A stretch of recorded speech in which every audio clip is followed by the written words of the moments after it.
chain, but better believe when he gets pumped up, hyped up, nobody can stop him. That's what makes him that immovable object, as you were just saying a little bit earlier. Can't wait to watch him play today. But Dream, let's talk about a great, incredible player, Smixy, the only female to qualify for the Global Finals. Smixy attracted flanked. What are they going to be doing today? Well, yes, you have to give some love to the first and only female to qualify for our Global Final. And last year, you know, had to do a little bit of self-work, right? Just in a situation where she could not find good players. And also, too, as a player herself, needed to make some improvements, needed to make some adjustments. Sure. And she does that. She works really hard, could not find a duo, and then found a duo in Attractive Flake, who were kind of having the same issue, right? Not finding that missing piece. And then this team forms together. They find so much success. They were able to, you know, coast through stage Sure. 1, but then stage 2 took 9th place. And of course, Attractive Flake able to double up on their eliminations. And I mean, as collectively as a whole, they just work so well together. And that chemistry factor, Attract, of course, yes. He took 5th place in the first World Series of Warzone, where he found a lot of success. So he has that experience, and I mean, all of them collectively as a whole do, because they've been playing Call of Duty for a minute. So you gotta have that on your side, and you gotta have the chemistry. That's right, a big team that have a lot of eyes on them. We'll see how well Smixy Attractive Flank can do. But now, okay, all jokes aside, let's move to your favorite region. Let's talk about EU, because they have some heavy hitters today. And man, just taking a look at the list, it goes on and on, 20 great teams. But there's one team that I want to talk about, the returning champions looking to do it again. We have to talk about the returning champions in Savvy Ultras, Vortex, and Blade, representing Italy, of course. We're able to take the trios, and then Blade able to take the solo YOLO, which is crazy. And this year, you know, they started off slow. First stage had 21st place, but then stage 2, they won 2 back-to-back drops, dropping 73 eliminations, average place of 13th, but they took first in stage 2, which is crazy. And a big reason, Vortex and Blade, they doubled up on their eliminations nearly from that stage. So whatever recipe that was not working for them before, for them that last stage. So can they take it to land? That's the big question. That's the big question. Like I said, for a lot of teams, returning champions, that means they are the kings to beat, at least on this stage. We have a couple of them, obviously. We used to split the regions, NA, EU, right? So now we bring them all together. There can only be but one superior region when it comes to Warzone, at least for this year. So big moves coming out from those returning champions, Savvy Ultra. But Dandra, on to you, a team that is looking to make the dream come true. Team Rocket making their way through the LCQ. Yeah, you got Rocket, Morpheus, and Zakar, okay? I love this squad. My boy Enigma was breaking it all down live. I got to sit comfortably at my house and watch this, and they were just a blast to watch, because stage 2, right? They just barely don't manage to qualify for London by not 1 point, by 1 single elimination. That has to be heartbroken, right? Absolutely. But you're able to come into the LCQ, and these boys fry. That's Let right. me tell you what, you have Morpheus, one of our 10 mouse and keyboard players, hitting the most insane snipes I've ever seen. You got Zakar, who's flying into buildings and just absolutely slamming kids. That's right. It was just amazing to watch. And I gotta shout out Morpheus, right? Really an MVP of this squad. Stage 1, dropped 6 eliminations. Stage 2, 16, ends the LCQ with 28. Putting the team on his back. Can he do it today here? 28, chef's kiss as far as I'm concerned. Wonderful team. I've spoke with them. They're very passionate. They're happy to be here. You got to think about it. The heartbreak to lose and narrowly lose a spot to the Global Finals only to regain an LCQ. I mean, your dreams could literally come true today. The crowd was cheering them on, and they expect Team Rocket to perform.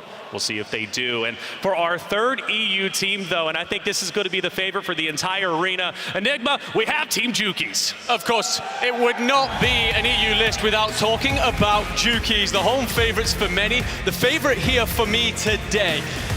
But when it came to the assembly of his squad, there were a lot of questions. Picks up Vision, picks up Lennon. A couple of people will say, well, why have you not done this or this? However, unique comms is definitely something that goes with them. Unique strategy and a hell of a lot of chemistry. There's no egos on this lineup. They get the job done. They trust in each other fully. And I'm expecting them to carry on their huge stage 1 and stage 2. The thing is, you are home favorites, and pressure either makes diamonds or bursts pipes. Which one are they going to be today? You said no egos. There might not be any egos amongst the three, but there's definitely an ego with Juki's amongst his competition. He gave one of the best interviews I have literally ever heard in my decade of esports experience, saying in Stage 1 finals, we're already winning. We don't care about the EU teams. I said, well, I've heard this story many times before. Come by the end of the day of Stage 1 EU finals, he's the champion. He wins it, wins the money, goes to Stage 2, but more importantly, he backed up his word. He's a fierce competitor, a great human being, but more importantly, he'll put you in the grave if you're not ready to challenge him. Hopefully everybody is on the stage, but trust. And you know, one thing I do like as well, we've got Juki's right down there and FIFA right behind him, right? So maybe some banter going between the two. I know he was already getting the crowd amped up, and he's looking to do it a little bit more if he gets a victory. But let's move on from NA to EU now to our expansion regions. We have a lot of different regions being represented, very talented teams coming through. And first for me, Enigma, I want to start off with Australia with Zeppa. Yeah, and this squad for me is summed up by saying underestimate Australian talent at your peril. And we've seen this over in competitive multiplayer with the CDL. A lot of people talking about Pred, and he wasn't really considered to be much of a threat. He goes into the CDL, absolutely tears it up, becomes Rookie of the Year, and Zephyr is looking to emulate exactly that. This guy has huge LAN experience. He's dominated over in that region for a long time, so he's used to putting up in big moments, and I think today he comes in and becomes a part of that top 10 conversation. He's looked good in scrims while here, and I think we have indeed got a future star on our hands. Mentioned Fred, right? Australia, they have surprised us before, and I'm sure they're looking to do it again today. Australia, a region that always has to prove themselves. Yeah, I mean, a region, right? They're down under, not exactly always looked at. We kind of forget about them for some reason, and here they are on the world's biggest stage, absolutely slaying out, and I think it'll be turning some heads, right? I think some of these players might pick up a bounty contract, see Zep, and be like, that's a free kill. I don't think that's the case. Not at all. Hey, during these scrims, before we obviously get into map 1, man, they were slow lobbies, 110 towards the very end, right? So I don't know how these teams are going to adjust to that, but some of our aggressive teams, which we're moving into for Asian region, it's going to get intense. So let's talk about the Asia region, and of course, moving into Japan with Sirius, Dandra. Yeah, you have Sirius, Mariko, and CPA, like you said, qualifying through Asia, specifically Japan. And we saw in the qualifiers, they were just absolutely lighting up buildings with nades, throwing everything they had to try and flush out some of these teams. And they absolutely stomped their qualifier for what it's worth, right? But the thing is, the question I have, you're in a completely different lobby. The caliber of here compared to your regional qualifier is insanely different. So will that highly aggressive play style, is it high risk or is it high reward? But at the end of the day, this is a team that I think embodies what it means to be at the World Series of Warzone. They play through their qualifier, they make it here, and they're just excited to be on this stage. Look at that smile. They're happy to be here. They're representing Japan, and they are looking to go all the way. 66 kills during their qualifying run, a very impressive number as far as I'm concerned. But they're going to have to battle against the CU crowd along with the 49 other teams they're going to be going against today. But make no mistake about it, they're here for a reason, and they're looking to win this entire thing. But let's move forward towards Africa, and of course the other region as we talk about Saudi Arabian team Zizix, who's looking to go all the way themselves, a talented trio. Yes, of course, Zizix being the highest Slayer in their qualifier, winning and getting top 4 every single drop, representing Saudi Arabia to Hamoud and Wadawi, who also in turn dropped 32-30 eliminations. So totaling in 97.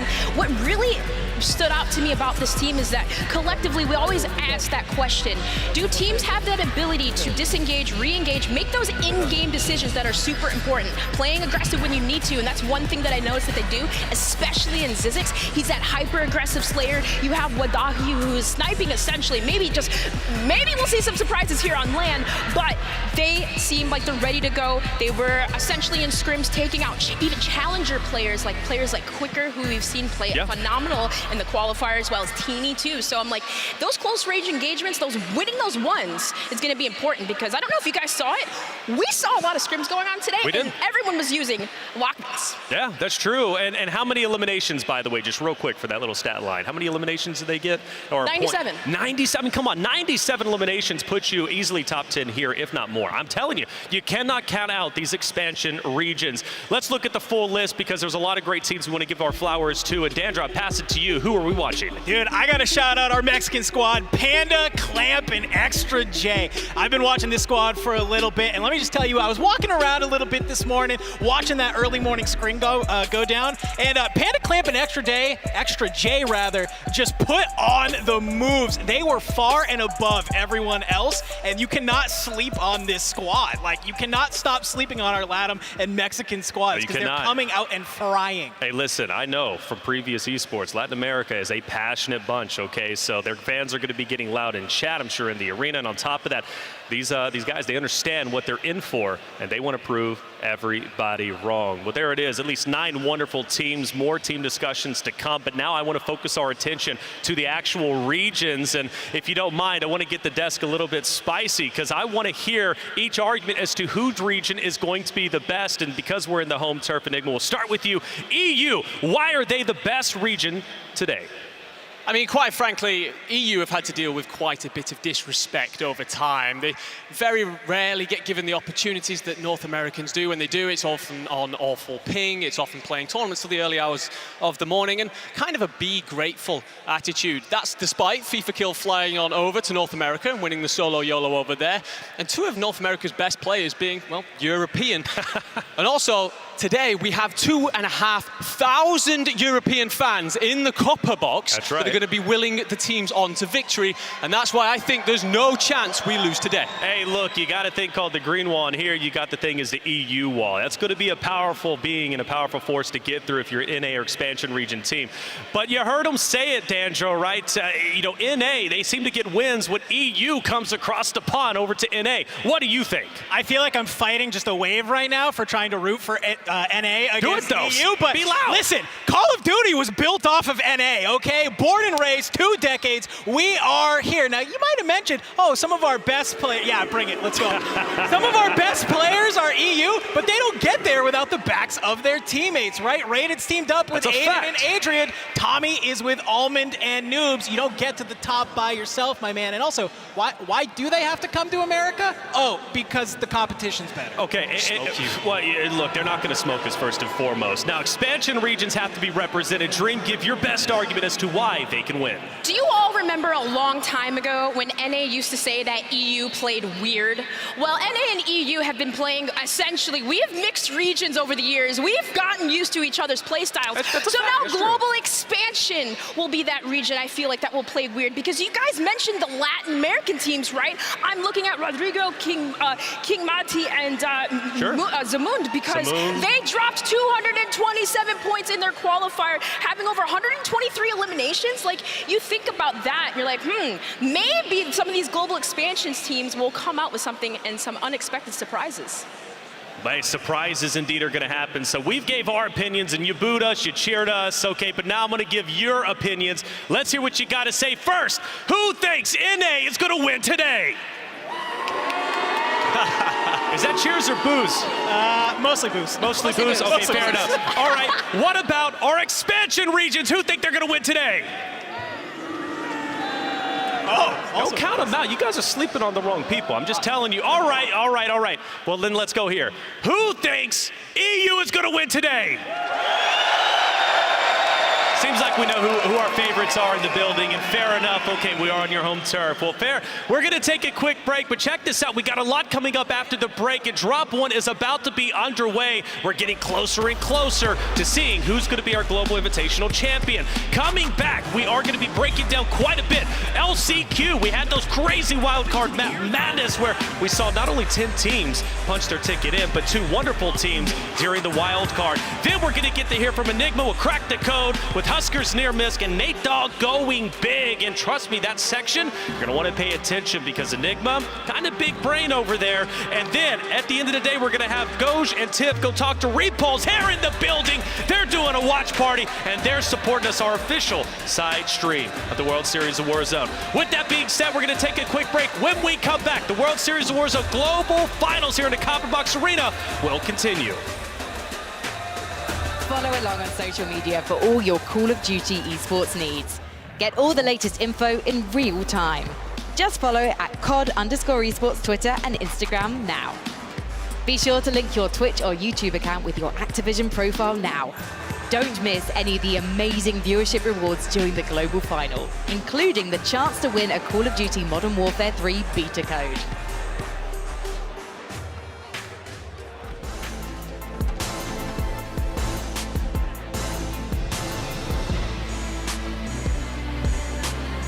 All right, so the three of you here for World Series of Warzone. Let's go ahead and start with some introductions. Started with you, Jowo. Hi, I'm Jowo. Warzone player, streamer, content creator, supermodel dating guy. You know what I mean? My name's Redman. I don't have the same accolades. I'm a better Warzone player, better supermodel dater. I do everything better. I'm Limax. I'm from Australia, down under. I'm better than both of them. Oh, also, while we're here, we do have a little surprise. I know we just got hot into this. Bredman has the most luxurious hair. Oh, and before we start talking about bucket hats and stuff, I want to see some action. So we're going to have Jowo and Limax braid your hair. Wait, what? Limax, Jowo, have you ever braided anyone's hair before? I have not. It's a couple ladies, you know, my mom. I just forgot right now, though. I just forgot. You forgot how to do it. I've done it so much, it's like second nature. I just forgot it. Right? Bro, bro, do you brush your hair? Bro, I just got it brushed just a second ago. No, dude, somebody just got it to the salon. Brad, you are known for your bucket hats. We see them in the back of your stream. We know that you go through a process of picking them out prior to each and every competition. Which one is your favorite? Will you be wearing it tomorrow? Okay, so my favorite bucket hat is the purple one that I wear, honestly, only because it fits on my headset really easily. I always wear the expensive buckies for tournaments for sure, especially a tournament like this. I mean, this is crazy. All is right in the world. We have a bucket hat on the head of Bread. Now, you have to go ahead and rate their braiding skills. I don't even think you can put on a scale. It was so bad. Yeah, good. You meant good. Yeah. It was off different the term. charts. There's a different kind of slang term. You meant good. Good to know. Well, thank you guys so much for being here. Completely good luck this weekend. Hopefully, you guys do win. But do you guys have any last shouts before we leave here? For all the people that are supporting us, thank you guys so much. It means the world. Obviously, there's like a ton of tweets and stuff all of us see. It means a lot to us. So thank you so much for cheering us on, and we will bring it home for you guys for sure. I don't think there's anything that I could say that beat what Joe just said, so I'd say the same thing. A nice little thank you to everyone again that's supporting us. We really appreciate it. Thank you to everyone. That's it. And shout out to Signal 50.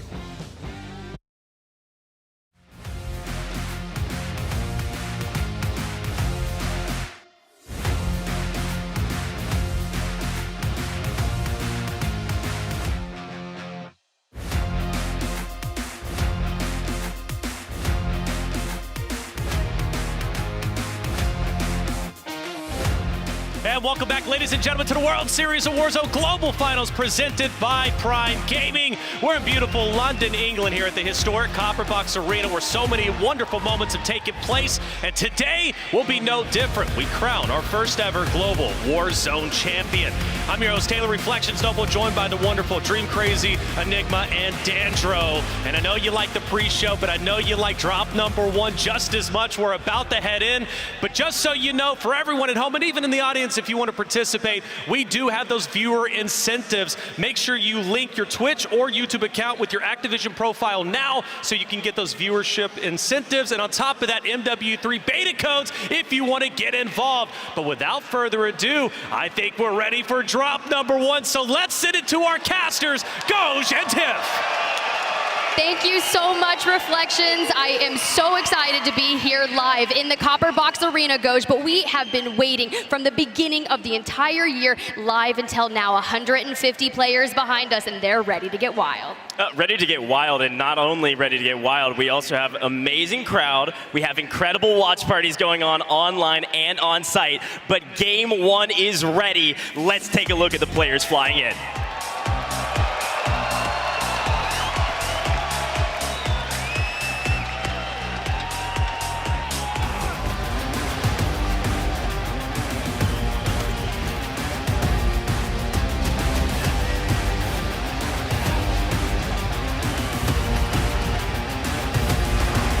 Now we said it, these players have battled through stages, through last chance qualifiers, crossed continents, all to compete here in the Copperbox. We always talk about the leaders, the story of the legacy versus ambition, experience versus hunger, and Goj, the old guard versus the new guard. The old guard versus the new guard. You've got Tommy, you've got Braided, you've got Allman, you've got Huskers, and then you've got some of our new faces. I asked asked the players, Tiff, what is their best tournament experience? What's their most memorable moment in Warzone history? And many said the qualifying moments. London, you are witnessing greatness. 150 players on LAN. This is the largest LAN lobby ever in the history of esports. Let's take a look at the map. And then we see the map. And the zone isn't necessarily the most atrocious one I've witnessed here. It could have pulled full on water. But looking at our first team, Nickel, Picnic, and Wagnificent. Wagnificent, such a win grinder, and honestly, going to do incredibly well here. You really want to land in a relatively safer area, maybe over by Sawa, which you'll see this team is you can get money really quick, but we wanted to get into the action, and DBZ, no stranger to it, already engaging. DBZ back at it again. They had some chemistry rifts and they're already in trouble. The crowd not happy, but Z-Laner already down and eliminated. Azen, Heed, Gromalok, one of EU's finest squads. They said, we're running 3 signals today, Coach. Not 1, not 2, but 3. And already they've got Clutch, Belk, and Destroy in their sights to try to grab the first team wipe. We are less than 2 minutes into map number 1. They've already got their loadout. They've already got their signals. And Noobs is already going down elsewhere.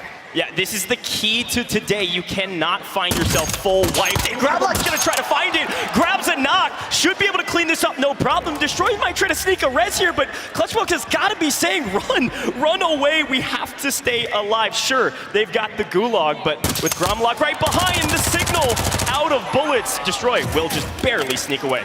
You think about the stages throughout this, you know, we had the Cronin meta, and now we transfer over to the 3-2-1 meta, AKA the Signal 50. You heard Limax in that interview, guys all just witnessed. He's like, I'd like to give a shout out to the Signal, and that's what everyone will likely be running here. While we look at this beautiful free cam shot, you can see where FIFA Kill is positioned, but our players are kind of contemplating whether or not do they want 2 or do they want 3 Signal 50 ops on their team.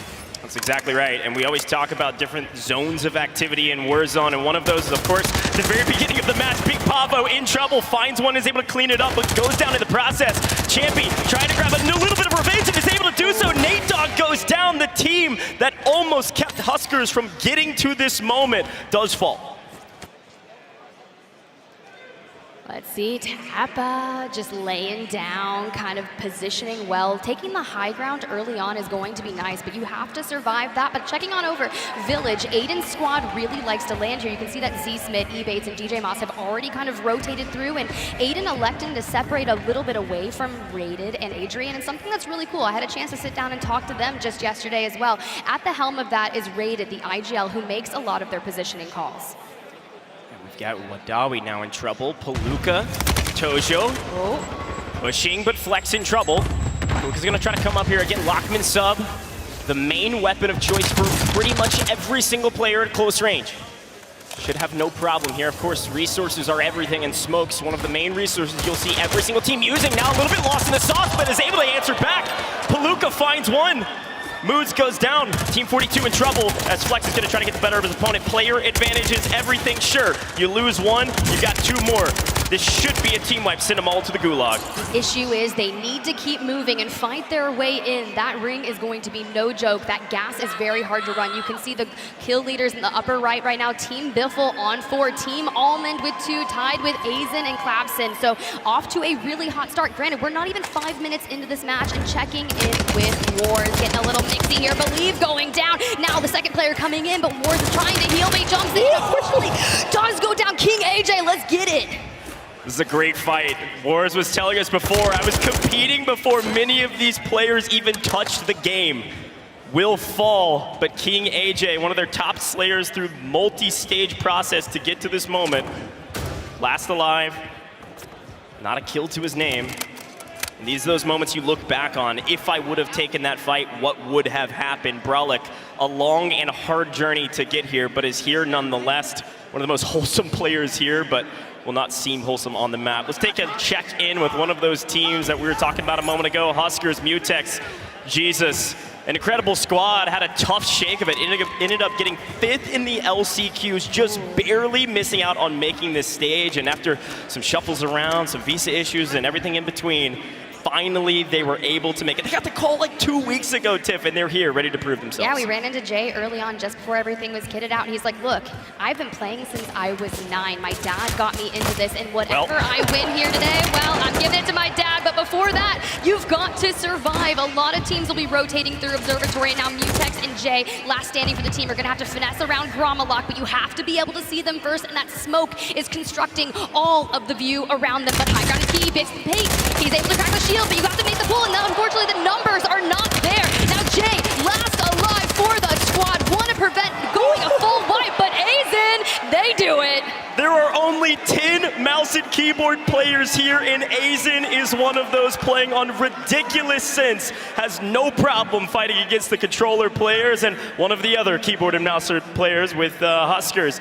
A nice win, only lose one in the process. Remember that moment though, losing one there is gonna hurt, but the team wipe feels a lot better nonetheless. Flex here on the wide rotate. We talked about the early game, right? You wanna grab some early kills, you're gonna feel good about yourself if you got 4 or 5 like Biffle, but on the other side in the mid game, you've got to set yourself up for in game. You've got to rotate early, especially in this 3-2-1 meta with the signals. There's always gonna be people set up on rooftops. You want to get there first, so find some early eliminations, then use the mid game to rotate to the end, and then you're set up for that final couple circles. Not a bad shout. Saw Huskers going down on the kill feed, so I want to say I think he lost the Gulag. Unfortunate for him, Mutex might have lost his as well, so we need to keep an eye on that, because if Jay comes back and they have one player last standing, but hey, Jay does win it.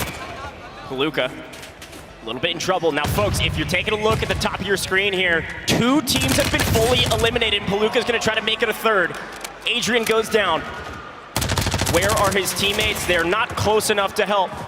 Aiden raided up inside the building. They don't want to risk a full team wipe here, and Tojo's going to push the equation. When you get a knock, you've got to full send.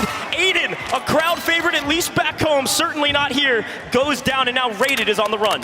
Raided is on full hot pursuit to get out of dodge, but you can see that Tohor is going to play it a little more caution. He's not going to overextend just yet. He wants to be able to catch a nice angle on Raided, because to be able to go out so early on, take out a Titan, that is what you need to do. But playing the low ground, playing through the tunnels, just keeping out. You can see Raided just nestling in on that fence line, trying to make sure his back is clear.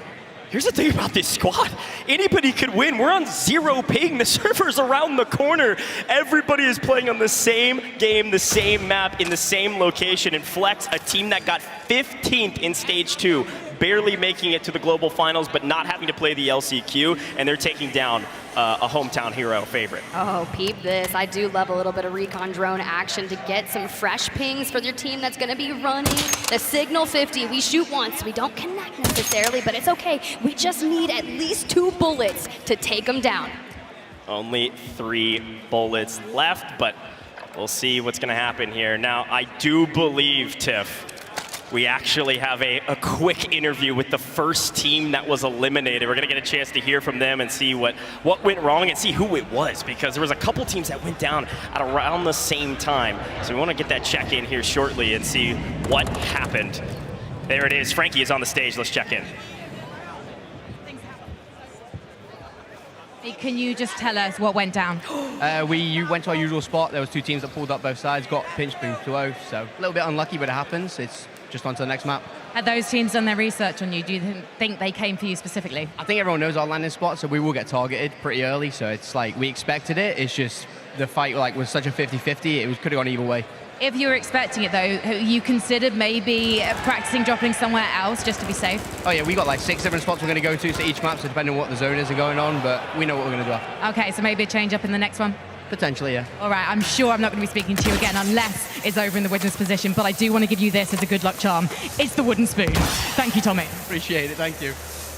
Shout out to Frankie there, hitting the wooden spoon to Tommy, one of the teams that I would have not anticipated to go out first. TBE, the Legends, the Titans, as Enigma said early, Tommy the prodigal son has returned and has exited early, but here's the deal. They land up near Tarak Village. He said it himself, everyone knows where we land and we've got to be hyper aware of the potential contest. So Nofo, Dongy, Big Pavo and co, they're running into a little bit of mix here. What's crazy about this Dongi play here, and I don't know if he's going to win it. He is! Somehow comes out on top. Big Pavo, though, pushes the equation. He's able to answer back. I was talking to Vonbut in the bathroom right before we got started. He said, hey, TBE changed up their spots. They might be coming to us. Somebody's contesting them. Well, apparently, he was right. TBE, the first team out, is ridiculous. They've still got the momentum, but Zach pushing the equation, trying to answer back against Big Pavo. Yeah, but with one shot on that Signal 50 allowing you to get the crack, you can just immediately close the distance with that Lockman SMG. And that's why on the desk earlier they were saying how many eliminations that SMG has. But Braxton, Empathy, all of them popping off. And I've been keeping an eye on that. But let's check in with some of our previous winners, Blade, Savvy Ultras, and Vortex. You can see Blade already on 2 eliminations, a good chunk of damage, and navigating just the outer edge of Ring. Yeah, this is going to be a tough spot. Again, as we're kind of nearing the mid-game of the first map of the Global Finals, you've got a previous winner and, of course, a previous SoloYolo winner. Blade went from, like, 160th total earnings on our earnings leaderboard to, like, 4th because he won $100,000 individually and won the World Series of Warzone last year. A ridiculous feat, and they're, of course, trying to go back-to-back. This is going to be tough, though. This rotation in, we're already into the mid-game. Other teams have been here for a while, set up, ready to go, waiting for them to rotate in. So I'll be curious if they can come out of this inside the top 10 or so teams. We still have 44 teams left. Signal, though, certainly can clear you a path. Get a good chunk of that map and that picture-in-picture. You can see we're pulling straight over to Rohan Oil. Team Smixy, no stranger to that area, will likely have already been. But let me tell you, I saw the elimination feed earlier, and I saw a little loadout single next to Flanked with a death. So maybe he got crushed a little bit. So we'll have to keep in and see how they're doing. Sure. Yeah, hey, there's a lot of ways to die in Warzone, that's for sure. We'll see if we can get a clip of that later. Blade on 2, couple knocks. Again, team, game, kills aren't everything, but on the scoreboard, kills are everything. Especially with the flare gun in game, you can get people back so easily, even in the late game circles. We're gonna have a lot of floaters as we get into those final couple circles. So audience, pay attention to the number of teams. FIFA kill, first time on main stage, and his team is full wipe. Oki able to come back, but FIFA in trouble without a single kill to his name. FIFA goes down, I don't know what's happening, but it's King AJ in Wars pushing the equation. This looks a lot like stage 1, Tiff. That's a little Amiya on Amiya violence, if I've got to say, for EU. You think back to 2021, the trio, Juki's, FIFA, and Wars were the winners of World Series of Warzone. Now here representing 3 different teams, and of course, they run into each other. All right, well, there's a team that a lot of people back in North America have been cheering on for a long time, and I know our on-site watch party with the Pulse Check's been cheering on as well. We saw Bitful, we saw Sage. They're not too far away, but He's, who's been having a great game thus far, gets wiped. Adrian pushes the fight. Aiden and Rated, they've restabilized Tiff. They've kind of found their feet underneath them. Seemingly all is well, and this is the making of a fantastic game for them and the making of a great team. We talk about this all the time, Tiff. It's not about how hard you can get hit. It's about how easy and how fast you can get back on your feet after flying back in from the gulag. And that regain, once you get into a blender, when you start having numbers advantage, it's very complicated. But Team Flex here on your screen still has all 3 members and the ability to clean out Team 44 and 37 and 9. Additionally, they just need to keep an eye out on Team Savvy on that northeastern side that has the potential to gatekeep them, but they have to go forward. And the issue is, when everything is open and you have no smokes, life is a little tough. Yeah, precision airstrikes and everything in between. There's a lot of fighting going down there, but a couple teams, make it several teams in this area here in Oil. Adrian on 2 is just going to try to catch somebody out in the open. Of course, you got a night vision scope like this, you can pick some people off in the rotations, which is what they want to do. The problem is, somebody tries a third party, pushes in from below as somebody else is flying in above. You're going to catch yourself in a complete disarray. Blade, though, going to try to continue to clear his path forward. We'll see where this next zone pulls. And, well, nowhere nearby, Mr. Savvy Ultras. You're going to have to get on your horse and start moving. I still think they're in a tough spot, but look, the Italian Wonders, they've done it before. They can do it again. Team Flex now fully eliminated as well. Squad 1 gonna get wiped. That's gonna be Juki, so we gotta keep an eye, and maybe someone had an ability to come back. But we have 103 players left in the lobby, and now we're just kind of patrolling the outer. But the issue with this open area right ahead of Rohan is you have to go down in elevation. Where Blade is currently positioned will be at that ultimate high ground, and you can kind of keep an eye out. Now they are running that Schlager night view scope on the Signal 50, which will allow them just a little bit of extra boost on the thermal sight. But the issue with that is you run the risk. A lot of people, Super Evan included, are running a different scope that gets them that faster ADS speed. Right. That's right. That's a great shout, Tiff. And I need to remind everybody here in the stadium and everybody at home, of course, we've got that classic World Series of Warzone format. Our multiplier doesn't even start kicking in until you're in the top 35 teams. We're not there yet in the fourth circle. We still got a lot of Warzone to be played, but those team numbers are going to drop dramatically here in the next 4 to 5 minutes. So be ready. It's going to be ticking down like seconds on a clock. Super Evan Colors, Swag, they're going to have to push forward. A team that just barely made it here after a monster effort near the end of the World Series Warzone series. They got a chance against our wildcard team, Tactical Brit. Able to answer back, a couple nades, takes down one, but should be no problem to get the revive here. There's 1, 2, 3, 4 teams in this area. Not every single team has a full team of 3 though, so somebody's gonna be in for a rude awakening, and I think that's Reader. You have to be able to maintain this building and clear out this side of your zone to prioritize the rotation. They have a couple signal 50s. You see Swag is using the night view, so that'll help. But the moment you peek, they're already anticipating it. That's the issue with the signal 50. It is so incredibly quick and takes minimal damage to do that. And that's actually going to be Tactical Brit on the other side, and he really showed off winning that wild card map on an epic layer cake during the LCQs, but they are about to take down a powerhouse. Super Evan able to close the distance, grab one, gets the trade, but immediately gets dumpstered on.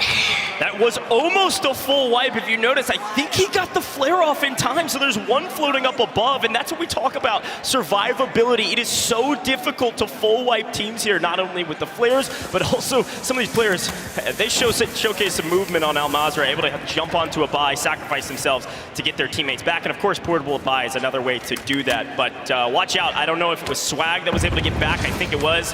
One player left alive for that team, and we are into the multipliers. I said it was gonna go quick. We were at 39, now we're at 30, and now the gulag is closed, so not a single safety net allowed for any team aside from those flares. We'll see what they're able to do. Aiden, Rated, Adrian, they like their spot now, not too sure. Gonna have to fight through a ton of teams on the way to center zone. My issue with, I love their position. They don't have any self-reses, they're really low on shields, but they did give Rated all of the cash, call in the mobile buy station, so they're probably looking to maybe grab a self-res, grab a UAV, and really prioritize their positioning for the end game, because navigating throughout all the buildings, you know just as well as I do that someone is going to be just camped up in a building looking for positioning and being able to prioritize that to grab the eliminations at the end. But you're right, we are finally into the multiplier and it'll start crawling up. Sage on 6 with 8 downs. This team has been the top of our leaderboard since the very beginning, in a little bit of trouble, but they've got player advantage. They are not worried at all. There are 3 Slayers on this team, but 2 specifically playing the Slayer role. Shifty has elected to take up the dirty work role, as we call it. I was talking to Repulse before this, who was kind of coaching them prior to the watch party, and Shifty, an incredible player, here with something to prove. Got a chip on his shoulder, and this team is going big already in the first map. You could say that about almost every player on that stage, Goj. Everyone has something to prove because it is to be taken. It has to be earned, and Aiden, Rated, and the young gun Adrian are working on that positioning, but you have to get through. Mind you, Skullface, Hisoka, and Mayapo have already positioned themselves near the track, so they're a little bit closer. You can see Braxton and Empathy just on the right side. They have a little bit of cover, but this is going to be monumental as eBay, Z-Smith, they get completely wiped. Rated able to clean it up, and now with the smokes, with the shields, can prioritize that next position.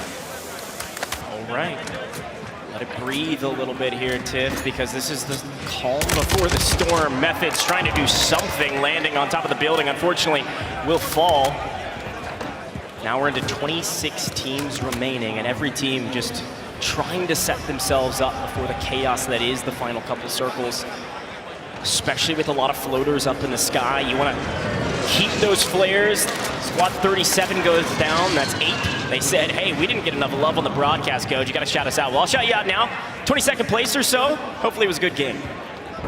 GG go next. We hit the 20th place mark, that 1.4x multiplier. And as that circle starts to close, you have to start thinking of the teams that have already put themselves in a solid position. It's going to be Team Panda that is going to be holding that next Northern mode, and Sage racks up another one, wanting to get closer to that double digit. The moment that Sage, Shifty, and Bizzle start feeling themselves. Now, mind you, Shifty was playing with Hisoka and Skullface, now has joined this roster, and they are just going off on all of these teams, fighting tooth and nail for it, but a PA or Rogue PA will be the nail in Sage's coffin. Here's the thing, this map is a massive one. Of course, Shifty, I was gonna say last alive, Sage somehow able to snake out of the way.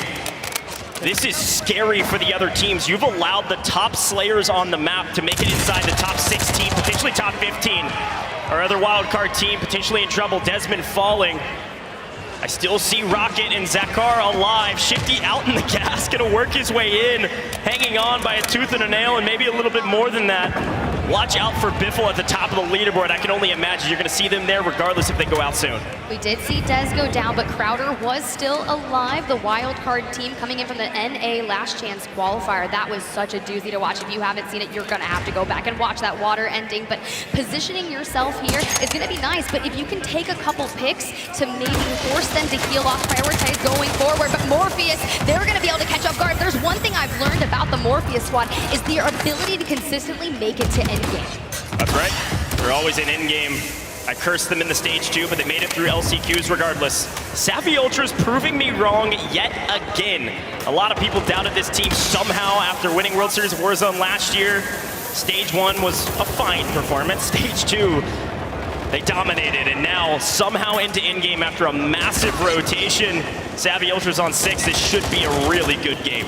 DukeX's team is going to fall, and so will Biffle's, and they're going to have to continue. Wars and Breadman, though, still representing. We can see Jowo and Co just on the right side, but look who has the high ground. Hisaka, Mayapo, and Skullface. They are poised and positioned. Plenty of Signal 50 ammo and just ready to take this, because if you can hold that, you just look at it. Crowder and Nico, there's nothing they can do. Incredible. They basically just shot their ankle off. An amazing high ground position. This is exactly where you want to be. Look at the next zone pull, too. I know it's small on your screens at home, but look at the zone pull they have. They have high ground and they've got the next zone position. Skullface on 7. This is the battle of the champions. No, Jowo comes up from down below. Skullface is able to answer back. That's now 8.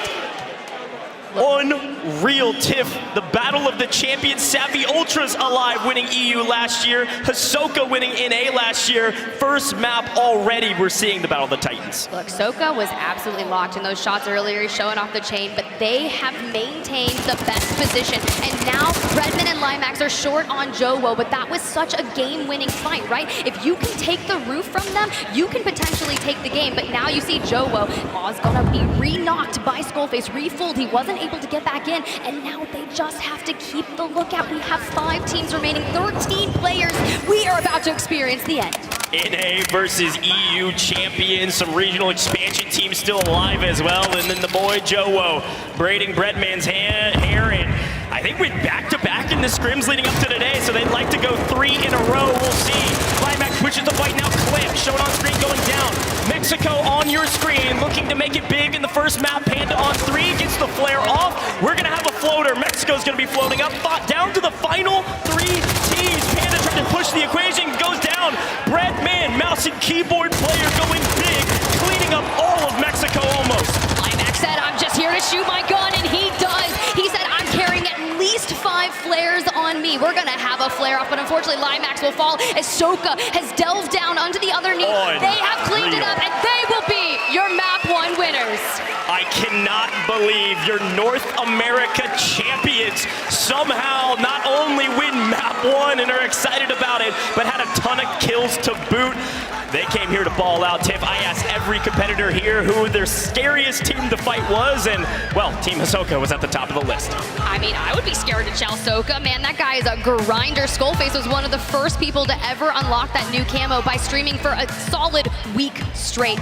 They are here in final form, and making that roster swap to pick up Mayapo once again has proved that they here are not playing. Of course, when you win that map, you get the 2 times multiplier, so a massive game, let alone we'll let the admins do the math behind the screen, but you'll likely see them near the top of the leaderboard. I got a couple questions in my mind, though. When you look at that leaderboard, where's Biffle going to be? They had 26 some odd points going into the final 15 teams. They were frying. Where's Savvy Ultra going to be? The Italian squad, the other champions from EU, they had a fantastic map. I saw Rocket go down inside the top 6 or so. There's a lot of teams that are what if, where are we, what are we going to do? But the big question looming in my mind, Tiff, where's TBE where are they gonna to drop? What are they going to do? What are they going to change? Because they're in trouble. First team out, wooden spoon in hand.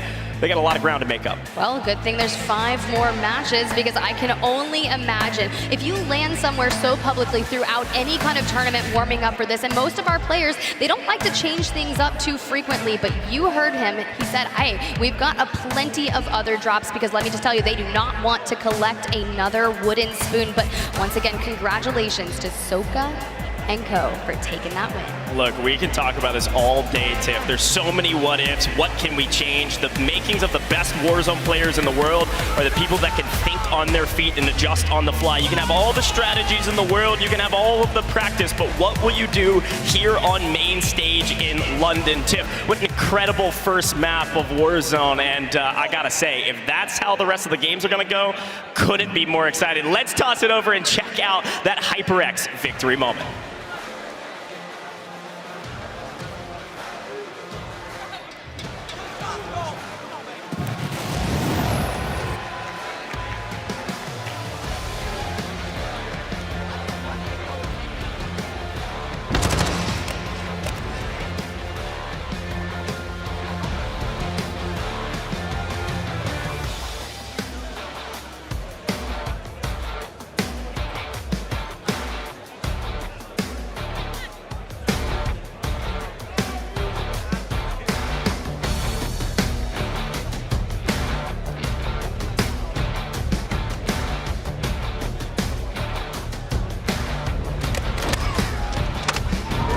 Go. That was actually really impressive there out of Skullface, just playing it patient, had the durable gas mask, and as we run back those celebrations, that just goes to show you how important it is to find those gas masks early on and be able to anchor it out. The fact that they were able to filter out Limax and Breadman there, but hey, you know, I talked to them yesterday and they were really excited. They are the 2-time DMZ undefeated winners, and they said they came here to win. Second place is pretty impressive, I gotta say. The big question in my mind, right? It's kills, kills, kills. How many eliminations do you have? That multiplier is going to be clutch. Of course, 2 times for first place is massive for Team Hisoka. There's going to be a lot of math, but there's going to be a lot of points on the board for that team, Tiff. I know we're queuing up an interview so we can talk to Soka, Skullface, and Mayapo, and I'm curious if Frankie has got them down on the stage, because I really want to hear, and then I want to see what's going on. So take it away, Frankie.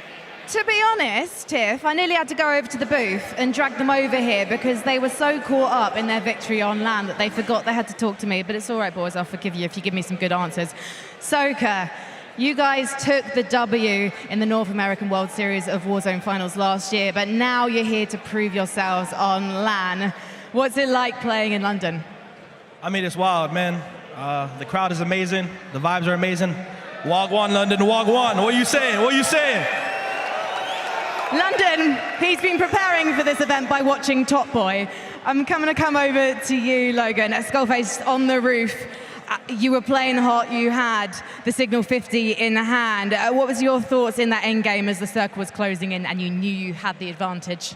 Just play our lives, and hopefully I use that gas mask to get behind the enemy. What? Were you aware that you were going up against your NA adversaries, Team Jowo? That they were the last right there? I didn't matter who was the live right there. I just knew we were going to win. And if we stayed in our positions and played well, which we did, we won the game. Skullface, he's not giving me much trash talk. He's being very classy right now, Soka. Were you very satisfied when you heard it was Team Jowo that you took out? Say that again. Oh, Jowo? I mean, don't matter who I take out. They all suck. So. Is this going to be your only victory on LAN, or do you feel like more's coming? No, that's a marathon, not a race, and we're here for the long run. Yeah, no sprint to the finish, although that was an aggressive game from you boys. I do want to come over to Mayapo as well before I send you back to your booth. We were talking yesterday about the fact that you were caught up in the Canadian wildfires early this year. You had to leave your home during the qualifying period. With that in mind, what's it like now being here on LAN and just being able to blow the competition away? Like, it's good to be back playing, you know, like the tourney. You are quiet but incredibly deadly. What's your focus like when you are face to face with the enemy? What's it like? Yeah, what goes through your mind? Because you're a silent assassin. Oh, I just love playing like 1v1s. Like, I just love shooting like back, you know? Have you got a message for anyone who wants to 1v1 you today? I'm down to 1v1, like, you know? because I always play against Soka. And then who wins in the 1v1s between you and Soka? Soka. Soka, that's not true. He's being incredibly humble right now, but you know what? Soka's his team captain. He's got to show him some respect. We're going to head back to the desk as these boys head back to the booth to see if they can keep up this momentum. All right, what a game, number one, and to be expected, right? I mean, it was exciting with some early exits and some big victories. Hisoka saying everybody, I mean, come on with that energy Juki's had. Hisoka's been the same way. He brings that energy of I'm the best, nobody can beat me, and he brought that and wins game number one. Incredible performance. We look at the highlights, but I want to start off at the very beginning, Dandro, and let's talk about TBE and what happened. Yeah, I mean, obviously it sounds like TBE, they have their drop spot, they're locked in, they have their game plan, but guess what? You're playing against a lot of players who maybe you haven't played before, and we kind of heard some people maybe shifted their sort of game plan, start landing there, maybe think that they were going to be uncontested landing there, and it just kind of, you heard Tommy say, kind of ended up in a third-party situation, and I don't care how good you are as a player, those are tough to come out, especially if those two other teams decide that they want to focus you. Hey, Dandro said changing game plans. Let's talk about Azen Enigma, who changes his landing spot very, very quickly off of drop one. Yeah, well, right at the very start there, we see Azen and Cole land in airport, and actually throughout stage 1 and 2, they were landing at Alstream Pass. Okay. They decided to change that because they took a look at where every NA team was landing, and they wanted to avoid Hisoka. Turns out that was a very wise move, wasn't it?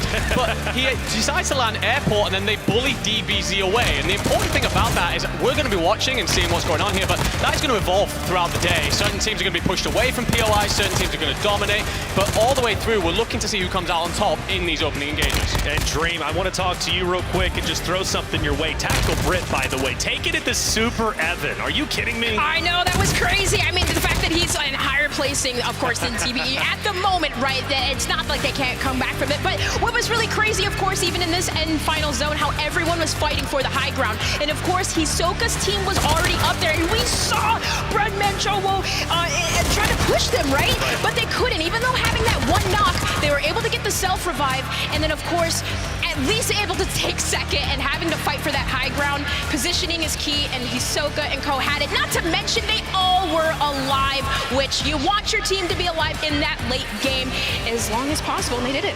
Long as possible, Hisoka, game number one. But let's not forget Panda. You were hyping him up earlier, making that move top 3. Yeah, absolutely. I mean, I cast over him back in a tournament in Amsterdam last year, and he actually flies over from Mexico, pays so much for his plane ticket just to come and prove himself on land that when he does eventually win the tournament, he just about breaks even on that plane ticket. If that's not trying to prove a point, then I don't know what quite is. And then he comes in here third in map 1, and definitely a squad to keep an eye on for the rest of the day. Skullface rocking that Signal 50. A popular gun today, huh, Dandro?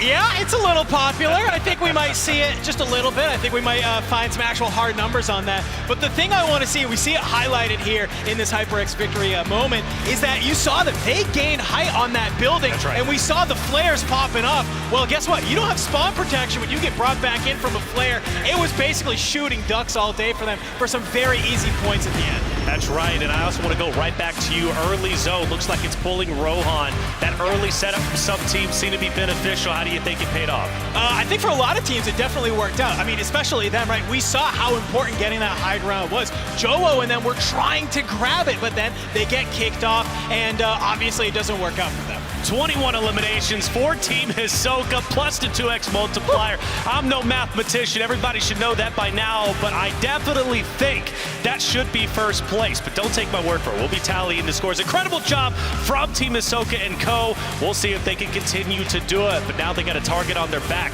and everybody is going to be gunning for them. Well, that's map number 1 done. We have some more to go. 5 more games. We're going to take a quick break. When we come back, map 2 will be coming your way.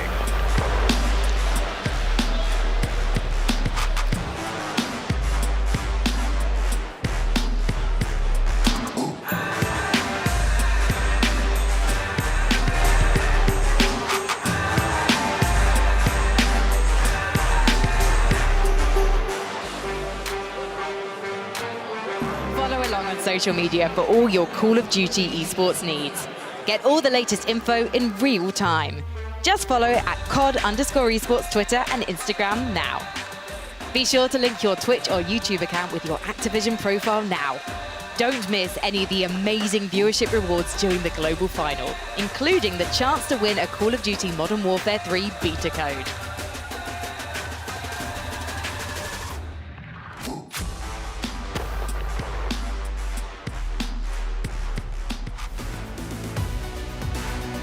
All right, so the three of you here for World Series of Warzone. Let's go ahead and start with some introductions. Started with you, Jowo. Hi, I'm Jowo. Warzone player, streamer, content creator, supermodel dating guy. You know what I mean? My name's Redman. I don't have the same accolades. I'm a better Warzone player, better supermodel dater. I do everything better. I'm Limax. I'm from Australia, down under. I'm better than both of them. Oh, also, while we're here, we do have a little surprise. I know we just got hot into this. Breadman has the most luxurious hair. Oh, and before we start talking about bucket hats and stuff, I want to see some action. So we're going to have Jowo and Limax braid your hair. Wait, what? Limax, Jowo, have you ever braided anyone's hair before? I have not. A couple ladies, you know, my mom. I just forgot right now, though. I just forgot. You forgot how to do it. Yeah, I've done it so much, it's like second nature. I just forgot it. Right? Like, bro, do you brush your hair? Bro, I just got it brushed just dude. No, this is, dude. Somebody just got it to the salon. Brad, you are known for your bucket hats. We see them in the back of your stream. We know that you go through a process of picking them out prior to each and every competition. Which one is your favorite? Will you be wearing it tomorrow? Okay, so my favorite bucket hat is the purple one that I wear, honestly, only because it fits on my headset really easily. I always wear the expensive buckies for tournaments for sure, especially a tournament like this. I mean, this is crazy. All is right in the world. We have a bucket hat on the head of Bread. Now, you have to go ahead and rate their braiding skills. I don't even think you can put on a scale. It was so bad. Yeah, good. You meant good. Yeah. It was off different the term. charts. There's different kind of slang term. You meant good. Good to know. Well, thank you guys so much for being here. Completely good luck this weekend. Hopefully, you guys do win. But do you guys have any last shouts before we leave here? For all the people that are supporting us, thank you guys so much. It means the world. Obviously, there's like a ton of tweets and stuff all of us see. It means a lot to us. So thank you so much for cheering us on, and we will bring it home for you guys for sure. I don't think there's anything that I could say that beat what Joe just said, so I'd say the same thing. A nice little thank you to everyone again that's supporting us. We really appreciate it. Thank you to everyone. That's it. And shout out the Signal 50.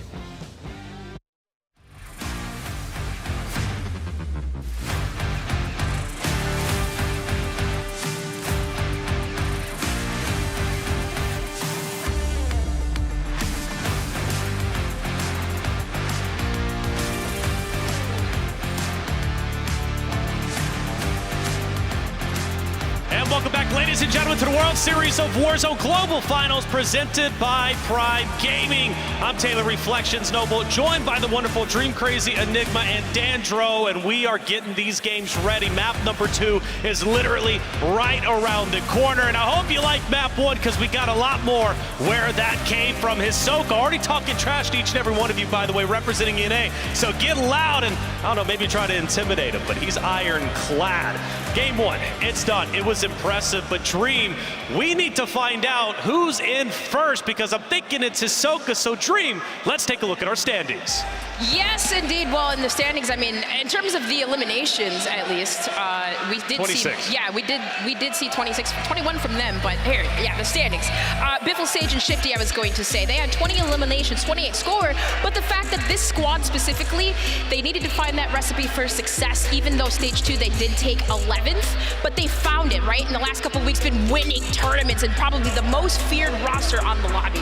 Dandro, Team Rocket in 9th place. Got to feel good coming from the LCQ. Who else do we got 11th through 20? I mean, I'm looking at a couple of our teams that are here. I'm a little bit surprised to see Aiden a little bit down there in 16th. But hey, number 12, right? That's Team Serious, our Asian region hailing from Japan. They're here and they're making a name for themselves. I love seeing that they're so far up the leaderboard. Up the leaderboard indeed. Tactical Bread also making it a 19th. Not bad at all. TBE nowhere to be found. That's not surprising, Enigma.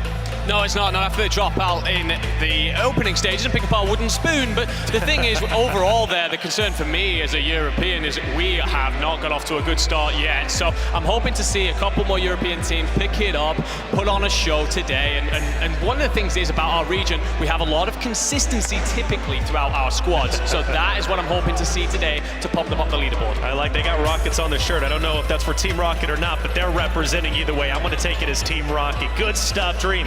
Saw Diaz Biffle, who just came off a tournament where he wins 4 out of the 5 weeks, including the final game. He's absolutely on fire. For the longest time, he held first place until the end.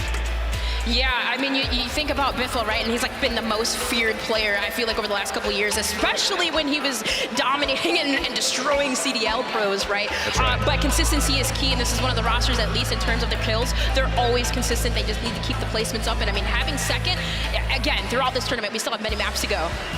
Yeah, and let's take a look at some of these weapon eliminations, right? 40% of the total eliminations coming from that Lockman sub, which just kind of goes to show you that when these players have to get up in the face of their opponents, this is the gun that they are going to. And well, 20% of the total elims coming from that Signal 50. So reminder, you know, when players are kind of, they get bought back, they have to come back in, they're kind of using ground loot a lot. But even that ground loot Signal 50, you can do a lot of work with it. So it's no surprise here when players are hitting that loadout. These are the two weapons that they are kind of leaning towards and leaning on to get the job done. That's right. Hey, Signal 50 is going to be impactful today for your long range setting up early for your zones. Rohan was going to be one of those zones. It did pull a little bit away. Regardless, though, Lockman up close and personal. It's going to melt you. It's kind of the tried and true staple when it comes to at least this meta of the World Series of Warzone. Hey, we're going into map number 2, though. It's about to get exciting once again. So let's get loud. Map number 2, ladies and gentlemen. Goes Tiff. Take it away. Thank you so much, Reflections. It's kind of crazy. 40% of those eliminations straight from the Lockman. I was actually really surprised to see that many from the Signal 50, but I knew a lot of teams were looking for that opening moment, and it's crazy because all I hear in my headset is not you, Goj, it's not the program, it's the Copper Box Arena, because our fans, granted, this is just map number 2, they're already getting crazy. Yeah, you know, it's funny, I think Enigma said it, map number 2 is here, but EU, they gotta step it up a little bit. Now, Savvy Ultra's team has done well thus far, currently situated in 5th place, right ahead of Team Jowo, who got 2nd. So we talk about this often. Of course, Biffle in 2nd overall because of their eliminations. You've got to find kills. Sure, multiplier, fantastic, but guess what, Tiff? 2 times 1 is still 2. That's true. I'm glad you can do simple math there, Goj. Good job. Well, anyways, as we get through our beautiful overlooks of Hydro map number 2, we had a relatively nice ending in that Rohan oil on map number 1 to kick things off, and I know Goj is such a fan of anything that ends near water. He wants to see some F-Tac Siege action, but the question is, where will map number 2 go? Will we be relatively open? Will TBE be able to find their footing? Because as we get into map number 2, we have to start thinking about that mid-game, that mid 3rd through 5th map where things get really close, because if Hisoka and them are already starting to like kind of draw out on that kill point differential on the leaderboard, you gotta start now. Well, London, get loud. Map number 2 is here. Let's see where these team drops and which team will be able to rotate out and maybe, after a bit of trouble in the early fights, in the early game, find some footing and make a name for themselves. A lot of teams trying to do just that. There's a couple teams we want to shout out. You see DBZ on the left-hand side. But take a look at that circle, Tiff. Pretty much dead center. Hey, everything is free, and you can see Juki is there finding that first action on to Team Shucks. We did have the plane line go from the southeastern to the northwestern, so teams that land airport, teams that land village, and then Juki is notorious for landing over on that H5 positioning, will have priority to get there crazy. But DBZ at airport going up against Team 32, Gromalok, Azen, and Heats. Yeah, it was funny. Again, I was talking to Azen literally right before we walked to the caster booth, and he said, hey, good to see you, Goj. Guess what? We're contesting DBZ. Get ready. We're rocking 3 signals, and it's about to get crazy. So, hey, I respect the confidence. Confidence is key when you're playing Warzone. TTK pretty fast. That means you have to go into every single fight immediately with confidence, or you're going to fall very quickly. We're going to swing over to another early fight on the other side of the map here, Tiff. Champi yet again in a fight. And guess what? Back to DBZ, because again, they are in trouble. Azen, one of our tin mouse and keyboard players, leading the charge here. He's in trouble. They do answer back. It's a 2v2. Their ability to swarm in and outnumber, even with Clutch Belk already sent to the Gulag, Z-Laner and Destroy working in tandem here just to get a little bit closer to Azen. And honestly, if they could just save at least one player with a Gulag on that squad, it would be nice. But you can see Destroy gonna connect with the lethal. He jumps down, a huge crack. There goes the knock, and Azen. That will be all 3 of them in the Gulag. Destroy, Z-Laner, last alive for the team, and while they wait for their member to come back from the Gulag, have won the initial contest. But something I want to ask you, Ghosh, one member of Juki's squad elected to land over by airport, completely differentiated away from the other duo. Now you can see they're actually reuniting over there in H5. Why do you think that was? I think they're probably trying to get not only some information, but potentially pick up a third-party shot, especially from distance, especially if you grab the Signal 50 off the ground or what have you. You can get your loadout quick enough, you can get involved. But speaking of getting involved, Jesus, Huskers pushing the fight. It's Dongi on the other side. Dongi was worried about TBE dropping on them. No, it's Huskers, it's Mutex, and it's Jesus, and it's not close. Mutex is down, Huskers in trouble. Nofo fallen. The final fight, Jesus has no problem grabbing the full team wipe, send them all to the Gulag. We'll see you later. We talked to Jay, he said, we're just happy to be here. If I win any money today, it's all going to my dad. The reason I started playing Call of Duty at 9 years old was because of him. And guess who is here? TBE, trying to play cleanup, play a little bit of trash collector, but Jesus not gonna go down without a fight. And a fight they did, but it doesn't matter. TBE already off to a better start and a perfectly timed third party. Mutex just getting back on his feet, but Huskers able to snake away, but Noobs, he said, no, I am not gonna let this go. You can see he has no plates on, so it's all flesh damage. Noobs just trying to play it a little safe, but unfortunately Huskers runs right into him, and to the Gulag they go. Such a fun conversation point to see TBE starting out hot yet again, this time getting the better of their opponents. We'll see where they can go from here. After clearing their POI, they should be free and clear for a while to rotate through the mid game and then make it into the end game. Now let's check in with a hometown favorite, Wars, after an incredible performance from stage 1 with their top fragger from King AJ, an incredible trio, and they had a decent stage 2 performance. And I said this before, but I want to re-emphasize it. Wars said, I'm the old head, I'm one of the old guard, don't forget about me. I was at the top since the very, very beginning. I started competing. I was playing this game before anybody else was, and certainly the case. We'll see if they're continue able to creep up the leaderboard. Let's check in with our team in 6th place, just on the outside of Tapa. Tapa got to hold out Limax, but you can see the number advantage as they try to stack the staircase. Tapa going to jump out onto this area, and Tapa just waiting for the push. Sometimes you can kind of listen it out. You hear the feet climbing up the stairs, but look at them overlooking the balcony, but just trying to nestle in. Jowo looking to make the push, but unfortunately when you get the high ground, you can bait it out. You can bait out the windows, but not anything going to connect. Lethal's going after safe, but he's gonna jump down. Limax, he caught him from behind, but no shots are connecting, and this is a mouse shake. The first goes down, and Fredman's in trouble, but Tapa will go down in that trade, and now Jowo is in the Gulag. But here's the deal, guys. If you want to check out maybe the map view, you want to see positioning of where all your favorite creators are at home, because we have 150 players with 150 different POVs, but Call of Duty Echo channel on Twitch has the map feed, so be able to go check that out. It's a great shout, because you're going to be able to see off to the right-hand side, even if they're not on main stage. Now they are. Juki's fighting Kong. Juki's on main stage. Team Infernal, a team that I talked to before the broadcast, and they said their crowning achievement in Warzone history was qualifying for this LAN, and a lot of teams said the same. They're so happy to be here, so happy to be competing, and I think some of these teams are going to surprise not only the other competitors, but probably also us. Look, I'm just happy to be here, Goj. Honestly, we've been here since the very beginning. Think back to Verdansk when all of our players started competing. Hisoka back then in the Rising Stars of Warzone here, taking that map 1 win. And all I could think about when that was happening was, where is Hisoka's dad? You know, dude's probably in the stadium going absolutely crazy, and Wars, King AG and Co. is kind of positioned up against Lovey, but this is a little bit of a standoff. Wars does have the building available to them, and with Lovey and Co. on that head peak, sometimes it's best to just disengage, prioritize getting to the next circle. With that being said, it's closing in 2 seconds, and only one squad has left. Yeah, I like this play from Wars. Of course, they lost Prodigy, which means they're down in player numbers, so you're fighting a team maybe you think you can win against. If everything was equal, you win 9 times out of 10, but when you're down a player, it's a 2v3, not a very smart fight to take, especially when that team is already set up in the building. So they're going to relocate, reassess the situation, likely either take this fight from a different angle once their teammate comes back, or they're able to buy them back, because it looks like Prodigy lost that Gulag, or just completely rotate out and let them go. Look, I'm really loving this while we're looking through where Juki is, but I start thinking about that rotation with the circle coming in and the gas at their back. So as we take a look at that, we think of the areas that we saw the highest congestion area in Satik Cave. That was where people started to get a little mixy, and Team Huskers currently situated in a solid positioning just on the north side of Said.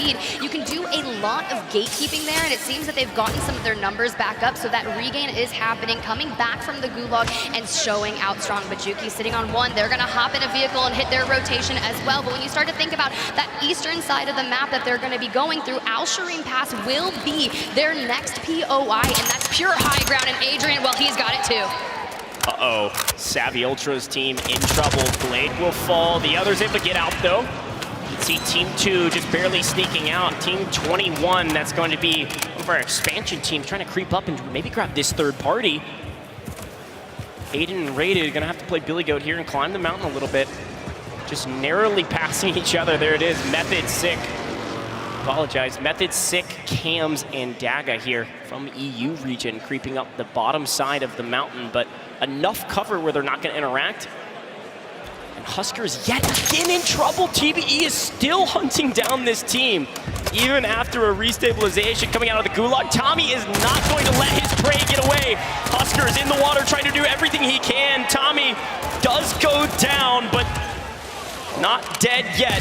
Noob should clean this up, no problem. Huskers get it taken out again. 3 teams have been eliminated, and folks at home, we're gonna check in with the first team that was fully eliminated. Let's see what Frankie's got to say on the stage. Thank you. I'm with Team Rocket, who've come all the way from Poland. I know the Polish fans are cheering them on in the audience right now. And in the Team Rocket booth, I've got Zakar with me. Zakar, you got really unlucky in the Gulag. Tell me what happened. Well, I just missed one bullet, I think it was, and yeah, I was just unlucky because I should have killed them to be fair. I don't know why. Yeah, it is. Well, it's only the second drop out of 6. How are you finding things on land so far? I'm loving land so far, honestly. Like, the land is actually treating me great, but first game was pretty much, it was unlucky for me because my PC just turned off, so I had to get that fixed. I'm still fixing my settings and stuff, so I hope I will get them sorted by now, like by the next game.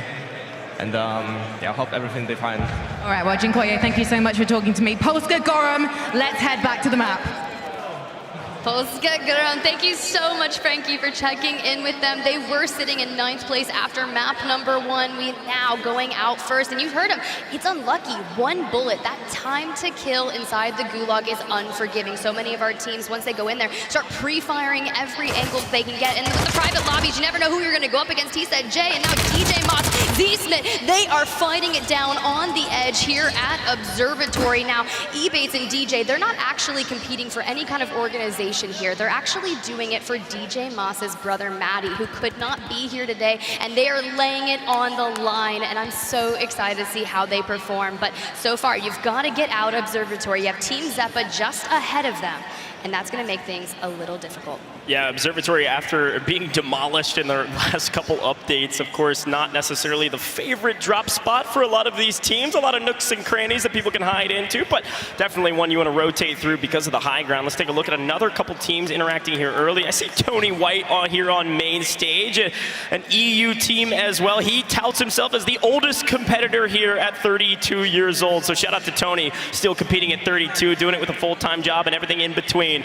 Man's excited to be here, and I'm sure this team is excited to potentially have a solid map. Now, I'm taking a look at that top right-hand corner of our screen here, and I see Team Intex with Believe really creeping up the leaderboard. They weren't even inside. I think they were 4th place going into this map, so they've crept all the way up into 2nd place. They've got a nice solid map going, especially in the early game, already finding what looks like 7-8 eliminations. They could really bide their time and hold out their own into the end game and just set up going in to the final couple circles. We'll see if they're able to do just that. Inksion finding a couple off screen as Aiden and Rated, well, rather Rated and Adrian moving their way in, getting picked up by Signal. 50s, see ya later. That's Ahsoka waiting, watching, and finding it. Adrian in trouble, Rated in the Gulag. That's gonna be really tough. Adrian, with no flares, does have a precision airstrike available to him, but just trying to get into some cover. You start looking at the money situation. Will Rated come back from the Gulag? Doesn't necessarily have enough to buy someone back, and once you start getting into Hydroelectric, there's only like 2 or 3 buy stations right now on the map. We have a mobile as well, but you know those will be watched like a hawk. So Smixy, let's check in with her. Typically lands over in Rohan Oil. You said it best. They're climbing up the leaderboard, and Smixy is gobbling down, looking to get a knock onto Castillo, but attract the numbers advantage. You stack every engagement, and then you reward yourself with that durable gas mask, picking it up. Yeah, a nice win. They're going to continue to play hand in pocket, just work together all the way through each of these buildings, clear the high ground, set up for the next rotation, and hopefully pick up a couple in the process. I believe this team, I was talking to them before, and they said they were going to run 2 signals this time around, flanked running 1 and attract running 1, and who knows, maybe they're running 3. So every single time I asked the team, they were like, we're running 1 signal. Then I asked them again, they were like, we're running 2 signals. And now I think they're running 3, so who knows. But the team, I think in 6th place going into this, Jowo squad got 2nd overall in the map. Needed a couple more kills to creep up the leaderboard. They're in trouble as well and rotating. Let's take a look at that map. They've actually got a nice, pretty clear rotation around this water. If they're able to cross over, you can see Team 11 is Jowo's squad. And as we see the circle, pretty centrally located still. Everybody's kind of staring at Hydroelectric as potentially the end game. Yeah, that's going to be a really tough one to get into. You have the cluster of teams that are going to be exiting out of the further southwestern side of Al Mazrah City. You can see Team Jukies have kind of stapled along the side of Marshlands and carried that forward, making their way to Hydroelectric, but they will still have to cross through the open and through Team Stuwo, so that's going to be a tough one. Yeah, we got DBZ after winning their early encounters, or rather, maybe in trouble in their early encounters. They were able to answer back against Azen after map 1, and now they've got some high ground here on the outside of Hydro. Look, you've got DJ Moss, Z-Smith on the building next to you. You're not too worried about them. You don't think they're going to leave their location, so instead, let's find some easy eliminations if we can, as other teams are rotating in. There's several squads in this area. You've got to hold your position. Elo in trouble, but answers easily against Echo. They're going to be able to push this fight with ease. 3-on-1, 3-on-2. They've lost 1 in the process at least. Down. I thought it was going to be an easy fight, but Tomsterbomb goes big and then might be able to snake his way out of there. Look, if anyone's going to go big, it's going to be Tomsterbomb, and you have to play your life. Once you get out of that player advantage, you can see the dolphin diving happening behind the tree, just trying to separate themselves a little further out. But with so many teams, 43 in particular, left in this lobby, only 7 have exited. This is not where you want to start your map number 2, and especially as you see some distance there for FIFA Kill. Abwiz there going down on that kill feed, but Sirius Mariko, they're setting themselves up into that upper high ground engagement against Super Evan and Z Colors. Now, let me just tell you, I saw them getting their photos done yesterday, and they were here with pure confidence. They knew that this was a job to be done, and they were like, we had so much fun throughout the stages, we're gonna bring it today. I love it. Well, hey, confidence is key. We'll continue to say it today, but Sirius on your screen is going to have to try to push into this next circle, and you're going to be met by, I believe, that's Nico Infinite on the other side. We can talk about the coach all day today. Crowder, an incredible competitor, coach, and everything in between, has a chance that no one else has to potentially be a Warzone champion on top of winning champs as a player and a coach. An incredible player that came through in the wild card of the LCQ. Ridiculous performance through the water, and you're always going to find them near the in circles. The question in my mind always is, do they have enough eliminations to make it not only into the money, but make it into the top 10 today? That's true. It's a good shot on the money right now. Top 25 here on the day of our 50 teams will land themselves with a portion of the prizing, and it's going to be all the eliminations that you need. You see Team Biffle creeping up the score, trying to close that distance onto Hisoka, but Team Luki on your screen. Horrid gonna fall, go to the Gulag, and some Semtex going out to kind of anchor down on that staircase. But the question of the day is all of these flares, it's flare warfare here. I just saw 2 on the ground. Trev's able to pick up another one, so anytime they run into issues, you just gotta do a little dolphin dive 360 out of a window and hit the Hail Mary flare. That's exactly right. That flare, of course, an easy way to get your teammate back. It will pick a random teammate, but a teammate nonetheless. And at this stage, at this level of Warzone competition, you trust every single one of your teammates, regardless of the situation. Team 36 having to rotate in. That's Teeny and Levi had a chance to sit down with that squad. That's our Australian expansions team. And, well, they really were relying on Zeppa to kind of lead the charge from an IGL standpoint and having LAN experience. Hey, speaking of Crowder, in trouble, and it's Swag answering against Nico, against Dez, and against Crowder, and I believe that's a full team wipe. We'll see you later. Gonna have to come back in map 3. What's up with Swag always running into the wildcard teams? Hey, it was Tactical Brit in map number 1, and now Nico Infinite, Crowder, and Dez in map number 2. Look, if that's how you gotta do it, you gotta do it. But this positioning is quite nice. You can see there's a handful of teams just around them, so they will run into issues from the north and from the west and the east. So playing that position is key. Hopefully you've got smokes for rotation and the signal for picks. All right, now this zone is going to be ridiculous. You just saw that the Gulag is close, so no more safety nets. Look at all the loadouts falling out of the sky. There are still 35 teams alive. We're just now creeping into the first multiplier. So when we talk about kills being king, this is what we're talking about. This is not chance, but there is a lot of things that you need to do to mitigate RNG to have a chance in the final couple circles. Juki's already finding more. Look, you're gonna find kills because there's still 89 people left on the map going into this next zone. Now, Goj, this was the engagement that I was telling you about just prior. We knew through their rotation out just north of Marshlands, they were going to run into Team Stuo, and you can see Patzuka is able to grab a knock onto Juki's, but so far, 2 members of that team are still up. They're able to take that squad out, but Soka, they've already made it into Hydroelectric. They're prioritizing those early rotates and keeping stocked up on multiple plates. They've got gas masks, and they prioritize taking high ground where all the teams are. You can see DBZ in the distance. You also have Empathy and Finesse still up for their squad. But to get a hand at Soka and to chow them, it's going to take everything that you've got. Yeah, I don't mind this spot by them, especially if they get that southern zone pull. They've got a huge advantage here on the edge. Now, they've got to clear their backs. There are a lot of teams to go through yet. This isn't even hardly in-game, although technically it is. There are so many teams alive and so many pieces of cover they could be hiding behind. You've got to assume every single corner you check, there's going to be a team. Every single wall you peek over, there's going to be a team. Tip, this isn't multiplayer, but I think the snakes are about to be in. Let me tell you, you guys at home thought your Warzone ranked matches were tough, that you were like going for your SR. Well, think about being in the World Series of Warzone in endgame with 30 squads to go. We are 18 minutes into the game and 30 teams alive. And Skullface, they have set their sights on the next team. They want to clear out the south, so they're going to take that southwestern rotation and try to take up as much space, claim this building, because it is a game of space towards the end and high ground. All right, Skullface again. This team is in such a good spot, but they're going to have to now rotate in. They didn't get the zone they wanted, but still not a bad spot. Swag pushes forward, getting held by J-Tech. Colors goes big with smokes and nades. You've got to use your resources effectively to zone off the advances. If you want a chance to make the in circle, you better have smokes, and you better find them on the ground after you use them. Binzy, Boog, Stukex, underrated squad from this area, trying to hold down the other squads as well, and this is going to be a tough rotation, and Swag has the chance to have the high ground here, but they've got to win the gunfight. He can't find his opponent. There's too much smokes. He throws the flare up. They at least have a floater somehow still alive. So much smoke and so little time to get to the next zone. In trouble with the floater. Hopefully can farm a bit of those multipliers. The question is, how many kills do they have? Just on the outside in the gas. You saw the flare go up, so Super Evan will come back in. Boog's able to get the full onto Swag, but it's TBE with the high ground in the tower, and you can see Boog's just checking up into the sky. Hey, what is going on? I have a signal 50, and Panda goes down. This is where it starts to be really tough towards that end game. You don't have resources. You run low on plates, and that signal 50 is a heavy hitter. It just takes one sometimes to knock them down, but Mayapo, Hisoka, Skullface going for that ever-coveted high ground, utilizing smokes, and this could be the engagement that they need. They're going to clear out this building, one of the last ones in the zone, but Skullface, I mean, a little bit of a bathroom camper. Sometimes you got to do it. I saw a lot of Team 40 there in the kill feed. Shifty alive as well. Some of the top teams from the first map still up, but some new faces here as well.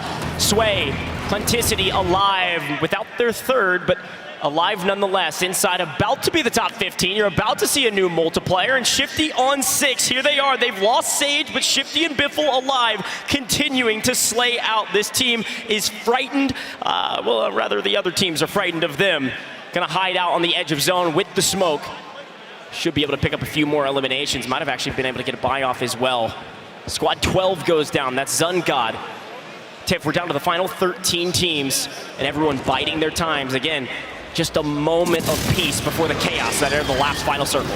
Team Jowo went out, Team Almond went out, but Tom Sturbaum from Team Echo, the longtime duo of Echo, still poised alone in that building. If they had any eliminations throughout this game, getting that coveted multiplier. Now, mind you, in 10th place, you're sitting with a 1.6x. You hit 5th, you go to 1.8, which is almost as good as that coveted 2x. But Hisoka, your map 1 winners, they're pushing the issue. They're getting a little bit closer, just taking all of the stun grenades to the face. But as a duo, Hisoka and Skullface, we chop out that Hail Mary flare, and then we go in for more. Unreal, Hisoka chowing everything. Gets the flare off, and might get the 1-2.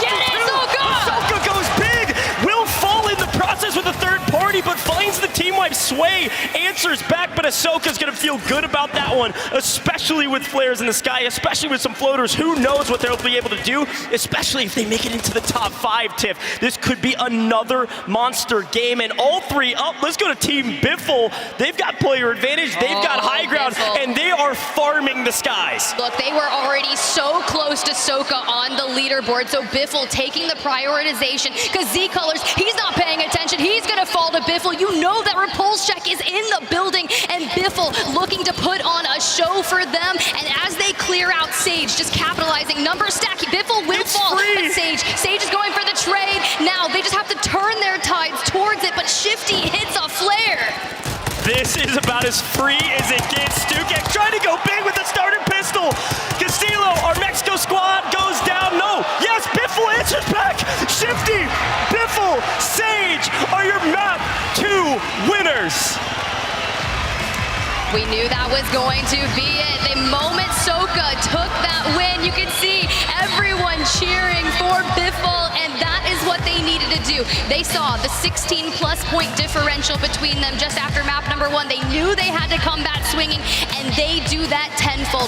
Looking at Biffle with the Signal 50, just poised, playing Duck Hunter out of the air is everything that I was excited for. Unbelievable job from the trio.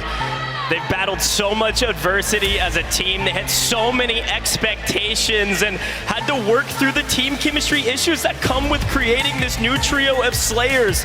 But they found it in map 2, potentially the biggest map of the day. The math will check out for us, but a massive victory. Biffle with double digits already in map 2. They were in 2nd place, Tiff, and likely going to be in 1st after that one. You know, you think about the roster changes that we've kind of hinted throughout the stages of World Series of Warzone. Shifty was actually on that initial roster, but let's take a look at that HyperX victory moment and Biffle just shooting out of the sky. Oh, Z-Colors going down. He's on double digits here, but he doesn't quit there, Ghosh. I love what they did here because they knew they had player advantage and they were willing to split up to farm this lobby, Tiff. I mean, everybody at home's cheering for them. Of course, there's a lot of fans back in North America, but I saw a ton of fans here as well for them. Shifty gets the buy just in case. Now, we gotta give a shout out to our Mexico squad, Castillo and Z-Dark. They actually won the Mexico region and they went big here for top 3 as well. Biffle flies in after getting bought back. StukX falls, and there is that victory. Congratulations to that team. I know they're excited. You can see it on their faces, but not only are they excited, Tiff, they're excited to be at the top of the leaderboard. There is $100,000 going to the team that wins first today.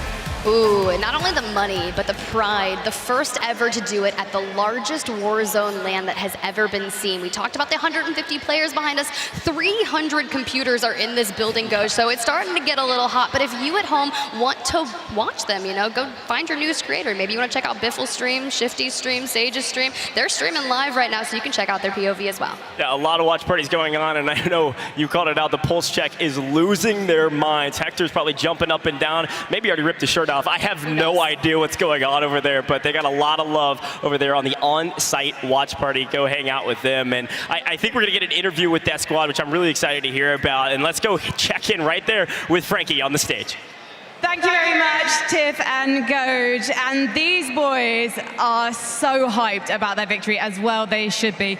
Shifty, what were you just saying there? You were talking about the squad clicking. Yeah, I said basically the gears are clicking. We've seen it before when all three of us play great. We have big wins. And I told them going into that second game, let's win. We need it. We want this. We want every team to know that we're coming here to be dominant and that everyone should watch out for us. And it was a Hydro end game, so I mean, we couldn't ask for anything better. And these guys played out of their mind end game. Talk to me about the tactics in the in-game. You're going in and out of the gas, you're playing a risky game, but you knew you had it in the bag. What were the comms like? What were you saying to the boys? Oh, honestly, the comms were pretty intense, all right? Shifty was just trying to play his life inside a building, and I looked up, Sage called out there was a bunch of people floating, so I looked up and got like 3 free kills with a sniper. Yeah, it was really insane end game, so like you can't really call on what's going on, but you know, we were doing our thing. You boys are known as a bunch of aggressive slayers. How are you finding the Signal 50? I think Shifty's the only one sniping on our team, so as long as he keeps getting all those picks, he's had like 10 kills that game, so we're doing pretty good on slaying-wise. Let's come over then to you, Sage. So tell me about why your team did have trouble when you got together to take on the World Series, and now how you've managed to bring things to the point where you're standing on stage with me having had a victory. I mean, in stage 2, we barely formed the team. There's not really much practice, no chemistry. We knew right after that we didn't want it to destroy us. We said it to humble. We didn't want to go into stage 2 knowing, you know, we're the best in the game. We wanted it to be like, we need to know our ground and know how we're going to be. Ever since then, we've only mainly lost 2 to 3 tournaments out of maybe the 10 that we've played. I trust my teammates. I trust D to get my trades. I trust my IGL Shifty, and ever since then, we've been playing perfect. You've been playing incredibly, second in the first drop of the day. Now you've got a victory to your name. Do you think you're the best team of the 50 here on LAN? I think that my team is probably up there. I wouldn't say we're the best. We still got a lot to work on, but I know for a fact when everything clicks, like how we played that last map where our comms are still crazy, but we still understand each other and we still trust each other's judgment, and we play it perfectly. Well, your trust is well-founded. Thank you so much, London. Give it up for Team Biffle!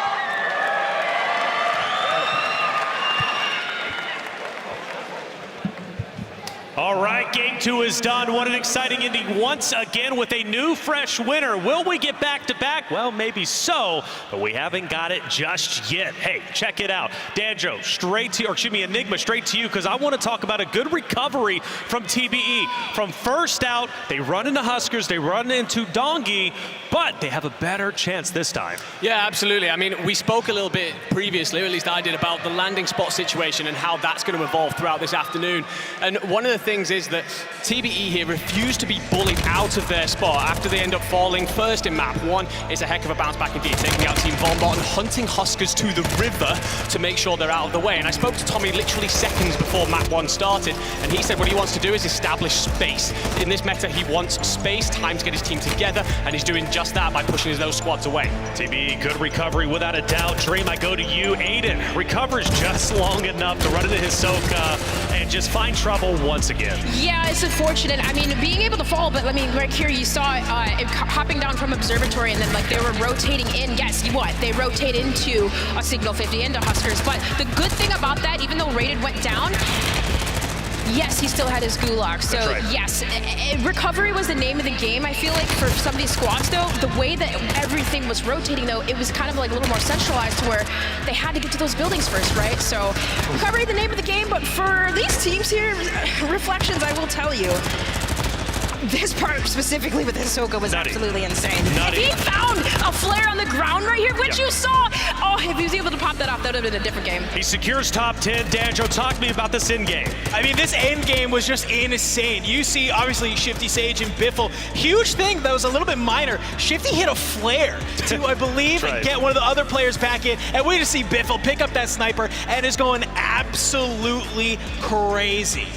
Yeah, you hear them speak in the interview there about how much they believe in each other and all of this, but I was speaking to Repulse himself last night late on, and I was talking to him about this squad, and there was a bit of a difficulty for them when they first came together, some inconsistencies, they had real takeover moments, but some underwhelming performances as well for a trio as talented as this, and the problem was that they were having was that the three superstars, the three Slayers, that's very difficult to merge together. And what they've done as a trio is come together, assess where it is that they can be the best team, and they are delivering today. Can we talk about Team Diaz Amir representing Mexico, Castillo, and Z-Dark? Like, they have been coasting silently in that 4th place spot. Yeah, I mean, they have been, and 4th place is big for them because we talked about our expansion regions. They're outnumbered, 21 NA, 20 EU. You only got 9 expansion regions. We've already seen Japan make an impact, and now you're seeing Mexico with 2 teams make a big impact. And that's what I was saying, like, crowd wasn't getting loud for them, but they're a team that is still making an impact and also could, in fact, win today. Your team are Map 2 winners, Biffle, Shifty, and Sage, 24 eliminations. Wow. That's the biggest game we've got yet. Hisoka, I thought, was setting the pace after Map 1 with 21. But Diaz, Biffle, Shifty, and Sage say, enough is enough, we got this. And I thought it was funny. During the interview, Frankie asked, Biffle, Signal 50, how's it treating you, right? And Biffle goes, I'm not even using it. Yet we see evidence in the final clip of him just beaming players out of the air, okay? So wonderful job coming out from Diaz Biffle. He's an incredible player. We didn't talk about him pre-show, but we didn't forget about him either, right? He's that guy that can make some magic happen, and he is making some magic happen. Well, that's it for map number 2. 4 more games to go. We're going to take a quick break. When we come back, we'll have our standings as well as map 3 coming your way.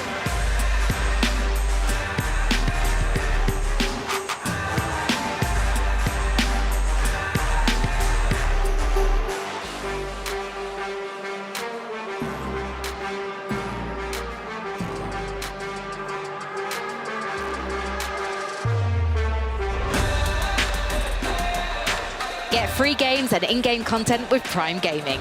Visit gaming.amazon.com and link your accounts. HyperX is the official peripheral partner of Call of Duty. The World Series of Warzone Global Final is here, and so is the SoloYolo pack. Drop into the game with the essentials, including the Red Mist XMR blueprint, the SoloYolo Chimera blueprint, animated calling cards, emblems, and more. The pack is available using COD points. Visit the in-game store now. Hey, we're here with Team FIFA Kill and FIFA. You gotta tell me who your teammates are.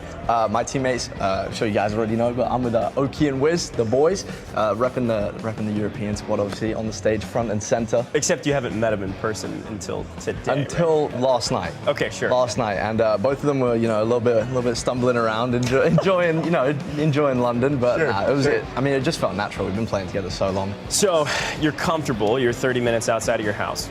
Yep. But you're not in your shed. Talk to me a little bit about it, okay? Why the shed? Originally, I'd be sitting playing in the front room, 60-inch TV, and you can't really sit playing a tournament for money when you got your little brother walking through, drying his hair out the shower. Didn't really have the room for a setup, so my dad just took every penny he'd saved, built a shed in the garden, got me out there, put some internet in it, and just went from there, You really have become the shed expert, right? Oh, 100%. And so as such, we're gonna actually have you rate some sheds between 1 to 10. We're gonna start with this nice shed here, FIFA. Lovely. It looks a bit like mine, actually. I'm not gonna lie. Sure. I'd give that a solid 9. Okay, so how about this shed? What do we think about this? I love that shed, man. I'll give that shed I'll give that one a 7 because it is wall bangable. What about this shed? Yeah, that's prime real estate, actually. But I'll give it like a 5. Okay, great. Okay, this shed, this is a fun one. You've got some tools that you could potentially use in this shed. What are we thinking? Funny story, actually. My dad loves flowers, and there's a lot of flowers outside the shed. He likes to decorate, and my house only has 1 bathroom. So if someone's in the shower, the flowers become the toilet.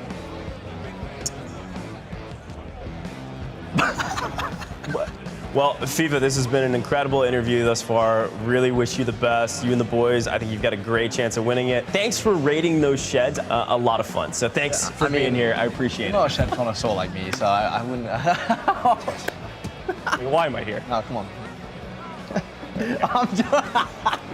Final shout outs to the Shed Gang. Anybody you want to give a shout out to? Obviously, shout out to my dad. He's my number one, my best friend, manager, dad, obviously.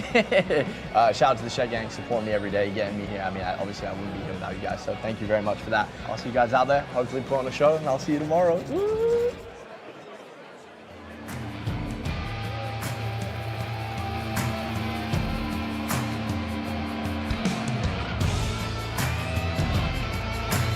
ladies and gentlemen, to the World Series of Warzone Global Finals presented by Prime Gaming here in beautiful London, England. It's been incredible, without a doubt. 2 maps down, about to hop into map number 3, which means that will be our halfway point. So if your favorite team isn't doing too well, get loud for them, because they need your energy. I'm Taylor Reflections Noble, your host, joined by Dream Crazy, Enigma, as well as Dandro. Today has been wonderful, right? 2 maps, 2 different winners, but some heavy hitters starting to rise to the top. Now, I want to give a shout out right to one of our great teams who makes Codcaster everything that it is, and that's our B-Nox team, who's constantly giving updates and upgrades. So B-Nox for the Codcaster, that's who you can thank. I'm not gonna lie, Codcaster is like, it's beautiful. It's just a beautiful thing, right? We're able to see everything. But without a doubt, it's time now to see our standings. I gotta know who's in first place. Enigma, who are we looking at? I mean, it's going to be Team Biffle right at the top here. 76 points after 2 maps. The big thing, though, 44 eliminations. So one of the things at the end of map 1, I was a bit worried that maybe they'd going too aggressive, getting a lot of eliminations, and then not placing too well. They fixed that in map 2, and they're going huge right now. A massive gap over the rest. Going huge indeed. Well, map number 3 is getting queued up. Let's get it going. Goes. Tiff, take it away. Hey, thank you so much, Reflections. That's right, map number 3, almost halfway through the first 6 maps of the World Series of Warzone, which means we are that much closer to that SoloYolo 100K prize, Gosh. London, are we having fun yet? I think we can do a little bit better than that, but we'll try again later. Tiff, I'm excited for map number 3. You're right, we're almost halfway done, and you're right. SoloYolo right around the corner as well. We have $600,000 to give away today, and, well, maybe not give away, maybe it's earned. But let's take a look at this next drop. Map number 3, and Cam's first out of the plane. We'll see if that bodes well going into this map. A very similar plane line to what we witnessed in map number 2. So teams in Akhtar Village Airport, they're gonna have priority, and even over in the coveted H5 where Juki's typically lands. He's made history there, competing from that POI quite some time, celebrates a lot of quick cash, but let's jump on board with DBZ out towards airport. Now, mind you, they had initially won this contest in map number 2, so they're looking to pick up a couple more eliminations.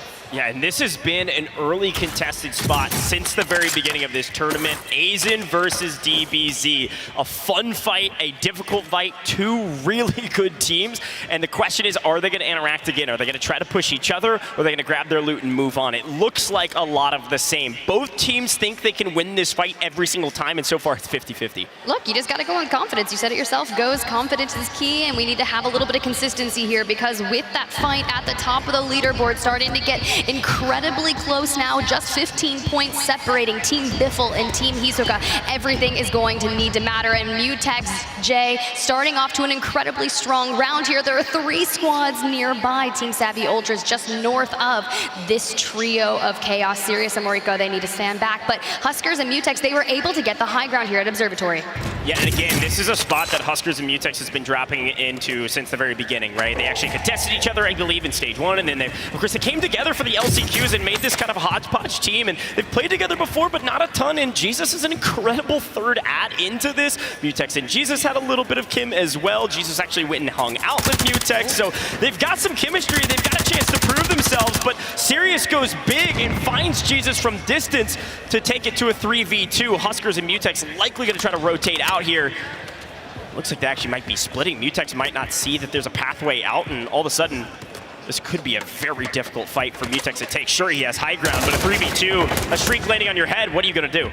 Mutex still has high ground, but he is going to be forced off of the roof. But when you have such good ground loot off drop, CPA is able to grab the down and finish onto Mutex, sitting into the gulag just early on. So Huskers Co, you know they had such a long journey to get here, and so far have run headstrong into resistance. But Nico, Crowder, and Dez, your wild card winners out of NA, starting off really strong, just on the low ground, trying to dolphin dive behind cover so Nico can get back into with his team. Yeah, that's CPA team. That's our Asia expansion region team. They play extremely aggressive, so it makes sense they like Observatory. Okay, Crowder, phase up here. Take a look at Crowder. Sniper, maybe not the signal, but we'll take it. Whatever you got in hand, find a down that's going to open up a pathway moving into the next building. Potentially could move into this fight. Still a very difficult fight to push up on, and this could be one of those fights, Tiff, I got to sneak the word in at least once in this broadcast. This is a quagmire fight. They're going to be fighting this fight for a long time, and Sometimes that's good, but most of the time that's bad. You might sit here and fight the same team for 5-6 minutes, while a team like Hisoka's already wiped 2 full teams and then setting up for their in-game. You can see Goat and Co. able to call in their loadout, but Dez able to apply the pressure with the ground loot Cronin. And if you're ever going to get a ground loot weapon, getting the one with at least 50 rounds in the mag is going to be nice. It's going to be allowing them to put as much pressure as possible. But you're right, this fight isn't going anywhere anytime soon, but being able to whittle down your enemies, get all the plates out from them. But if they had one PA, one missile, everything would change the tide of that engagement. As you can see, Rated and Adrian on the rooftop, time to take down CZR, but it's going to be one, but it's going to be another, and he drops him. Rated, the IGL, able to capitalize on that and immediately fly in. Yeah, this is a great elimination because his team can do nothing about it. CZR goes down, but answers actually from a third party. Z-Smith comes in from behind and wipes his former teammate. Aiden sent to the gulag. Z-Smith, Ebates, DJ Moss on the hunt, and Rated knows they're coming. Look, if anyone's going to do it, having it be Z-Smith is pretty nice. When you think about the storylines that he had going throughout the stages of World Series of Warzone, kind of came out of a semi-retirement, and he always knew, I have so much to prove. And knowing how many tournaments Z-Smith has won throughout the history of Warzone, having him say, I am an underdog, is kind of scary, because we talk about everyone that has their own stories and what they have to prove. Z-Smith, you know, this is the stage to do it on. Well, we've got Reaper, we've got Diego Soros and Lage on your screen. Lage looking for an elimination here. Lage actually one of our 10 mouse and keyboard players as well, coming through the expansion regions. Lage goes big, you can tell based on his sensitivity what he's able to do, snapping around, having to fight against some of these controller players, but it's a smoke. He doesn't get first shots down. Luckily still alive though, is gonna use the smoke to his advantage this time to get out of dodge and replay back up. You see all the smoke, Zaf in the distance, gonna hit the parachute and try to expand out to another building. This is one of the toughest buildings, in my opinion, to push, but Hollow, he's gonna jump out, try to get a different angle onto Lage. Not able to capitalize, here we go, the shields are gonna be cracked, and yes, it's a 2v2, but it's gonna be Zaf that goes down. Lage last alive, in trouble, running away. Third place from the Brazil qualifiers. Has a chance here to stay alive and should be able to get out of dodge, but it's going to be difficult to not get hunted down. Lage might actually be readdressing. Back to Observatory, Tiff. Look who's here. Hisoka on main stage and trying to hunt down this Asia qualifying team. CPA, Sirius, Mariko looking to answer back, but down on the low ground. This is going to be a tough fight to win, and they actually might just take the tunnels out. Sometimes it's best to actually prioritize the disengage. Mayapo, though, already has the high ground. They've got loadout weapons. They're utilizing the buy station here at Observatory, because you start to think, while this POI is dead near center of the next zone, where do you go from here? You want to wait and see, because typically they are in that end game with some of the best positions, and similar to what we saw out of Biffle and Sage from map number 2, just being able to get to the end game and have player advantage can be nice, but Invader, Sway, and Hunt's team on the main stage here, already with 2 eliminations, and Clown in the gulag. Yeah, those are 2 teams that I was talking to before the broadcast, and they're like, nobody knows us, nobody respects us, we're here to prove our name, prove our worth, so excited to see if they're able to do that here on main stage against some of the best Warzone competition in the world. You see TBE sneaking out of that fight. Everyone's still biding their time. Now, we have seen the first team fully eliminated. Question is, who is it, Tiff? 49 teams alive, and many of our teams, if not all of our teams that are at the top of the leaderboard, still up. Team Biffle, 48-point victory, and now a little layer cake action. You'll love to see it. DJ Moss, Ebates, Z-Smith, a fun fight against Joe Woe's squad, seemingly with the advantage. Breadman gonna sneak out of there. Limax, not sure he's able to yet. Limax doing a little bit of crouch walking, trying to figure out the best way to infiltrate Team Ebates, but it's Limax from down under crawling to the mid-level of this building. Now, one thing when I was getting to talk to them, you know, I had a chance to sit down with Bread, Joe, Woe, and Limax, and he's like, I just shoot my gun. I'm here to show out and shoot, and he's still infiltrating this building. Now, I've had this happen to me several times. If he's able to fully flank them, that's kind of scary, bro. Sneaky, sneaky. Can he catch an angle? I don't think they know he's here. Dude. Trigger Discipline's gonna hold on to it. If he can catch an angle here, getting some comms from his teammate, he's gonna sneak up. Is he gonna find it? Couple grenades, no! Goes for the nades instead of the gunshots. Could have maybe grabbed the knock there, but Not sneaky enough. Gets the self-revive up, but eBait should clean that up, no problem. Limax sent to the gulag. Nice try, buddy, but not enough. See if we can get back onto the map.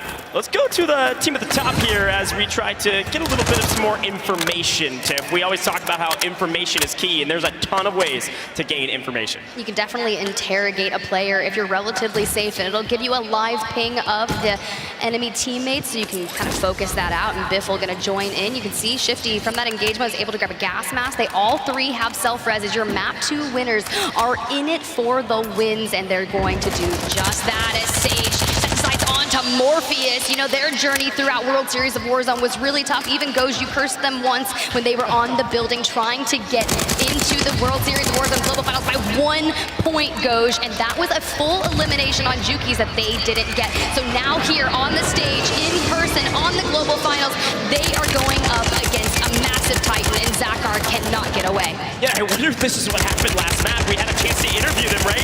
They went down first, and they get wiped here again. I think they're full out of the lobby. Team Rocket can't catch a break, and it's because of Team Biffle going big, grabbing their early eliminations. They have a system, Tiff, and it's working.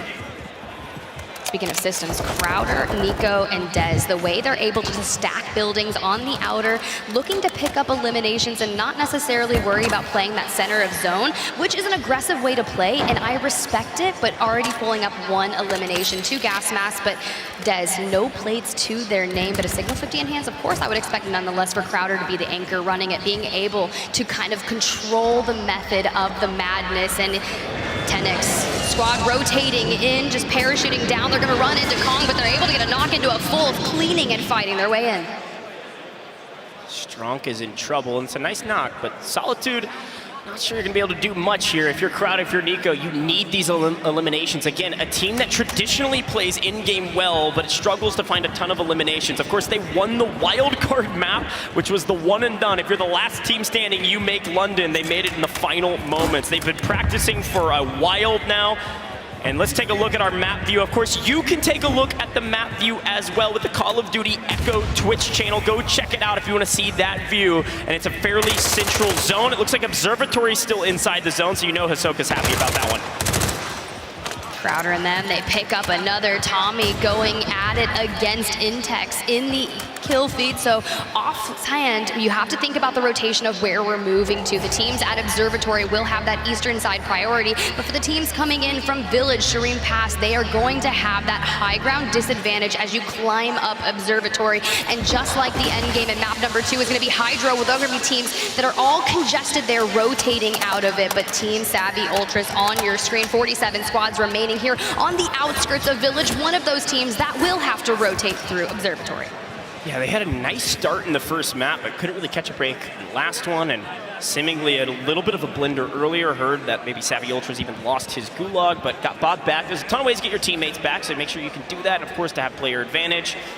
It's necessary in these moments, especially playing outer zone like Gooey, Clapson, Goat, DJ.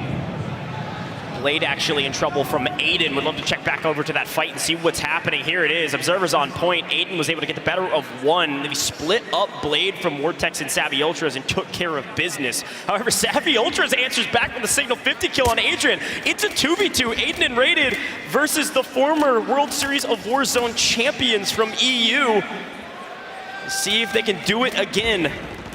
Rated on low ground. Aiden mounted up, looking for an elimination. Oh, Savvy, the bait and switch. Here's the deal. Aiden was able to suppress fire for Rated, who jumped down, went for the buyback onto Adrian, but unfortunately will lose their life in the meantime. But Aiden with the flare will be able to bring them back, but the same goes for Blade. He was immediately brought back by his teammates, but chalk it up. Aiden not able to get the down there, but they know, and there's a medic vest on the distance. So we talk about the different med vests that are available, able to grab a gas mask, and some teams even filter through those different types of vests where, hey, if you got to hit the res on a team, you want the medic, you want a quicker res, but they've got comms, they've got stealth, and Aiden on the rooftop still. Let's take a quick listen in with Team Aiden and hear some of their comms. I know the team at home are going to love this, and the people in the stadium might be booing them. Maybe like linked up a little building.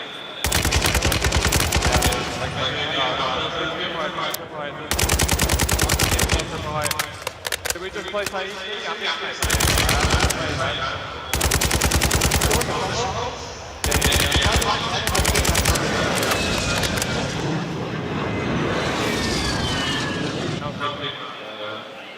Keep outside? Yeah.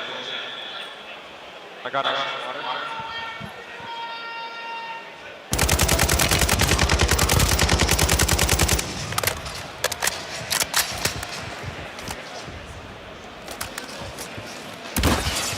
Cool, calm, and collected is what Aiden and Rated are always. The Cheddar brothers, having played together for years now and earned, well, a lot of cheddar. Hundreds of thousands of dollars earned, not between both of them, but singly. Each of them having earned well over $300,000 and trying to add an extra $100,000 on top of that here today. You can see the map. Increased view on your screen. You can see all the teams having to rotate in. Observatory outside of the next zone. We are headed over to Saeed City and outside of caves here, Tiff. Look, this is going to be so tough. You're going to have Aiden. They're actually electing to grab the high ground, which is nice here for them at Observatory because you can kind of parachute off onto the other side, but you're going to run the risk of going through the river. If there's anyone that's going to have a beautiful advantage in that next zone, it's going to be the teams that have made it already into Saeed City that have the ultimate high ground. But you can see Mayapo from a distance playing on the cliffs outside of Observatory, and there goes Kong. A 1-2 down and out. We knew that was going to be the issue with the Signal 50, but for another issue, it's the fact that Huskers taking on Tony White, man, for everything they've been going through early game, their ability to regain is exponential. Yeah, I've been very impressed with Huskers' team's ability to stabilize. I've seen them hunted down time and time again from TBE, and yet all three are alive and trying to take this fight from potentially multiple angles. We'll see if they can hit a couple jump spots up, or they're just going to all push up together. Sweezy's team, of course, has the advantage here, being that they have the high ground, some pinches. And if you take too long here, Tiff, I'm worried about a third party. There's a ton of teams close by that could potentially do it. Here are those jump spots I was talking about, looking for any angle they can get a chance to shoot through those windows and find their prey. Speaking of prey, Clutch Belk very much so in trouble as the team near the top of the leaderboard. Quick wipe of DBZ. It doesn't look like a full team wipe, but certainly not one you're happy about. Yeah, but Skull on 0, and we're already on circle number 4. And the issue with that being is they need to be able to maintain the pace that Team Biffle has set. Yes, they won map number 1, but Team Biffle answered back in map number 2, and now well into map number 3. Biffle is just extending and capitalizing on that lead that they've already created, and Shifty, the former member of the Stage 1 roster with Soka and Skull, finding so much success here alongside Sage and Biffle. Yeah, this is a tough one. Now, I did just see, I think it was Savvy Ultra's team that was full wiped out of this map, so not going to be a great one. We just missed out on the multiplier. We're just now inside the multiplier. Shifty and Sage are missing one, so they're going to play patient here and hopefully just pick up a couple picks as teams try to rotate in. There's Castillo, one of the other teams, fantastically performing today from Mexico in 3rd place going into this map with Deus Amir, a team that a lot of people were watching out for, but there was really a lot more chatter around the 2nd place team from Mexico, which is Panda and Goat Clamp, who are nowhere to be seen, at least at the very least inside of top 5. So we'll see what they can do in this map as Ahsoka continues to push the equation, continues to push the pace. If you're dictating pace, usually you're on top. The problem is when the team's on top of you, you're going to be in trouble. High ground is everything. Gets caught out in the open. Skullface has to go big from his position. Finessing, Braxton not going to make that easy. Skullface in trouble. We're at risk of being sent out of this map. Oh, Skull in trouble, no flare in sight, and this is what they were talking about with Team Soka, their ability to get out of fights with at least one of them. That's why they're like, that's so hard to kill. But for Nesson, Empathy, Braxton, let me just tell you, they just made it look so easy to take them out, and they hit the redeploy drone and continue on the rotation. Team 25 taking to the skies, trying to get across the river, they'll do so, but it's Shifty, it's Sage, just answering back, finding, it doesn't matter, they just get a change angle, they just throw down, 2 members will fall, 1 still standing, but Sage has to prioritizing healing. The question is, where is Shifty and can they stack this? Tiff, we have 26 teams alive and Sage is on 10 eliminations. 2 players alive, Biffle's nowhere to be seen, and it doesn't matter. They slay out when they need to. Unbelievable performance from this team. It almost doesn't even matter what their multiplier is. They've stabilized at the top of this leaderboard because their main competition, Team Hisoka, is out of this game without a great map to show for it. Yeah, but the issue is they have 10 seconds and they are not encircled. They have to move. So look at King AJ. They have to be able to clear out the right side because the squad that's in the top 5 just ahead of them, Deuce Amir, is in the building that they want. And even then, they will still have to keep moving to that eastern side. Squad number 5, that's going to be FIFA Kill, is already positioning themselves well into zone. But Sage and Biffle, your map 2 winners, they're going to have to get there. That's a big wrap. Gas mask are everything, and it looks like they both have one, at least for the moment.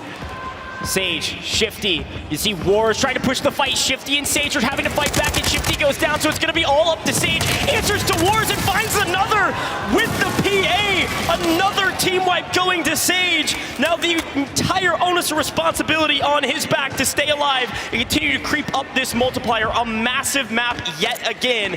Last alive for his team.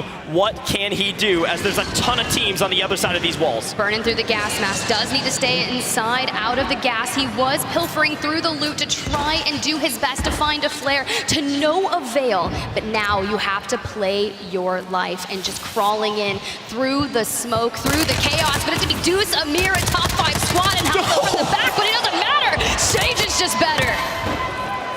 No health and a couple plates just inside the zone. The gas mask is gone. He's gonna have to fight the team in third. No!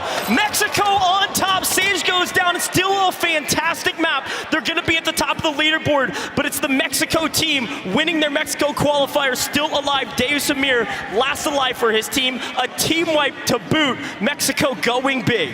I really respect the ability from Sage to try and hit that mobile buy, but to no avail. But still, the Titans, the prodigal son, Tommy, on your screen, returning to the copper box, looking to find success. But you gotta get through the end game first. 12 squads remaining, and they seem to be at least north of 8 eliminations. But with having to fight forward, utilizing Semtex, you can only imagine how to clear out a building. No connects, so they're making sure they can check, is anyone still inside this building? Can they get it for free? They actually can get it for free. You're gonna have Clown on the other side. You would love to grab a knock here, and he knows they're in there. There's the grenade knock. TBE, they call themselves TBE because they're the best ever. Tommy goes big for 8 currently and should find a 9th. They've got high ground position, they've got player advantage. Tiff, this could be the map they need to creep inside not only the money, but potentially the top 10. The money starts at top 25, so halfway through the lobby, and now you've got them on the roof. You hear the signal 50, but Team Braxton, they're not gonna let TBE take it so easily as Braxton absolutely turns on that guy. Able to get just inside before falling, but finesse and capitalizing on the rest of Team Huskers. This is such a fun team to watch. Again, another team that on paper are underdogs, but really, can you call anyone underdogs in this stadium? They've earned the right to be here, and they have a chance to go big to win map 3, but you've got to go through the behemoths that are TBE, who have the clear advantage. Signal 50 in hand, sure, you'll connect, but can you find a knock and a full wipe? You love to drop some of these teams of 3 down to 2.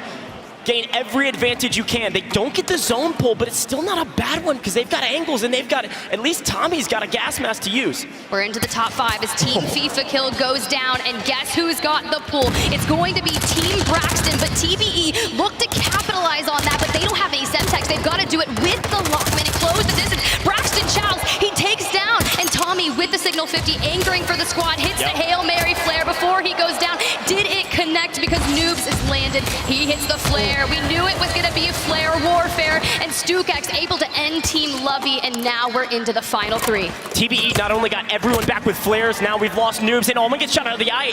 The sky is just Tommy last alive. What we thought could be a TBE victory now, all signs are pointing to Team Braxton. No, Benzie, Boogs going huge, finessing falls. It's Tommy versus Boogs, and there's one other team remaining. Who else is floating in the sky? It is Braxton, still up.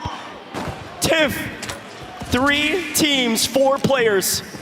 Tommy fighting some weapons. We saw another member hitting the mobile buy. We're getting finessing back to join Braxton, and he was able to grab a sub on the roof. What looked dire for Team Braxton is starting to look a little better because he was able to grab a signal as well. Boogs and StuKX, you may have the high ground, but we're doubling down. Tommy with the starter. Tommy knocks Braxton before he gets traded out by Finessin, but Finessin doing his best to anchor. This is looking so good for them, and they take it. They take game number 3.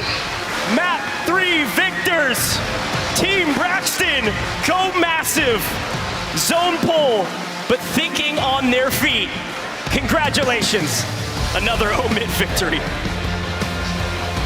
Omit on top, Goosh? Omit on top. Something about those players are just performing different on land. We've seen it throughout all of the stages. Stage 1, Stage 2. Last chance qualifiers, they were all remote, and the questions were asked, would our players be able to perform on land, on this stage, in front of a crowd, more than 2,500 people in the building cheering them on, and they're locked. It's an incredible team that's come together. A fellow Tennessean with Braxton, Finessing, been in the scene since way before Warzone, even into Blackout, and yet they're still proving that they're one of the best here on main stage. Map 3 victors. That's huge for their point totals. I'm gonna have to look back and see where they were. I don't think they were in the top 10, Tiff, but you can see the excitement on his face.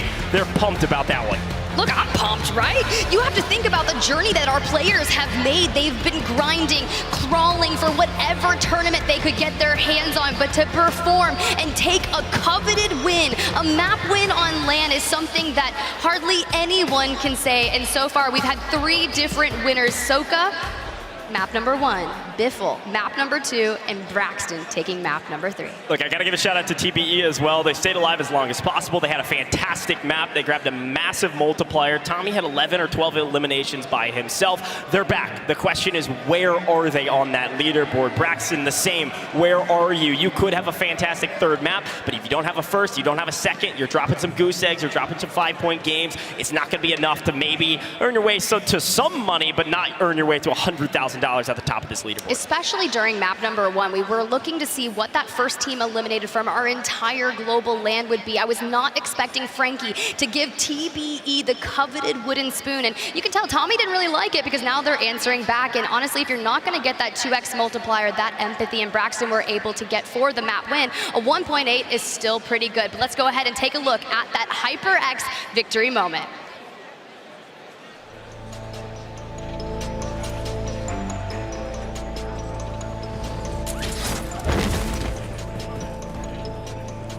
This moment, Tiff, and as Tommy with the pistol in hand, doing everything he can. This is the flare meta that we're in, right? Of course, you've got the 3-2-1 meta with the signals, but when you've got flares in the in-game, for a moment, you have a bit of reprieve flying up into the sky, but the question is, can you land on weapons? This is a key moment looking back at this victory.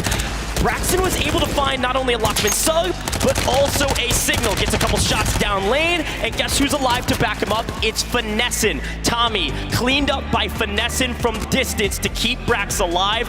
Down, but not out. Finessing alive, they clean up the victory. Very well done to think on their feet. Sure, they played the last circle well, but thinking on their feet at the end was what won them that victory. Not only were they able to find weapons, but it's Braxton who comes back in, lands on the mobile buy station, gets himself a Lockman SMG, a Signal 50, and a buyback to bring his team in. So now I know that Frankie is on the floor looking to talk to them, and I'm curious to hear what Braxton and co have to say. So am I, Tiff, because that final fight was absolutely electrifying. Braxton, you actually managed to take the victory with all 3 of you alive, which was a miracle considering the chaos. Talk to me about how you managed to take the victory. Yeah, so we got building control. We knew we were going to hold the building. We knew we had a good zone pool. So I basically told my boys, stay true, stay home, stay in our building. And once we saw that zone pull farther to that portable buy, I knew we had won the game pretty much because we had the best rotation, and I ended up getting knocked and got flared back, and I was pinging for my teammates, and they held it down, got big kills, and that's how we got the win.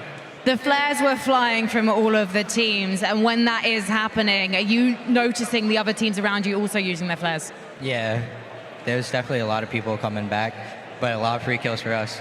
A lot of free kills, is that what you call the kill on Tommy? Yeah. The Brits offering up the free kill. That's where we're going wrong, Europe, I think, because North America, they are doing incredibly well at the moment. Finessing, how are you enjoying the spirit of LAN? It's really good. I'm a little nervous, but it's really good. We just got to focus. Second half of the tourney, the job's not finished yet. Do you think that your focus was much better going into that map? Of course. I put a lot of trust into my IGL Brax. If he says to rotate, we rotate. And Braxton, that's lovely words for you, but have you got any nice words for your teammates? Because clearly you're pulling things together here in London. I mean, I've been playing with them forever. I've known them forever. They got trust in me. I got trust in them. No one I'd rather play with. They're the best in the world. And why is North America looking like the best in the world right now? Because EU sucks. Oh, London! Braxton's saying EU sucks. Are you going to let him get away with that? What do we think of Europe, London? I think we got some fans in the audience, although to be honest, London, I think we need to work on it. We're going to head back to the desk, but Braxton, congratulations on the victory. I heard a lot of boos, but I heard one scream from like somewhere over on the right side. So I was like, here we go. There's somebody out there for NA. Well, NA is looking good. 3 games, 3 different winners. And Brax, for the first time, gets up on the leaderboard super high. Well done. So game 3, a lot to take away from that. First, I'm going to you, Dandro. We discussed StuKX landing and StuKX leading the way for EU as a whole. A team that we didn't necessarily cover too heavily in the beginning.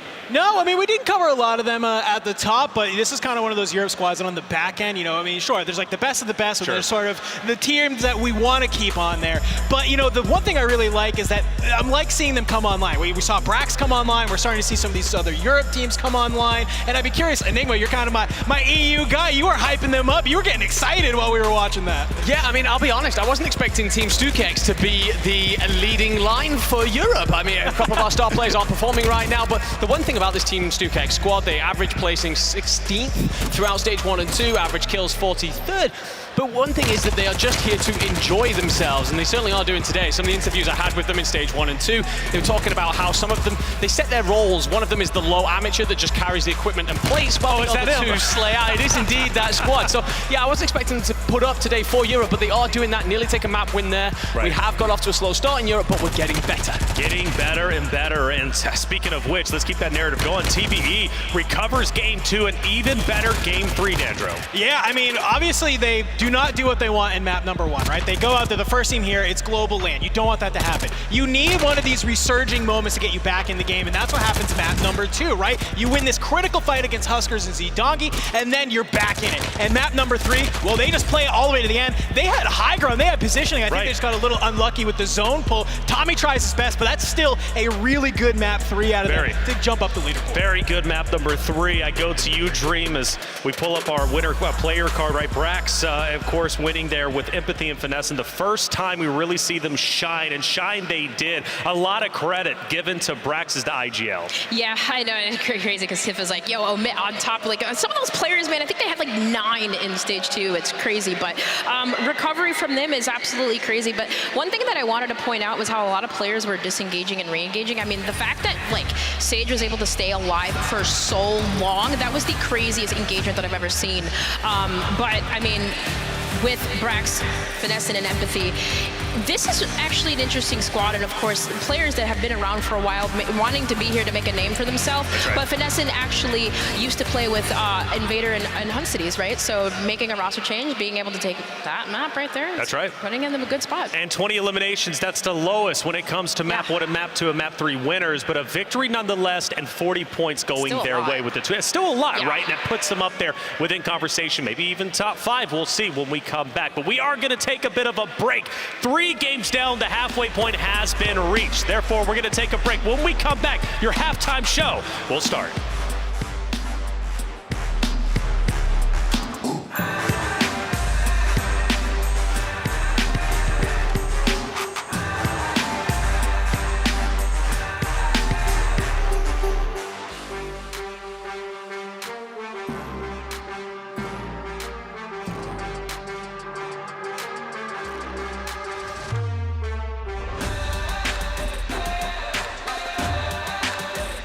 Get free games and in-game content with Prime Gaming.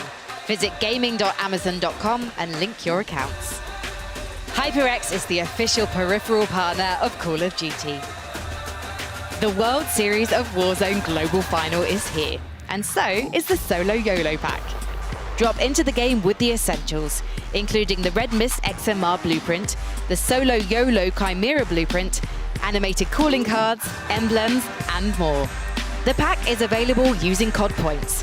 Visit the in-game store now.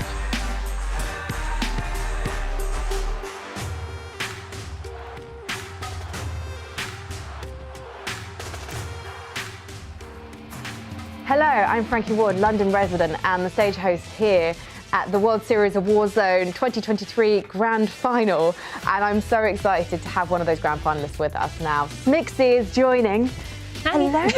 Welcome to Europe. This is the first time you've been on this side of the world. Yes, it is. I think there are a few people who are really looking forward to seeing you perform on stage as well. Hope so. Definitely, I know so. No, you guys did not make a video. You're out there to... Oh no, I'm gonna cry. Stop. I'm always so emotional. I'm already gonna cry. Okay. Whew. Yo, Smix, congrats on making it to London again. You absolutely deserve to be there. You have been killing it all year, and we're so proud of you. No matter what, make sure you go out there and show the boys what's up. Hi Smix, it's Kins here. I just want to say congratulations on London. You've been killing it all year and kill it in London. Good luck. Hello, just wanted to stop by and tell you that I'm so proud of you, Smixy, and I cannot wait to watch you and your teammates go crazy on the main stage. Good luck. What's it like knowing that there are so many people who want to see you do well in London? It's awesome, honestly. I feel very grateful and excited to be here. So the fact that there's so many people rooting for me is very nice. I don't think there's any doubt that you have the respect of your peers. We've seen messages from some of your friends, and I think they're your fans as well. How do you feel knowing that you are representing other Warzone streamers and competitors like yourself? I wish that there was more women here with me today. Honestly, I wish the room was filled with women, but I'm just gonna try my best. All I've ever wanted was to prove that women are just equally as good as men in games, so we'll see what I can do. Yeah, anything you'd like to say before we let you go compete? Thank you for having us. Thank you for hosting this. This is awesome. I'm super excited to compete in World Series of Warzone. And yeah, I'll see you guys on the stage. Watch out for Team Smixy. Yeah. Otherwise, she's going to take you out.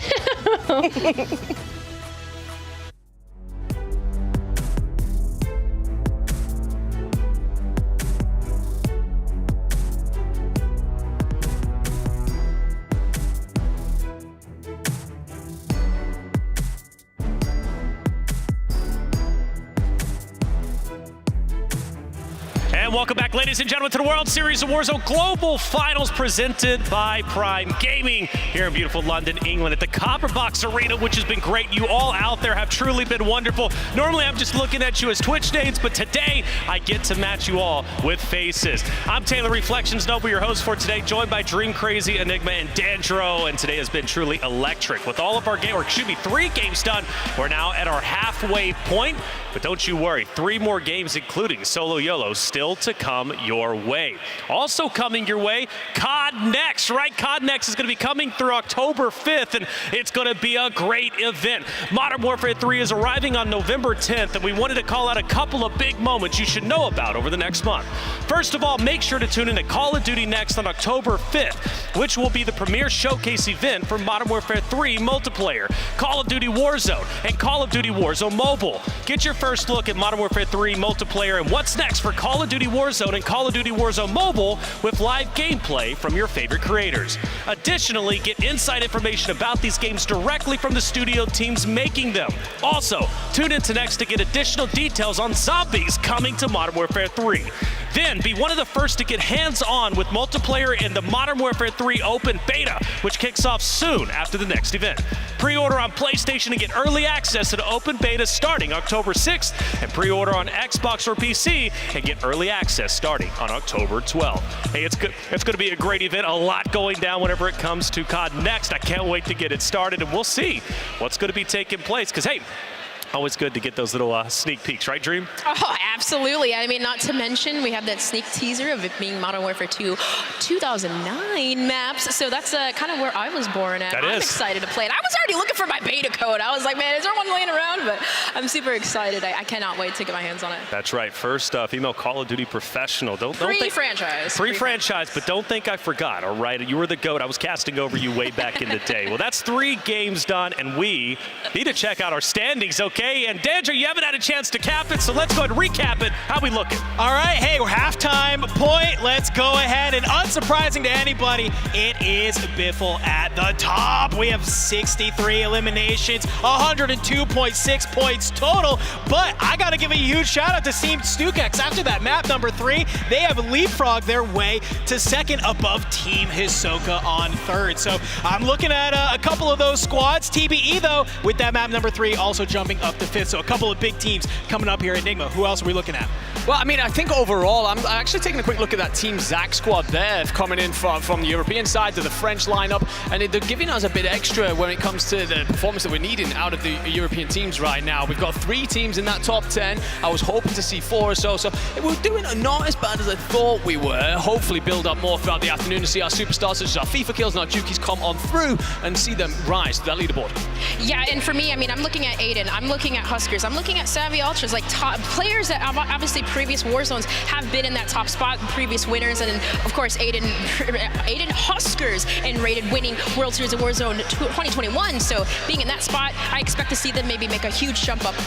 Yeah, huge jump up indeed. Team Swag there. Of course, Super Evan Z Colors.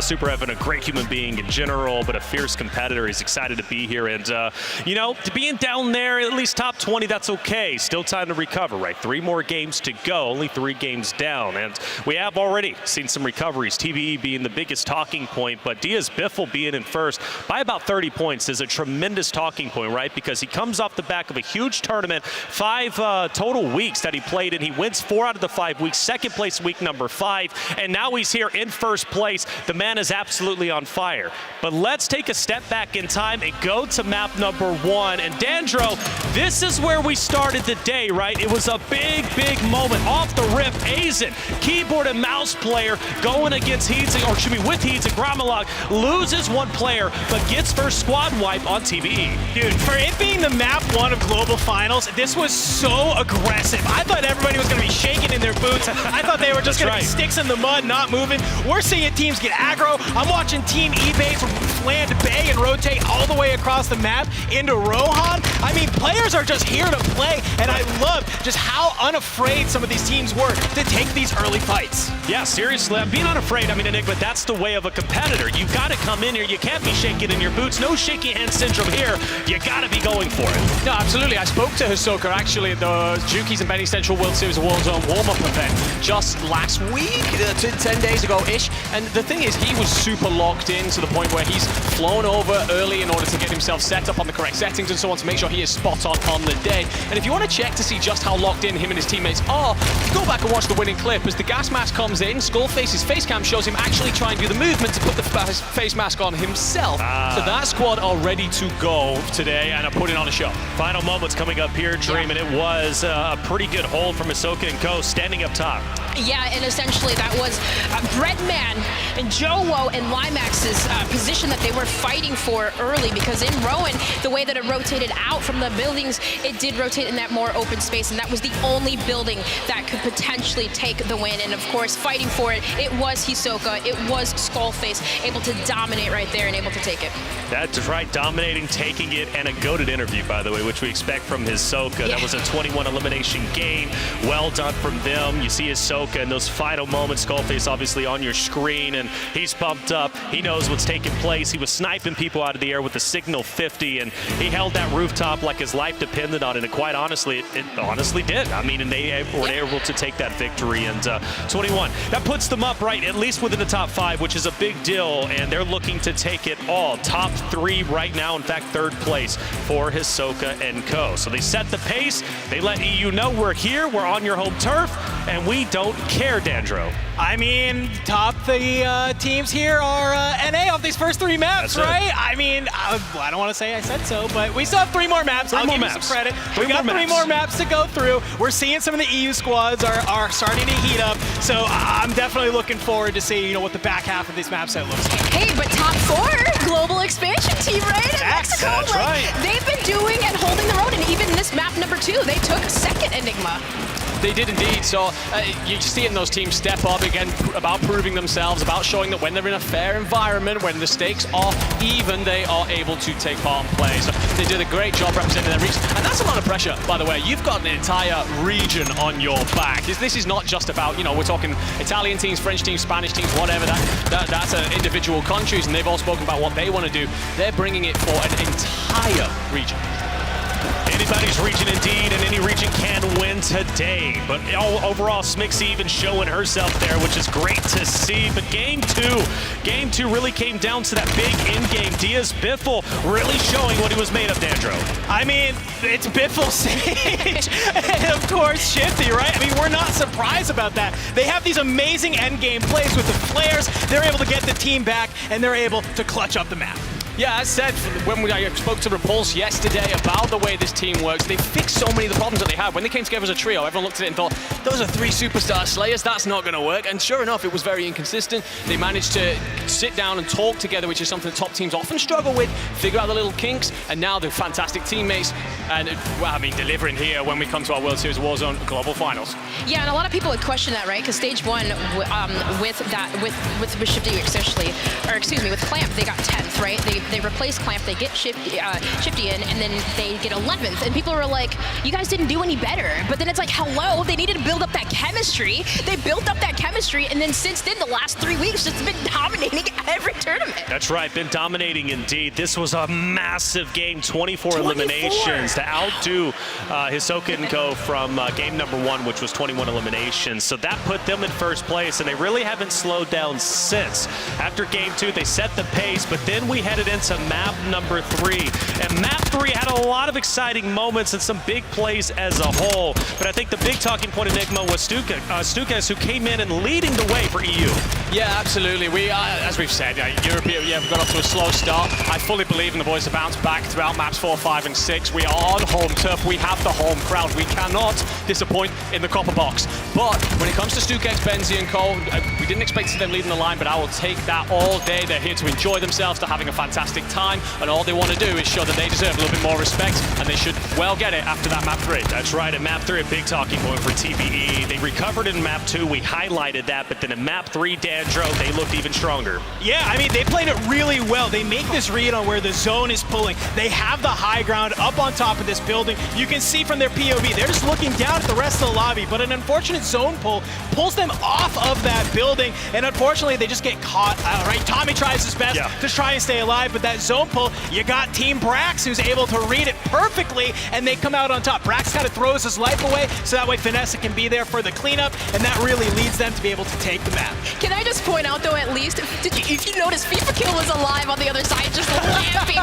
waiting. So at least we did have some type of, bounce back for the EU regions. That's I didn't put that out there, never. Hey, I'm telling you, our superstars will step up. I have no doubts. Yes. I spoke about it at the start. There's a lot of pressure on the European teams to deliver, and it makes diamonds or it bursts pipes. But some of these guys have already turned into diamonds in the past, and they will shine this afternoon, I guarantee it. That's right, 20 eliminations. Not the highest we've seen, but 20 is still great. That's taking first place, 2x multiplier, 40 points. And for Brax, Finesse, and Co., that is a big game for them to have. Now, how will they stand after 3 more games? Well, we have yet to see, but either for them, it was great to see a fresh face starting to rise up. And like I said, familiar. Again, going back to first place, Diaz Biffle is like not the biggest surprise to me, right? But I mean, just he's so incredible, and he is just truly rose up to the occasion from the previous weeks now to World Series of Warzone Global Finals. This guy's on fire. Yeah, I think that one of the things is that there was a lot of stuff on the timeline, right, about who is in the best form going into this World Series. And one of the names that was regularly missing actually was going to be Biffle and Co. Yeah. They were kind of not included in people's top 5s, but the form that they've shown throughout these last couple of weeks, they really have given themselves every right to be considered contenders. And again, they had some inconsistencies in the past. They've managed to fix it now. Realistically, looking back, we probably should have expected this. Probably should have, and honestly, it was a team that I did want to highlight, but we had to highlight 9, and 9 is what we got. But Diaz Biffle was always in my mind, okay? But now transferring right from the trio now to SoloYolo, which is going to be taking place after our 6 games. 1 game to win it all, 150 players, and 1 person walks away with $100,000. Last year was incredible. This year is going to be even better, I'm sure of it. But this is the thing, right? There's a lot of players who could win.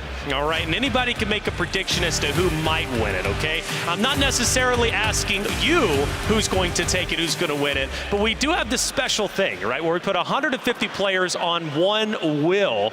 And Dandro, you were actually the guy who came up with this, so I'm going to let you lead this segment. So if you happen to miss the LCQ, right, we talked a lot about some of the teams that were going to be winning that wildcard map. And it gave me this idea of, well, why don't we put all the teams on a wheel? So we thought for the Solo YOLO, let's just do the same thing. We have this giant wheel with all 150 of our players' names on it, and we're just going to spin it because this is about as good as us trying to make an estimated guess on who's winning. I'm going with the RNG. I'm leaving it up to the universe on who is taking home the Solo YOLO, and it's landing on DJ Moss. And you know what, Reflections? This would actually be maybe my pick if I was actually picking a player. DJ's been a long-time player. He's my homie, and that guy can play like an absolute rat. Hey, you know what MJ said, like, and I took that personally.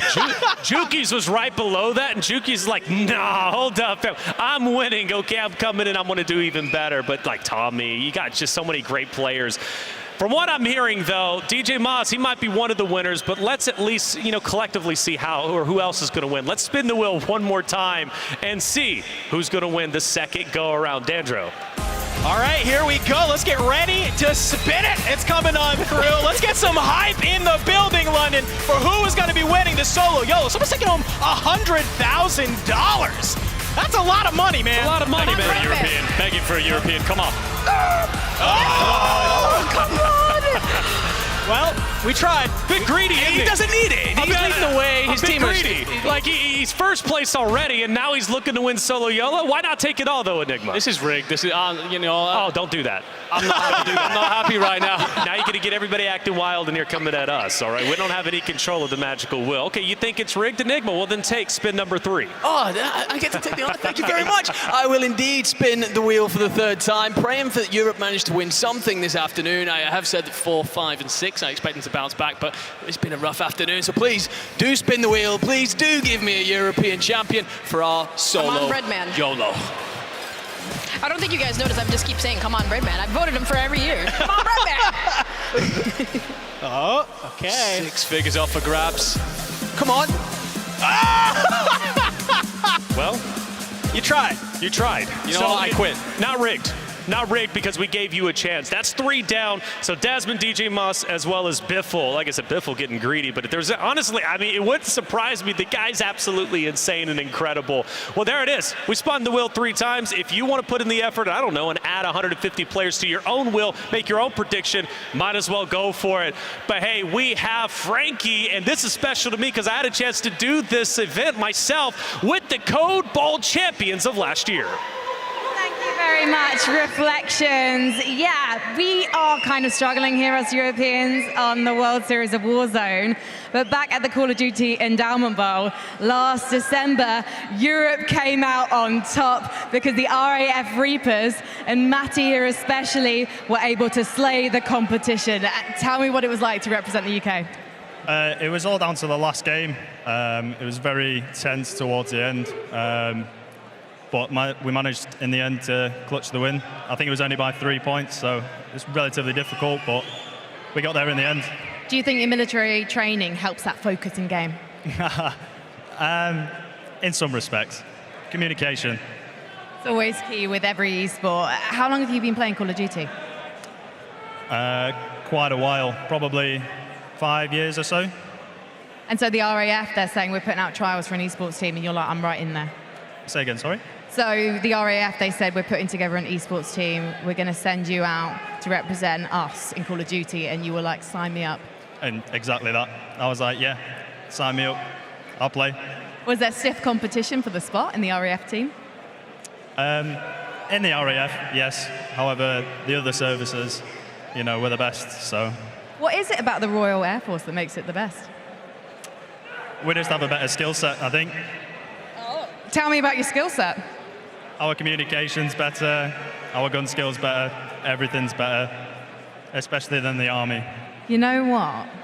I might send you in to go and talk to our European teams and maybe give them a bit of a pep talk, teach them all about communication. But I know that you also have to focus on yourself and your team at the moment because you're actually going back to the next Code Bowl in a couple of weeks' time. How's the team feeling about the competition this time round? We feel pretty strongly at the moment. Yeah, we feel confident in our own skill set, but we'll see on the day. And you good at team talk? Can you pep talk maybe some of the players on LAN here today? I had a little chat with Louis CM before the break, so hopefully he starts performing a little better. Oh, okay. What did you say to him? Stop landing with Team Biffle. You know what? I probably would have given him that advice myself. No one should be landing with Team Biffle right now. Matty, thank you so much. Thank you for representing the UK so well at the Call of Duty Endowment Bowl, and good luck at the next one. We are going to head back to the desk. Well, there it is, Royal Air Force taking everybody by surprise during that event. Literally came down to last map and saying the Army, it was by the way, that was a dig at me. I'm Army, and he was like, hey, we're better than Army. I don't know, but maybe this year in Code Bowl, we'll see what you got. Hey, we got game number 4 ready to go. Gosh, Dandro, take it away. Spider Tiff. Gosh, it's okay. Dandro's handling down on the desk. We got Spider Tiff here. And Frankie, what a beautiful interview there. You heard it there. Louis CM, do not land on Biffle, because Biffle's team right now coming into the second half of our World Series of Warzone Global Finals into map number 4 on 63 eliminations, Gosh. Yeah, they are dominating, and they're starting in Hydro, right? So when you have a zone that lands in circles around Hydro, they don't even have to leave. They just slay out the entire lobby and then hang out and wait for in-game. So, hey, it paid off once. We'll see if it pays off again. Let's head in to the second half of the World Series of Warzone Global Finals. Map 4 is here, Tiff. I am super excited to see if maybe Braxton will be the first team to go back-to-back in map wins. That's right. We've had 3 different winners in our 3 different maps thus far, but even then, Biffle's team is averaging 34.2 points per game, Goj, but it's okay because our 150 players, they're locked, they're loaded, and they're ready to throw it all on the line here at the Global Finals.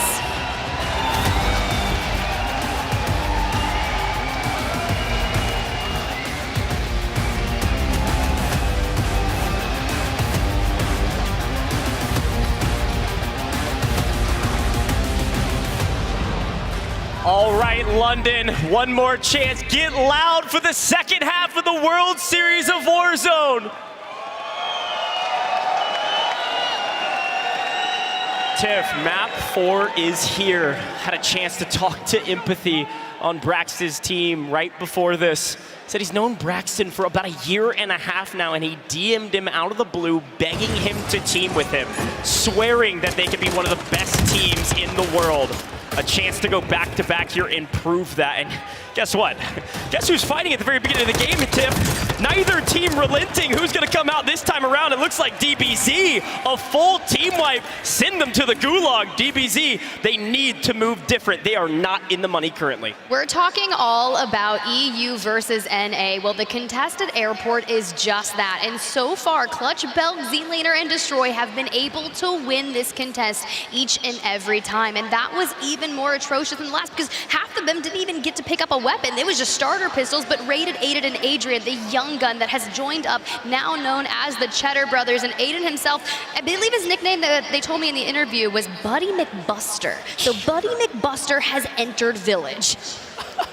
Buddy McBuster, I'll use that one later. Hey, there's Meeks and Santify. They had a great showing in the World Series of Warzone qualifiers leading up to today. So far, not great, but we still have an entire second half of the World Series of Warzone to play.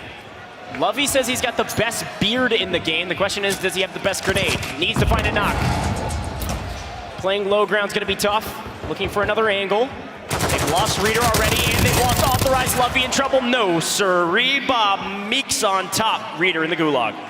Reader in the Gulag indeed, and I did see Aizen in the Gulag as well. He was going up against Team Smixy, so Rohan must have been a little bit of turbulence for them because they found themselves early on in the Gulag. But Savvy Ultra's back again here at Observatory, collecting cash up, hitting the buy station, trying to get their quick loadout in game to make sure that they can get aggressive. You can see squad number 39 just on the distance, closing up on them, but they're going to be underneath, so no real issue just yet. But Blade trying to get a line of sight, maybe he can get an early pick. Yeah, we're definitely picking up on some patterns here from a lot of these teams. Of course, they have favorite drop spots. When you have a fairly central zone, you can land in whatever spot on the map that you would like. And it looks like our Asia team, the team that dominated the Asia Regional Expansion qualifiers, they've been hanging out here in Observatory, but they've been going underground to rotate out nearly every single time. They do not want to risk their life. And we always talk about the high-risk, high-reward playstyle that maybe a DBZ is playing. And some of these other teams, they're worried about staying alive. So that's what our Asia team is doing. We'll see if they're able to find some eliminations and continue to move up this leaderboard as well. A hometown favorite and a shed expert, FIFA Kill, finding a bit of fire, but looking to take down Diegosaurus. Diegosaur from the back does go down. Abwiz on the low ground. Reaper trying to cover fire. As you can see, Laga just getting into the mix, but Oki, FIFA, and Abwiz able to swarm, and unfortunately Reaper is just able to plate back up and overlook his teammate while Oki peppers from afar. Now the issue of this is if I'm Reaper on the rooftop, I'm getting out of dodge, I'm playing my life, but you can already see that FIFA closed the gap and is able to wipe the entire team. To the Gulag you go. A huge take early game. FIFA Kill's team really needs to start moving up this leaderboard quickly. All of a sudden, we're going to be taking a look at that leaderboard. Not only who's near the top in the top 3 spots, but it's top 25 walking away with any cash today. You get 26, you're walking away with $0 to your name, unless, of course, you win that solo YOLO in the 7th map. Of course, it's all going to be on your own back, as it is solos. It's called Solo YOLO for a reason. We've had a modicum of different winners in the past, Tiff, and could be anyone's game. We saw that wheel being spun, trying to get some predictions. Intex not leaving anything up to chance, though. Quickly cleans up Gooey. Teammates on the move. Oh, Tex. I've seen him hit a crazy shots throughout Warzone competition history. Able to stow a flare for later should they need it, but Team eBay going big, taking out Team Jowo, and Elo finds a little bit of distance here as Champion close the distance. CZR goes down, Elo able to grab that, just going through, cleaning it up, and now adding some eliminations to them. But I keep an eye on this. StuKX and Hisoka, they've been going back and forth in that top 3 positioning, and honestly, they're doing incredibly well here, averaging 24.1 points per game. But let's toss it on over to Frankie, who's got Smixy on deck. Thank you very much, Tiff. These interviews are sometimes very hard to do because obviously the team wants to focus and get back into the next game. Smixy, tell me how your day is going so far, because I know the last map has not been great for you. Yeah, no, we're definitely struggling, but you know what? The last 3 games we weren't playing as a team, and then we just lost our initial gunfight in this map, so it is what it is. All we can do is do better in the next 2. Do you think you can spend the time now focusing on how you can rebuild as a team? Yeah, we've been discussing, but you know, if we don't win our initial fight, then there's not much that we can do. Why do you think you're losing that initial fight? Is it always the same team that you're dropping with? No, we've been getting contested by a different team, so we'll see. Okay, we'll see. Well, I'll let you guys get back into focusing on your opponents, and we'll head back into the game. Well, Tiff, that was a good, interesting interview because, well, sometimes when you take those early fights, they don't go your way, and we've seen it happen time and time again, not only with a team like Smixy, but also TBE at the very beginning of the game. Now, TBE has bettered themselves, though. They had a massive last couple maps, and you can see a fight going on screen. Echo finding his first elimination, but it gets revenge from his teammate. TBE is inside the top 5 after a nearly dropped map at the very beginning. Be interested to see where they fall at the end of the 4th. That just goes to show you how it just takes 1 game to turn the tides. Second in map number 2 and already breaking into the top 5, but it's this team on your screen that has been, lo and behold, the front runners of the entire Global Final Solo at World Series of Warzone so far at 109.4 points, well into game number 4, and they're going to continue on that momentum. Shifty, Sage, and Biffle, the titans here of the lobby. Nice aerial view of Shucks. There was a couple teams out there that said they needed to watch out for Shucks, and a couple teams that said, well, if I see Shucks, I'm sending Shucks. So some difference in opinion on skill level, but everyone has something to prove here, Tiff. taking a look back, I would love to see, Juki's really has had a tough tournament thus far. I was looking back at the leaderboard. I think they're outside of the money currently, and it's not all that close. They've been contested off drop, and seemingly things aren't going their way. They need to get a move on, and they need to get a move on now. Juki's, Vision, Lennon, a chance to go big here. They need a monster map to climb back into the running. Lennon found himself in the gulag, and it looks like Vision's gonna join him. Juki's last on Al Mazrah for the squad, and they have the high ground sway, but they're gonna be able to push the issue. Invader doubles down and completely stack onto Juki's. That is a full squad wipe to the gulag, and you heard Smixy in that interview that Spranky just had with her, how tough it is to go to the gulag early. One bullet can make the difference. Now checking in with Aiden over here at Observatory. Well, every team did a ton of research, which means every team knows that Savvy Ultras and Blade are gonna be at Observatory. There go Blade, and the entire team is wiped. I think they're out of this map.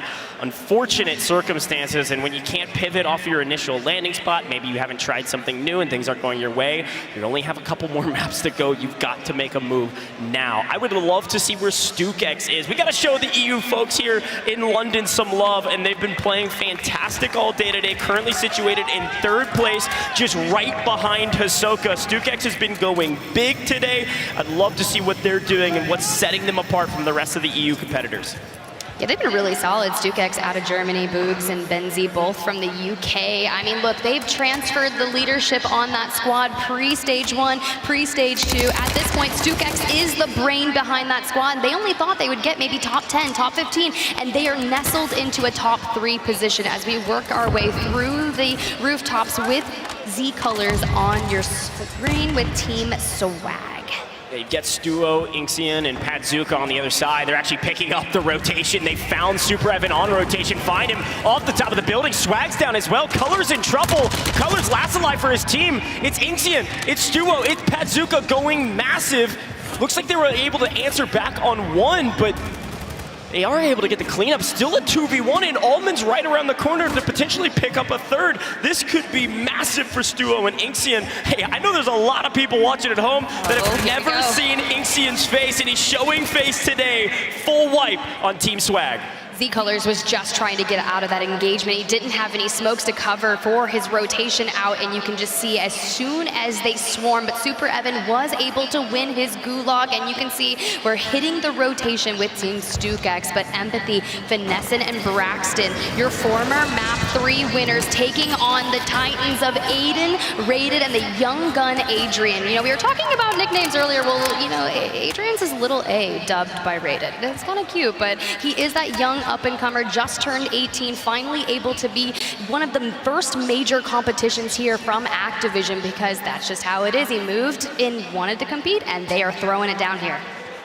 Yeah, totally agree. Somebody that's continuing to prove that his name and the kind of reputation that follows him is true to form. They've got an opportunity to do here at map 4. They got to win this gunfight. It's going to be tough. Let's take a look at the map. And again, if you want to take a look at the map, go head over to the Call of Duty Echo channel on Twitch. You can see this at all times. You can see where our zone is pulling to. Well, Tiff, it's probably going to be the marshlands or just outside of Al Sharim Pass. I'm excited to see what happens as the teams coming out of Observatory have a little bit of a moment of reprieve to fight each other and see who the last team standing will be in Observatory before the next zone pulls. Well, then where Aiden and Co are is going to be absolutely solid to rack up a ton of eliminations, holding Marshlands hostage, but I'm keeping my eyes on the teams that are rotating out of that southeastern side. Team Echo and Tomsterbaum are gonna have a really tough rotation, but so long as Aiden and Rated can hold this tight, you can even see Empathy and Braxton, they have the same idea. If they can just lay the land, take space here, even Azen going out early on to DBZ at Airport have made a nice regain because they went up against Smixy and the Gulag and mostly won theirs. Yeah, I was about to ask if we could take a look at this because it's our top 2 teams fighting. Mayapo, Skullface on the other side of Sage, Biffle, Shifty. They've already gotten their better of their opponents once. The question is, can they do it again? Shifty needs to go big here against Mayapo. Fantastic place, grenade to break plates. Mayapo had to back off. You don't hit that nade, Mayapo grabs a knock on Shifty. Sage is down, but does have a self-res. You can see that Shifty is able to tap him. Basically, what that'll happen is he'll be able to preserve it, but look what that does. It gives Hisoka time to get a pick onto Biffle and send him into the gulag. We knew Mayapo from Team Soka was on the rooftop. A man of few words lets his gun do the talking, but Shifty able to navigate the fence line, just looking for an opening. He spots Soka, but not able to connect just yet. The former teammate looking to take Shifty down. Sage is gone as well because of a third party from Desmond, Nico Infinite, and of course Crowder. They've got to get involved. They're lingering on the edge of the money. They're a fantastic team on rotations, but they need eliminations, and they found a third party to get one pick. You get a couple here, there, the next zone, and the next. All of a sudden you're looking up and you're closing in on double-digit eliminations. Mayapo in the gulag, and it's against Biffle, Tiff! This is huge, and Biffle wins it! Biffle wants the 1v1 against Mayapo, and this time proves Mayapo wrong. Biffle wins the gulag. Hey, you heard Mayapo talking about the 1v1s that he likes to take. Well, he lost it straight to Biffle. That nade forced him out of cover and straight into Biffle's weapon. But you can see we're looking on the flare. We've got smokes in the distance now. Hisoka has taken to the roof, but Sage, can he take down FIFA in the gulag? Lethal's going out. Snapshot's not connecting. He's got the Molotov in hand, throws it immediately where he thinks FIFA is, but FIFA gets the opening shots. Plays the wrap. FIFA should know where he is. FIFA rotating in kind. The crowd is starting to cheer FIFA's name, but time is running out. Skynade. The Skynade hits. I don't know what I'm gonna do. I'm gonna run around this stadium. FIFA on flag here shortly, pushes the fight. No! Sage answers back and wins it. And the five-person NA crowd over to my right goes crazy. The entire crowd primarily being from EU here to support them, but for those who have traveled across the pond to support their North American teams flying out. But here's the deal, Aiden and Rated have maintained the positioning here at Marshlands. It's giving them that overview. You can see in the distance, Team Echo has still got into zone, but they're relatively split on that northern river across from Marshlands. But this is what I was worried about. We knew it was a 3-2-1 meta with the Signal 50, and Adrian has it in hand, keeping an eye out. We got a crack already. Castillo, you got to be worried. Yeah, this is exactly where you want to be if you're Aiden, Rated, and Adrian. I did spy Azen down below. I think it was Gramalok somehow stabilizing after the DBZ encounter. Got a moment of reprieve here before the chaos ensues of all the teams trying to rotate in, and Tiff, we might finally see some water zones. We might finally see some F-Tac sieges. I know Skullface had pulled one out earlier to prepare for it, but it stayed on land. This time around, I have a feeling we're gonna see something crazy underwater. When our players make that F-Tac siege loadout, they come up with such cunning names. I think Z-Smith himself called it like the shark catcher or something, like my shark loadout, so you can just get into the water. And that makes such a big difference, because if you don't have that F-Tac siege in hand, you will not be able to fire underwater. But Mayapo back in to join Skullface and Soka. A nice buyback or a flare. Let's jump into a listen and check out what their next move is. Mate, you have your block still, right? No. Oh, behind you! Three in the bridge, one wire, three in the bridge. Under the bridge, right under. Somebody lagging, holy shit. I can't even flare. Probably underwater. I'm smoke again, I'm gonna smoke again. You got the flare or no? I do, I'll flare. How did you want? Under the bridge, 15. Okay. We gotta keep swimming. Swim to these other buildings. We gotta go march. Guy landed in the water over here. Yeah. Keeping eyes for a scope? No more smoke, by the way.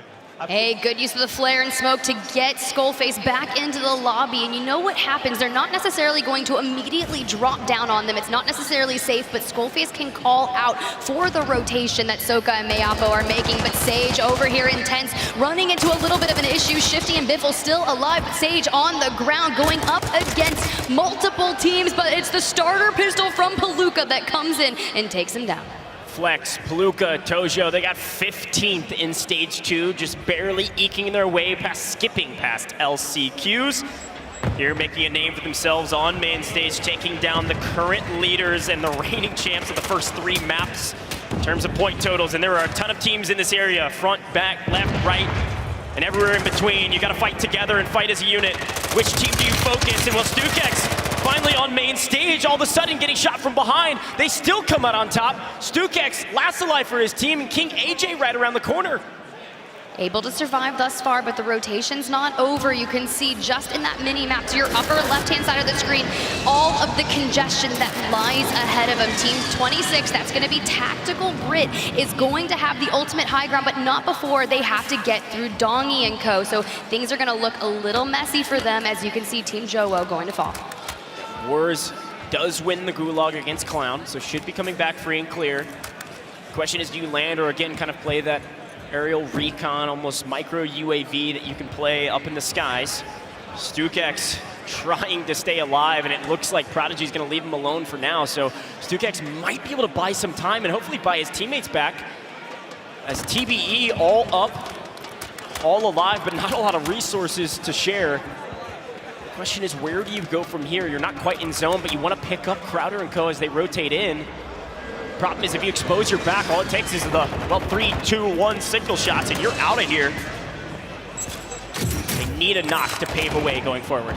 At this point, with Almond not having any shields, no ammo, no resources, you just have to prioritize what you've got, but Soka doesn't care. He's gonna go through, down, and out the building, able to grab a crack, but Skullface back in, and Mayapo now not with the squad, but they have found themselves just inside that next circle, and when it closes in 25 seconds, squad number 9, that's going to be Vonbot, is going to be forced directly out of their building and into Soka and Skull, and this would be a well-needed team wipe for them so they can get resources, maybe find a flare, get some cash, because buy stations are going to be few and far between, and you see the smokes come out, TBE in the water just ahead of DJ Moss, but not before Sage and Shifty are nearby.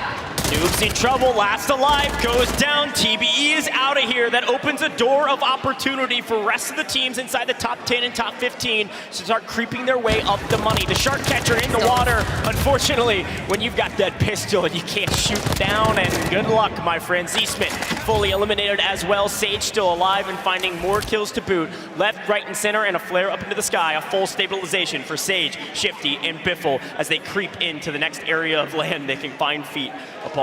It didn't even matter that DJ Moss did have that F-Tac siege, was able to find a couple eliminations before they were taken out by that starter pistol. You see Biffle flying back in, Shifty in the distance, just trying to anchor down, but he's coexisting nearby. Nico Infinite trying to pay for placement as well, because now that we're into 19 squads, that multiplier 4 kills is going to be climbing up, and Soka still alone with Skullface. There is typically a buy station just ahead, but look how many people you have to go through, Goj.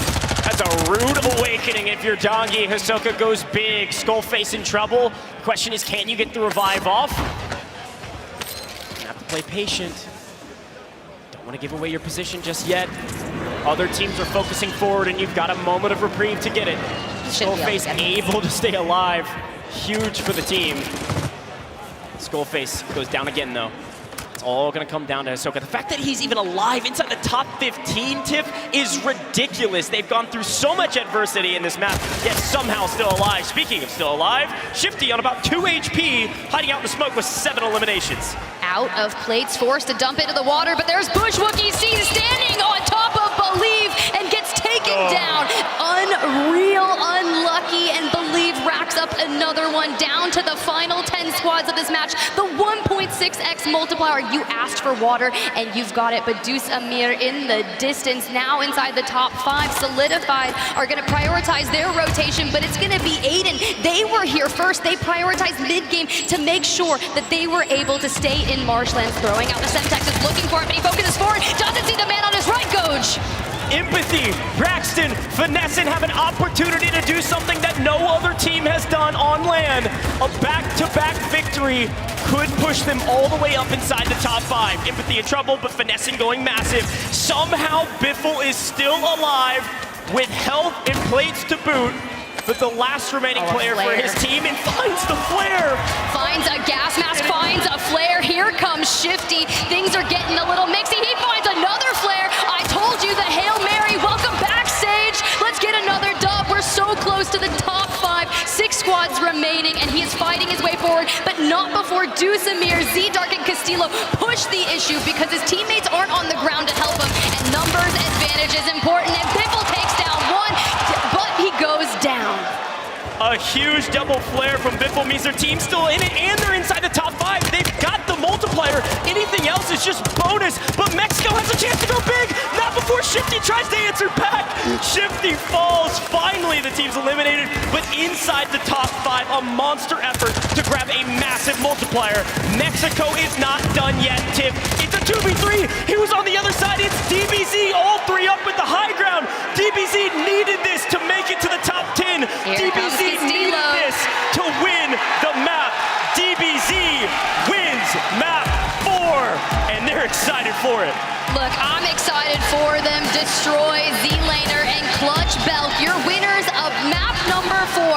From the early game contest at Airport to clutching out the end game. The vibes are always real with Destroy, who often competes with Chrissy and co-eds, but now here in the World Series of Warzone, they take a win. I will never forget the conversation I had with Clutch Belk 2 champs ago when he was talking about teaming up with Destroy and Z-Laner. He said DBZ is going to the moon, and they've had their adversities. They've had these mountains to overcome, but they're back and they're in final form. There was a question in my mind, Tiff, of you're getting contested every drop. You're outside the money. You're having to fight for every inch, tooth and nail to get anything going in any game, and they proved me wrong. They said, we stick to our strategy. We're confident in it. DBZ on top. Let's take a look at that HyperX victory moment, Tim. Biffle with 1 flare. Grab some plates. Biffle with another, but it doesn't matter. At this point, you can see 6 squads remaining. DBZ positioned around all of them. And when that next circle pull comes through, DBZ gets the advantage because Biffle runs into a lot of issues here with Team Juice Amir, forcing Shifty and Sage to land on the high ground with the starter pistols to try and help with some reprieve, but it's just not enough. Yeah, and it's just such a crucial moment, too, because that double flare allowed Biffle's squad to get the 1.8 times multiplier. They've made it into the top 5, and they weakened Mexico. They opened up a window of opportunity that DBZ had to climb through, and they did it. Here it is, the final 2 trying to fight back against DBZ. You see Sirius there, shout out to our Asia team, but not enough. When you've got a full team of 3 in the final fight against 2 or 1, you're coming out on top 9 times out of 10, Tiff. A massive victory for DBZ. Drill charges, Semtexes, restock on, allowing them to have so many lethals there for the end game. But it was Biffle fighting Juice Amir on that northern side of the zone, kind of taking a lot of those initial engagements that DBZ was able to spread out on the south, on that high ground, and just really focus on that end game engagement. Yeah, it's exactly right. They set up perfectly for the final fight. They didn't overextend oftentimes with teams like DBZ that can get really aggressive if not reined in. They might have high ground and they say, there's some free kills, we gotta go get them, but hang out and stay on top, keep the high ground so you can grab the 2 times multiplier. Very well done, systematic win from DBZ. It is the discipline, you're right, the patience to take that in, but they actually opened the door with those drill charges and the Semtexes a lot for that initial, because if they can pick up as many KP at the end, it will only further that 2x multiplier that they get. Let's jump on over with Frankie, who's got DBZ on the stage, so we can hear from him. I do, and you know what? There have been some pretty hyped teams stood with me in this position today, but this has got to be the most hyped of all. They were in 29th before that drop, and now they should be safely within the top 10. All right, Destroy, debrief for me.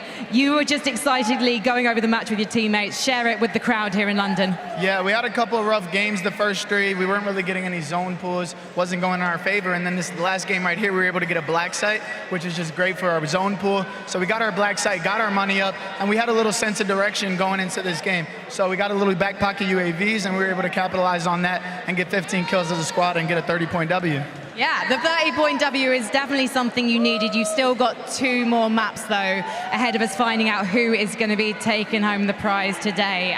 But talk to me about the end of that last map as well, because it seemed like you were waiting to join the party. Biffle and Derzimir, they were leading the chaos. You guys were watching from the sidelines. When did you know it was time to make your move? Oh, after that halftime, we had a 15-minute break. We regrouped with the boys, and we were like, look, we haven't been having the best luck the first 3 games. It's time to turn it around. DBZ is going to win these last 3 games, and we're going to bring this big boy home. I'm telling you. I'm telling you. You know what? There's been some boos for NA so far today, but London is loving DBZ.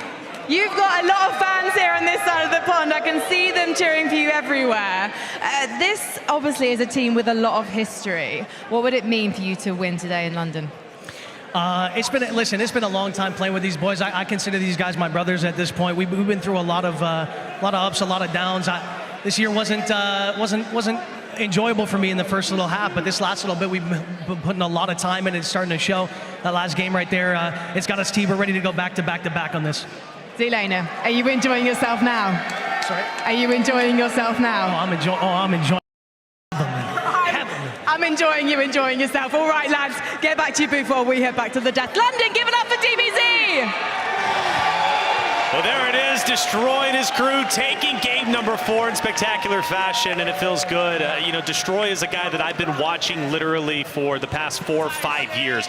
Every single time I watch him in a competitive landscape, he's always bringing that energy, bringing that hype. I had a chance to ran into him in backstage, and I said, bro, I love you. The hype you bring is crazy, and he brought it, right? I mean, that is a big win, to say the least, and they said the next 3 games are theirs. I don't know if that's going to be the case, but at least they're they're shooting for the stars. What a special occasion that would be. Let's recap game number 4, because a lot went down, and it was a very fast lobby, Dandro. I mean, it was just insanely quick. By the time we got to Zone 3, 14 teams were already eliminated. This is kind of feeling more like the World Series of Warzone lobbies of the past, where right off drop, we just see a ton of action. Players are trying to get these eliminations and get these kills to their name. But then when we transfer into that mid game, it's slowing down. It's like these players are walking through molasses or something, because this just goes to a crawl, and finally towards that end game, we even saw it there with DBZ. Teams are just fighting at tooth and nail, trying to wipe out the rest of the lobby. So it's getting a little weird. The pacing's kind of coming together.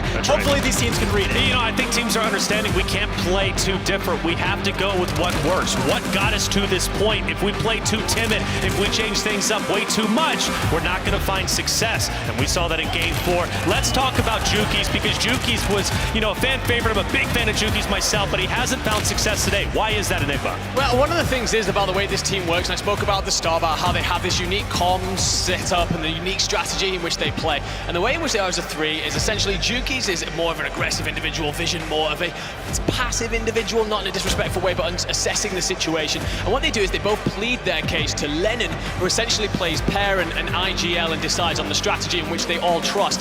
Every time we seem to tune in with the 3 of them, Lennon seems to be either down or far away, and I think right now that's really offsetting the rhythm of this Team Jukies lineup. Dream, we got in-game here. Walk me through it, because it was exciting. This was so crazy, because first of all, Sage beat FIFA in the Gulag to even make it to this point, but all of those redeploys, that was dropped. If you saw, Aiden went down, and there was like 3 that popped out. I was like, okay, maybe Adrian will get to pick off one, but no. Of course, Dark, Amir, and DS, Castillo, they all were alive, right? Strength in numbers, but to be able to even stay alive that long from Team Biffle was insane, because as Goj mentioned, it did put them in the 1.8 multiplier, but DBZ having that zone, having the high ground, everyone being alive, impressive stuff from them, because even in scrims, just even last week, that's kind of like their zone, their strategy, right? The black sites are important, because you can get so much economy from them.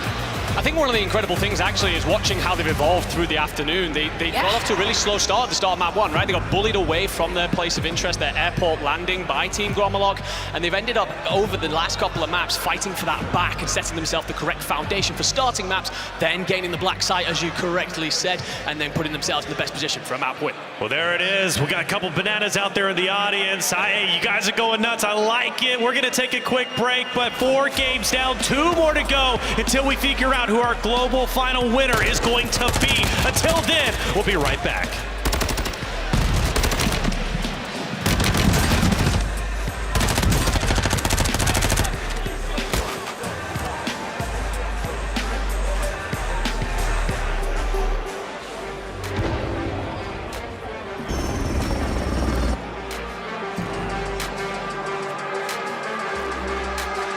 Free games and in-game content with Prime Gaming.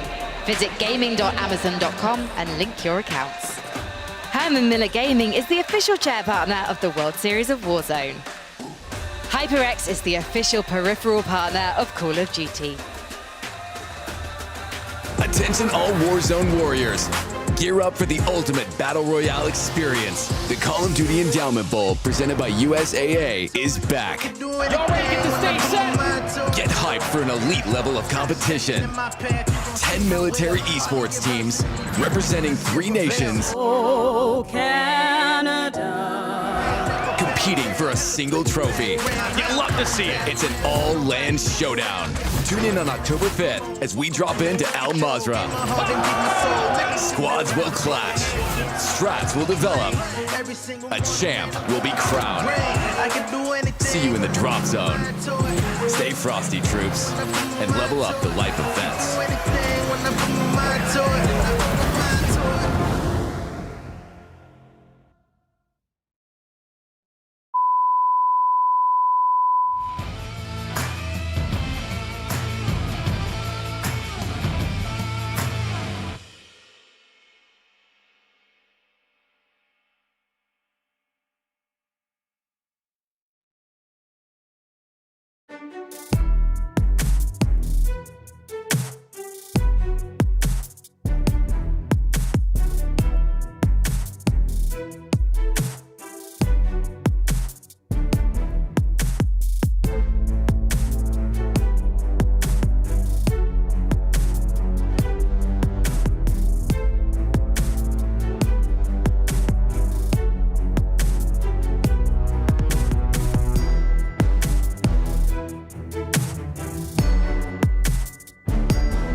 Welcome back, ladies and gentlemen, to the World Series of Warzone Global Finals presented by Prime Gaming. We are 4 games down, and we are about to hop into Game 5 quickly.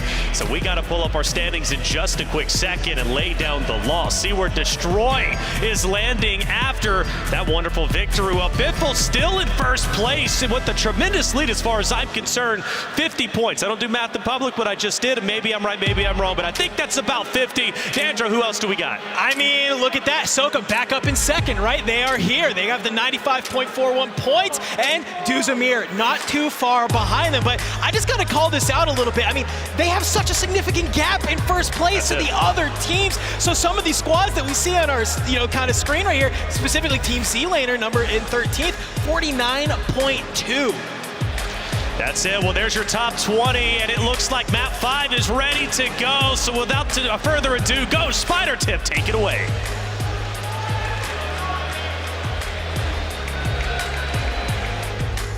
The top 15 after going through that map 4 victory, but it is time. We are in map number 5, and I was perusing the timeline, Goj, and one name stood out to me the most. It was Juki's. He said the first 3 maps were absolutely not going their way. Time to step it up in the second half, but now it is time. Do or die, 2 maps remain. Do or die indeed, and it's really do or die for anyone else in this tournament besides Team Biffle. They have a 50-point lead over second place. That is absolutely ridiculous going into the 5th map. And I gotta give a shout out to Team Braxton, by the way. Empathy was able to stay alive as well into the top 5 last map, hanging out on top of that arch. Sage grabbed the kill, however got 5th place, and now they are 5th place overall. So very well done from that team as well. Let's see, can EU grab a win today in the World Series of Warzone? It's kind of now or never. 2 maps left to go here, Tiff, and I'm excited for it. That is true. Map 1 went to Soka from NA, Sage, Biffle, NA, and map map 2, Team Braxton map number 3, and DBZ with map number 4. As we check out that zone, our teams making their way in. It's relatively central, but this could pull towards maybe Al Shireen Pass, so I'll look to the teams over there to maybe solidify that high ground, but we're not going to check in with DBZ just yet because no real massive there, but Wars & Co. Intex getting into early action. They're able to grab a knock onto 1, but looting through the tents, looking for that, but it's TDE who are able to grab an early game helicopter, one of the rarest vehicles on Al Mazrah, and just peppering down from above. Peppering down from above with the starter pistol. I love it. TBE just letting people know they're coming through. Maybe grab a couple pieces of damage just to pad the stat sheet. We'll see. FIFA Kill, though, already in an early encounter. They know they got to get a move on.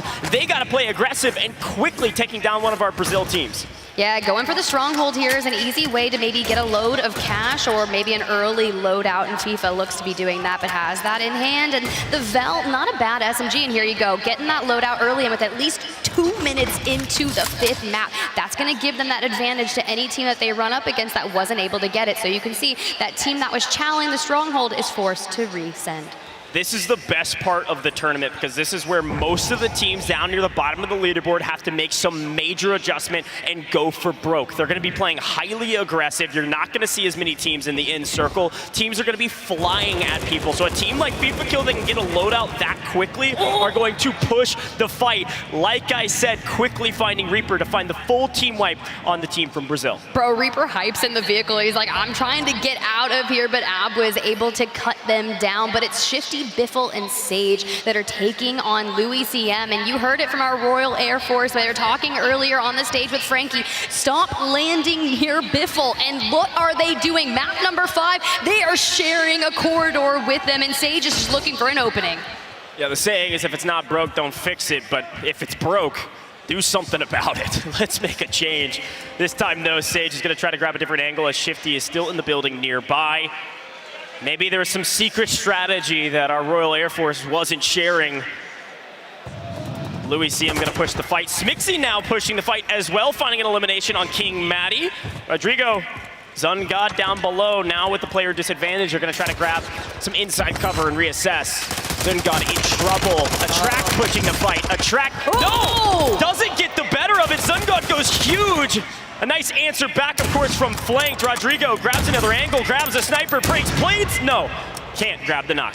Just a sniper from the ground, but Sage able to not capitalize on that because Louis CM's teammate Vapular was able to take him down, send him to that gulag early on, as well as Jay from Team Huskers will meet him there. But here's Louis CM able to reunite alongside his squad, operate this building, but that's exactly what you need to do. So they have forced the issue. They are winning engagements, and hey, that's enough for me. It's enough for the Royal Air Force. Hey, look, Tev, Vap said, I asked him a couple questions before the broadcast. Vap said he's not here to make any friends. He's here for business and business only. So time to take care of business, my friend. Let's see what Biffle can do and see if he can take care of business here in the gulag. Biffle, 1v1s is where he thrives. Attract on the other side has a ton of experience and a ton of prowess. Doesn't have a sniper though, so I think I'm leaning Biffle, but anything can happen in the gulag. Well, you remember what Smixy said, you gotta win the initial gunfights, and her teammate Attract is gonna need to win a 1 here. Burning the thermite early, Biffle now doesn't have any more lethals or utility, does spot Attract, puts out some initial bullets, and is forced to do a dance. You don't want to repeat, but he is going to pick up the gas grenade. It's going out, the snapshot connects, and Attract pushes. Will it be enough? No, Biffle wins that 1. Gosh. Look, Biffle doesn't lose 1v1s often. He's not going to lose it on main stage when they're up by 50. If there's anything I know about Sage, Biffle, and Shifty, they're going to be pushing the equation. They're going to stay aggressive regardless of what the score line is. Another team that's going to do a lot of the same, well, it's the team on the screen. Hisoka, Skullface, Mayapo, still in second place, but the team from Mexico is hot on their heels, less than 4 points behind them. Deus Amir, Castillo, Z-Dark, constantly finding themselves in the final circles and constantly finding themselves with a couple of eliminations early. And here's a couple more in boot. Colors, no idea where Castillo is, and Dark from down below. A huge pinch. Super Evan has cut it off short, though. What can Castillo do? Last alive for his team.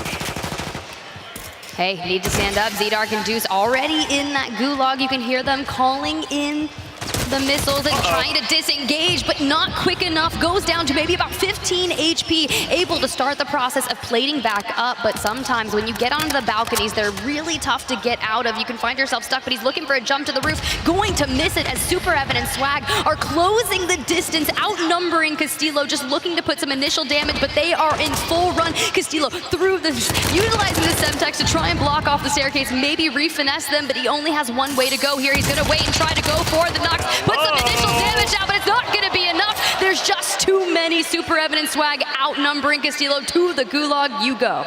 I'm not gonna lie, if he would have won that with the no-scope signal, I would have lost my mind. That would have been crazy. Done. Should head to the gulag, should come back. We'll see. Braxton finessing inside the top 5, looking to continue to better their performance. A lot of money on the line, and every single time you move up this leaderboard, every single dollar you start counting into your bank account. But the question is, can you count it early? Maybe for Biffle you can, but for Team Braxton, still a long way to go. 5th place is gonna net them $36,000. 4th place, Tiff, would be $50K. That's worth it here at Marshlands. You're surrounded by Team Zeppa, as well as a few others. So taking to the high ground will be very important. They do have a flare alongside them to boot. You can see Teeny just kind of laying low, knows there are players nearby, and that's really kind of what you need to do is make sure you're not overextending, not peeking, because of Signal 50 on a roof, you're 2 bullets away from finding yourself towards endgame. So Teeny likely is gonna rotate out, try to join up with Levy. Let's check in. Biffle and Shifty, your current leaders by north of 50 points. Just a staggering pace that our squads are having trouble matching.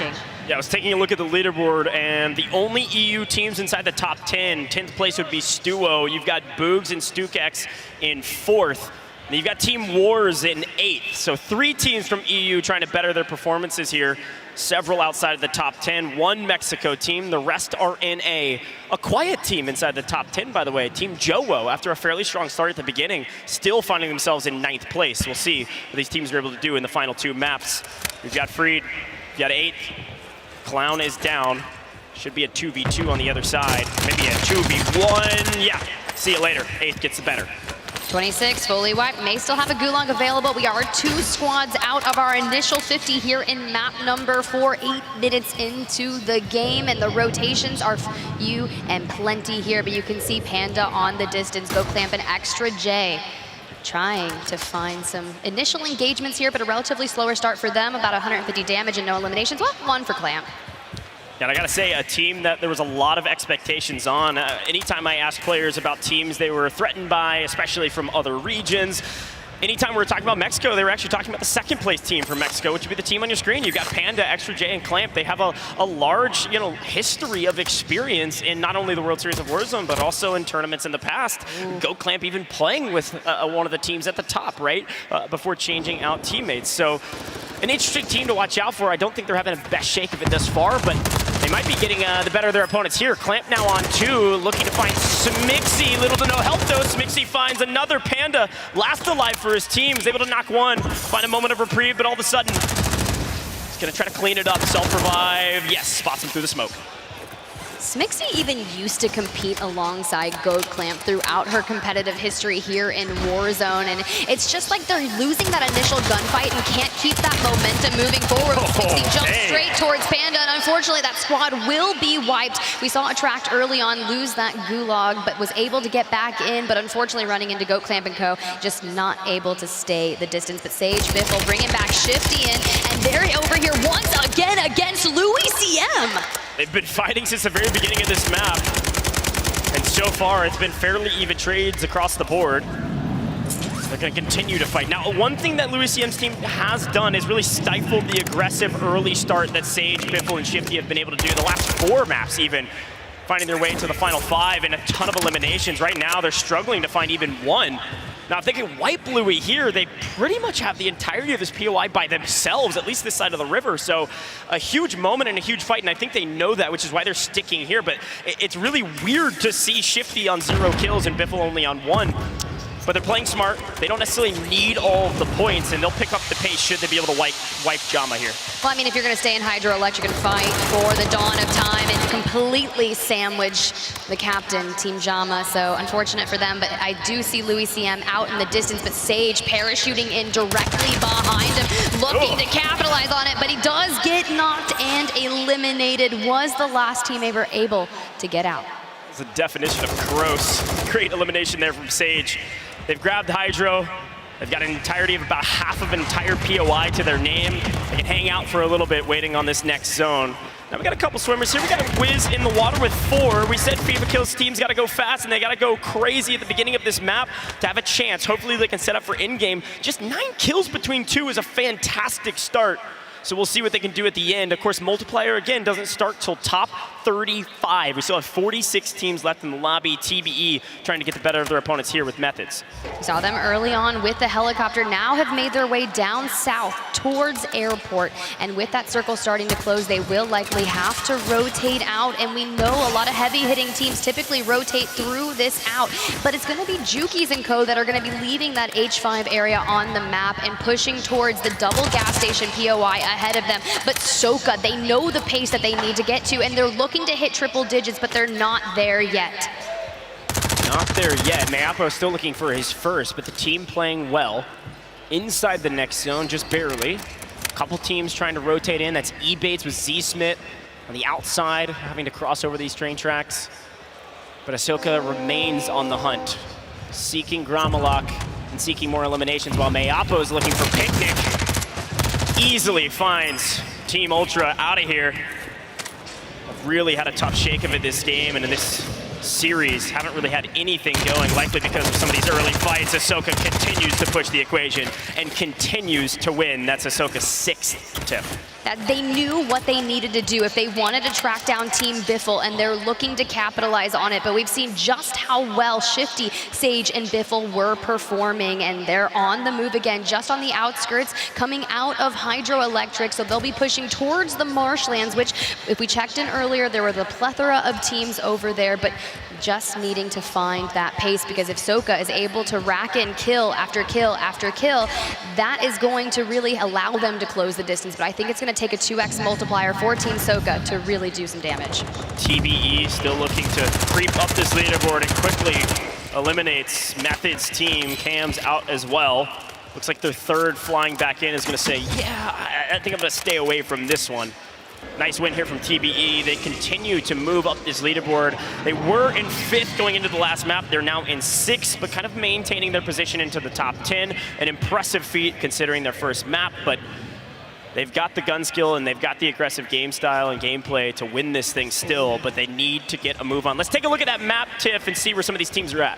Yeah, this is what's really interesting, right? You've got TBE. They were able to clear out airport on that southernmost side, but what's to note is Team Smixy has made a full regain. All 3 members of Team Smixy are up and rotating straight into the TBE, so that's going to be really challenging for them. But what's going to be even more tough is that zone is likely to pull furthermore north towards Village, towards Double Gas, and that road that separates airport and Double Gas is atrocious to cross, especially late game, because there's so many high buildings. We know it's the Signal 50 meta, and that's where things will get tough. Mayapo showing us just how it's done.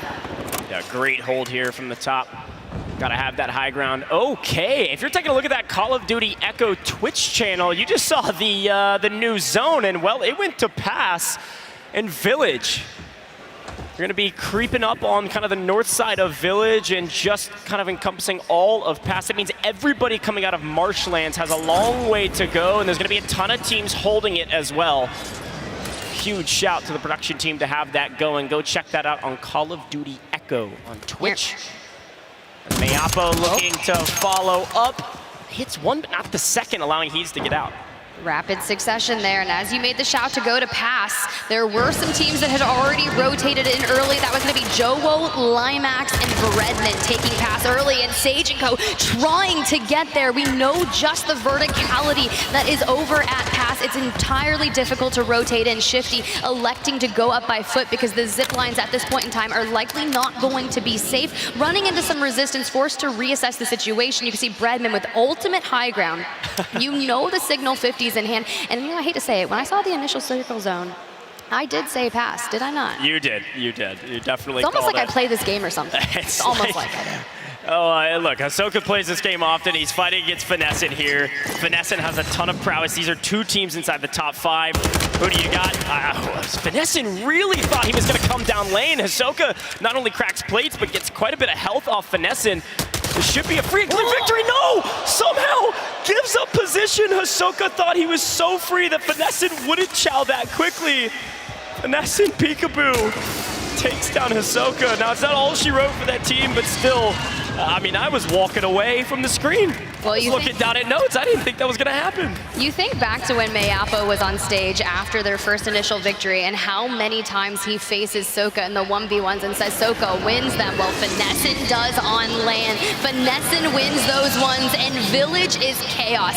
DJ Moss from Team eBay still alive. Skullface just a little bit south of them, but it's Biffle who was utilizing the flares earlier, hitting the smoke and rotate. Stukex, this is a big one. Mayapo versus Stukex. Stukex, some of the lone soldiers for the EU go down. Mayapo wins his ones. Called it out on main stage. Executes it this time. Hisoka's back already as well. Shifty, Biffle, Sage just in the opening of the road, trying to think about where they want to pull straight to. As they can see, the circle is pulling further and further into Al Shireen Pass. Last time we checked in, it was Breadman with the ultimate high ground that is going to make it so incredibly challenging to get anywhere close to them. Jowo grabs another, Breadman grabs another. They're likely running 2 Signal 50s on that roster. Yeah, we've seen Jowo play this style before where he kind of plays anchor, and when you give Breadman ultimate high as well, they should be getting free picks all day today, especially in Al Shireen Pass. They've crept inside the top 10, they've maintained their position in the top 10, now they've got a chance to further their position up into the top 5. Biffle turns on the team from Australia and makes it look easy. High ground eliminations in tow, and a great position here as Gromalot goes big in the kill feed. I'm hearing the crowd go wild. Levi was able to get a flare off, so one member of Team Zeppa will come back at random, but Sage and Biffle, they're not going to let them get in that easy. Levi does fall, and they've set their sights onto more gatekeeping of this, as Nico Infinite is going to be that next squad with Crowder and Desmond. It looks like Nico might be the last alive, but Mayapo, they've set their eyes on a TBE. Noobs drops Mayapo. Soka, the biggest resistance they've faced in this map, looking for double digits, finally hitting triple for the total scoring, but Tommy plating up, and Noobs able to get back on his feet. Can he finish that self-res? Could be a potential third party from distance too by Limax, throwing down covering fire. The old guard versus the new guard. Hisoka in trouble. Skullface on 1 HP in a dream. Goes down. Mayapo last alive for his team. Can he get the revive? If I'm TBE, I'd be pushing. The problem is you got 2-3 teams staring down your back, and Ullman getting shots down from Rocket, it looks like, on the other side. They cannot afford to push Soka and Mayapo, and Team Aizen coming in from rotation. Mayapo with the flare. Meanwhile, Joe, Breadman, and Limax take out Team E-Bates from high ground. Playing that position early is what they needed, and Heeds tries to flank onto Mayapo. Initial shots go out. He's able to grab the knock, but Hisoka has to play from inside the building. Now all 3 back into the game, but they cannot take out this squad just yet, but Soka does! Soka is able to grab it, but not before Gromalok able to take down 2 members of Team Soka.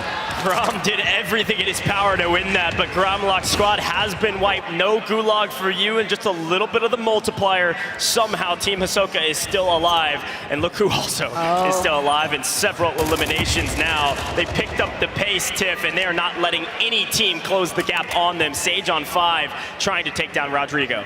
He's like, knock, knock, here's a Semtex, I've got a flare. Able to find even more eliminations. We were worried about the pace that they were maintaining here in map number 5, but sitting on 5 eliminations thus far will keep that momentum moving forward. But as we get a beautiful free cam shot, I did see a Juki's in the distance. He said he wanted to step up on this back half of the series, and so far is doing so. Still alive. The question is, how many are alive on the team? Lennon went down in the kill feed. They might have flared him back. Mayapo's gonna creep up. Now Breadman, Joe, and Limax are having a game. They've been inside a zone for a while. You heard it from DBZ, who got the black site, potentially something that Joe's team did to maintain this position in the zone. They've covered it correctly. They have exactly all the information they need and the high ground position to do wonders from distance. As long as there's no PA that drops Breadman off of that high ground, should be able to pick up a couple free kills, especially as we get into the final couple circles here. Mayapo still up, last alive for his team. And look who's also still alive. Z-Dark and Castillo continue to find themselves in the final circle, and there is Juki's finally. Well, here's the issue. It's Mayapo last alive for their squad in second place, and yes, he's trying to rack up eliminations, but when you have Sage and Shifty clearing out the northern side of Pass, rotating in, they're able to maintain a pace that Mayapo's not going to be able to get. He needs some rogue flares to be able to get that teammate back, but prioritizing your life, your safety, the multiplier that is at hand is what you need to do. And Biffle, well, he's just taken down another one. Somehow all three alive still. Jobo has fallen off on the other side. I know Bread was in a bit of trouble as well, but the team at the top continues to reign supreme. We've lost Shifty, Sage, Biffle, last alive as Vapular on the other side is finding one. Can we answer back? That is the question. Can we answer back? They were able to get all three of them back alive, down to the 11 squads, about to be in a 1.6x multiplier, but it's Juki's. Juki's taking out Jowo. Juki's taking out Almond from TBE, finding a lot of success here, prioritizing that positioning, and they will have an advantage on that zone pull, but not before squad number 12, Team Iceland, is going to prioritize. Jowo gone. Mexico gone. Raul gone. Mayapo finds another, somehow slipping away into 6th place, just barely missing out on the 1.8 times multiplier. Sage last up for his team, but Shifty bleeding out. Sage goes down, Shifty's out of here. Team Biffle makes it to top 5 again, but is down and out. Look who's left alive. Juki's and Vision, they needed it. They called it out, and they're executing it. The question is, can they win it? High ground to King Maddie. Finds a couple plates, but not a knock, and it's go ahead and burn the flare. Here's the footsteps of Juki's and Vision, but where are they gonna pop up from? Finds one, Vision now in trouble. King Maddie goes big, wins the one. Where's the second? Teammate was flared in, likely gonna join them soon, gets eyes on Juki's, but not able to grab that knock. And with 4 squads remaining, Juki's is able to get the res onto Visions, who duck into cover, but Team Rocket has the advantage with 3 players still up. Nice flank from Juki's, the crowd goes wild.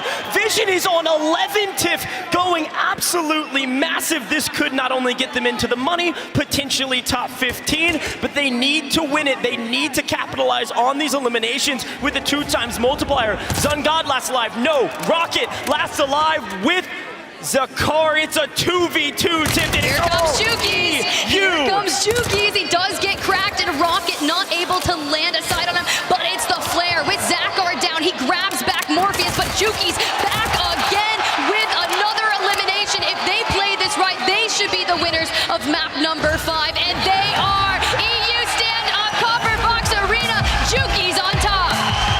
They needed it. They manifested it, and they won it. Map 5 goes to the team only a couple hours away.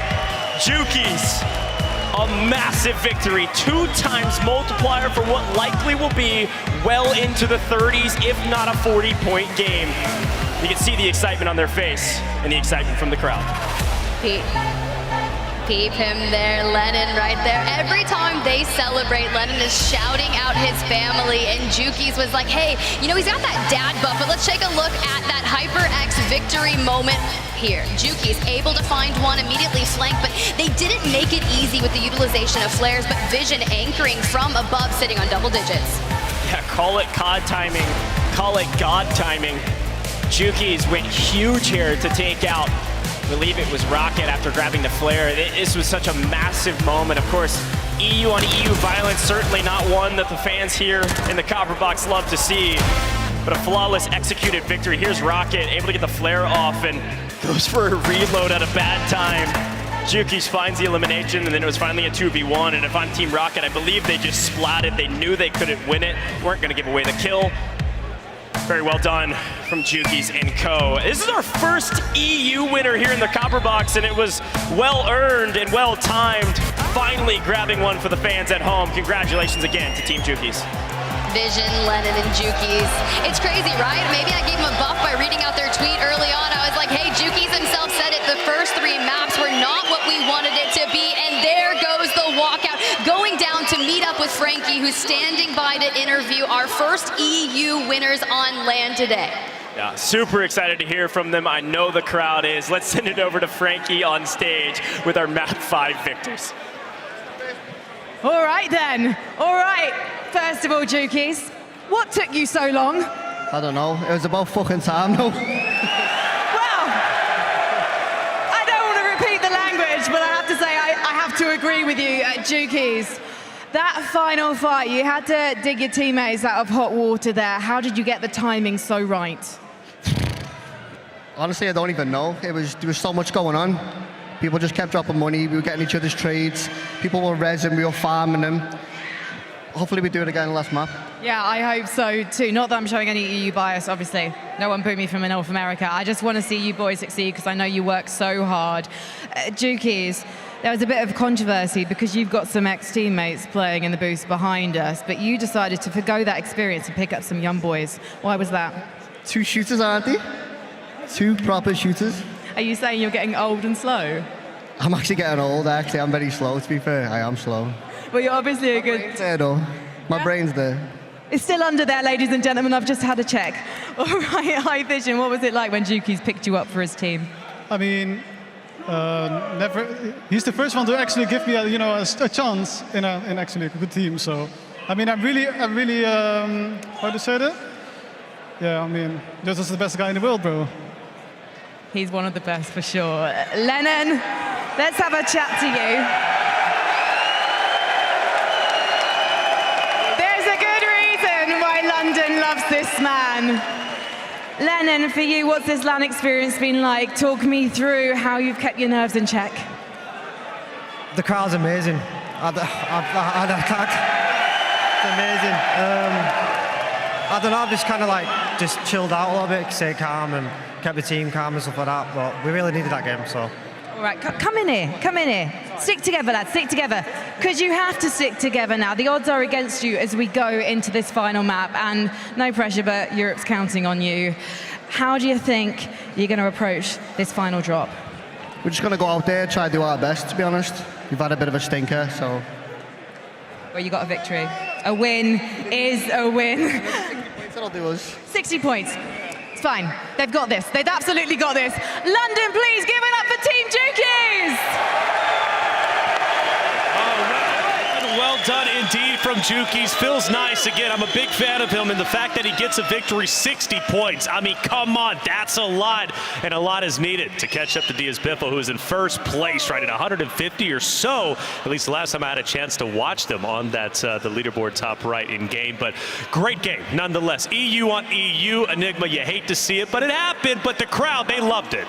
Yeah, I mean, as Jukies comes out and says there, it was about time. However, they do indeed deliver that massive map for us in 5, and it all comes from the rotation. Jukies might have been so locked in that he wasn't sure, but he gets to the top of pass so early, and as teams are coming up from the bottom of village, it's a disgusting rotation that you have to try and make it through this layered, stacked, tiered area, and Jukies and Vision are just raining hellfire on any team that tries to get past them, gatekeeping, picking up the big kills, and then go massive at the end to seal the deal. Seal the deal, indeed they did, but Dandra, going to you, Diaz Biffle was in first, as we talked about. I think they still are potentially, even though they don't get the victory this game, they were doing a tremendous job staying alive, and honestly, their positioning, even sometimes out in the open, they were still picking up elims where teams probably wouldn't. Dog, I don't know how they were able to hold this side of the mountain for so long. I'm just like, what? They're holding all of these teams pushing on in. They're just looking down. They're picking up all these free kills, but they have like 2/3 of the circle at their back, and nobody is looking down and shooting at them.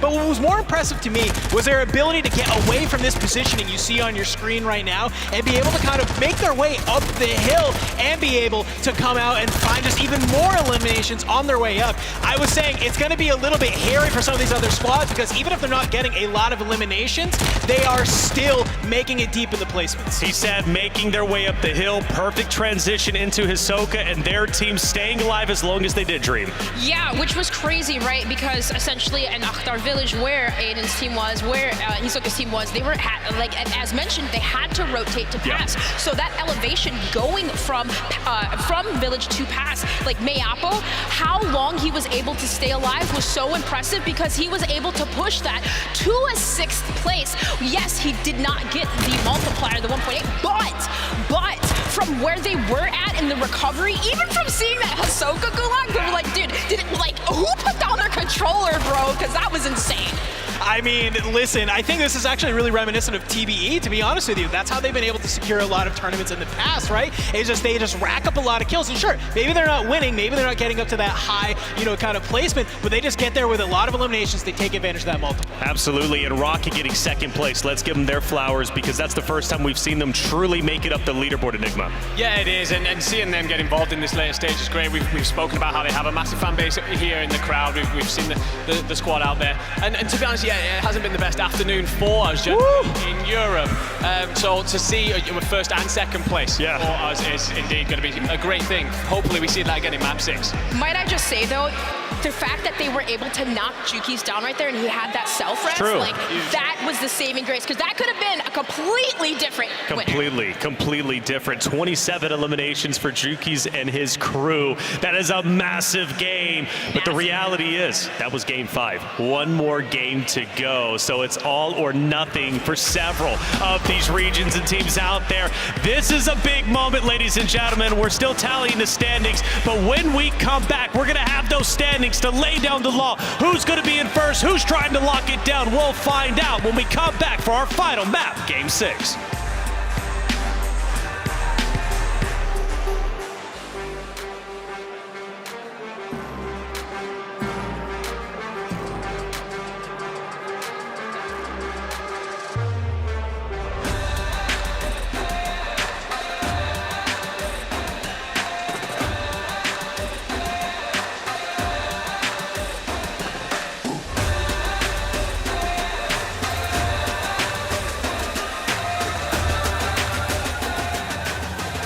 Miller Gaming is the official chair partner of the World Series of Warzone. Follow along on social media for all your Call of Duty esports needs. Get all the latest info in real time. Just follow at COD_esports Twitter and Instagram now. Be sure to link your Twitch or YouTube account with your Activision profile now. Don't miss any of the amazing viewership rewards during the Global Final, including the chance to win a Call of Duty Modern Warfare 3 beta code. Yeah, come here. Throw down the music, hold on. Yo, Hector, I've just been given the instruction that I need to use the phrase, it's time to slip it in. It's hello! Welcome back to the World Series of Warzone. I've come up to the Hector stream, the Team Repulse party. I hope I haven't brought the tone down. No, we're trust me, we're good. You said, what did you say, sniff it in or what? I don't know what that means. How dare you? I don't know what you said. I couldn't hear you. I did not say you had to sniff it in. I don't even know what that means. Disgusting. That's why I was like, what? Honestly, I was told you were filth. Frankie, talk to me. How are you feeling right now? The energy, I did not expect it to be this crazy. I'll be honest. This is nuts. Continue to be rude. This time about London. What do you mean you didn't expect the energy to be crazy? Did you not see CDL in 2019, in 2020? Let's go. She pressing me, chat. She pressing me. Yeah, no, honestly, this is insane. Going into halftime, the boys are up 30-something points. Yeah, it's crazy. This is nuts. This is insane. I don't know. How have you been? I'm not happy. What the hell? What the hell? We look, and I think the top EU team is sitting in 8th right now. And I don't know if there's any more. Well, going into map number 3, StuKex were 4th. I don't know where they are now. Yeah, and they got really far. They're in the final 5. Right now, I think. Yeah. They're doing all right. But also, I hear there's a connection between you and Team Biffle, so I'm calling foul play here. You got in with production. Something's going on. I mean, look, they keep telling me like when we threw the line, like, oh, y'all rigged it for Biffle. They always say I do something. I just sit here and slap my ass. Like, I do that. Yeah. We saw your behind being spanked on the broadcast earlier. I've heard that you've got some moves, but they most involve your bottom. Yeah, we get a little crazy here. I'm not gonna lie. I will say I did not expect them to show me slapping my ass on these broadcasts. I'm a cute above 50. I did it. Hey, they broadcast are wild over there. I see y'all getting the interviews too. The 50th place. Y'all are wild. We were shocked when you interviewed TBE when they died. We're like, No way they actually did that. The worst thing is, well, not the worst thing because it was technically my idea. There is a little bit of shade because the wooden spoon, you might need to Google it. It's not a nice thing to do to someone, but that they said that I could give wooden spoons to the team that goes out first, so that's what I've been doing. Is that what you handed him? Yes, apparently, but apparently I wasn't meant to tell anyone that because now it's out there on the internet that I'm a shady so-and-so. So I've got to leave you, and we've got to head back into the broadcast. So I'll see you guys on the stage. Frankie, thank you so much. Have a Thanks, good one. guys. Thank you. Oh, man, bro. Yo, W chat, W Frankie, W Frankie. And welcome back, ladies and gentlemen, to the World Series of Warzone Global Finals presented by Prime Gaming. It comes down to this one final game to decide it all. Game number 6. Who's going to win? We're going to find out after this next game. Without further ado, we need to hop right into standings because Game 6 is about ready to go. And Dream, who is looking to take it all? I mean, look at the difference, right? Of course, Team Biffle just set the tone early, They set man. the tone. They set the tone early. So what we really need to happen, like, them to go down early and somebody need to have, like, a 40-point game. 40-point game indeed. Dandro, what are we looking at? We're looking at a lot of people who need to play the best game of their Warzone life here and now in London, right? Some of these teams that are below 10th right now, sure, there's an opportunity to make some cash here, right? Not everyone, it's not just the top team, right, that's walking home with some serious moolah. It's everyone else. So maybe don't get discouraged. That's my number one thing. Don't get discouraged heading into this lap map because you still have an opportunity to jump up. Cash is great. Cash is great, but to be the first international champion, to be the first global champion for World Series of Warzone is truly what is the grand prize. And right now, Biffle, Sage, and Shifty are looking to take it all. Game number 6, we're about to decide our winner. So let's go to Goj and Spider Tiff. Thank you so much, guys. Jukies from 46 to 9th place, breaking into that top 10, but it's one map here last for this series. The issue is who is going to be able to chow Team Biffle, at least 50 points ahead of the nearest competitor. It's almost as if the other 49 squads are going to be preying on their downfall, Goj. They're all playing for second, Tiff. Let's be very clear. You're right. 45 points ahead of Hisoka.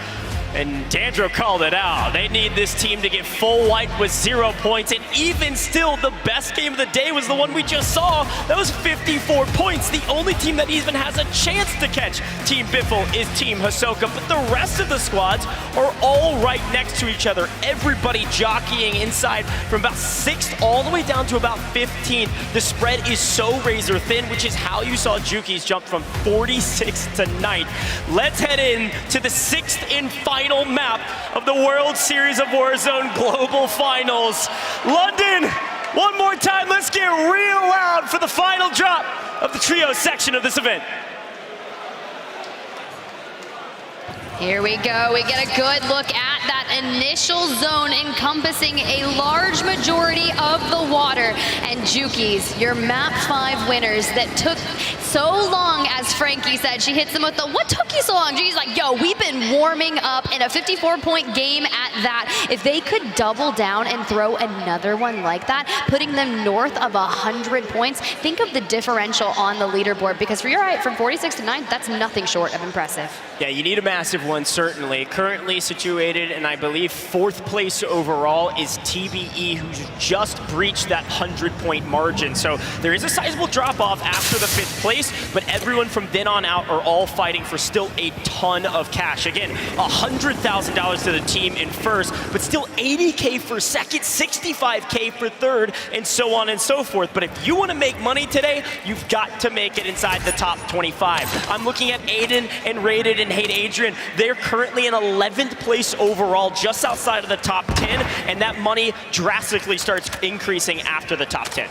Well, it's going to be Azen, but they're not going up against DBZ this time. It's actually going to be Team Swag that will be contesting them over here at Airport. And Azen and Heeds, they were trying to bait colors into their building. They threw that proximity mine down on the ground, but it looks like Azen and Heeds will be getting the stronghold for themselves. And Swag and Co, they're kind of rotating out, but Heeds looking to catch Z colors off guard.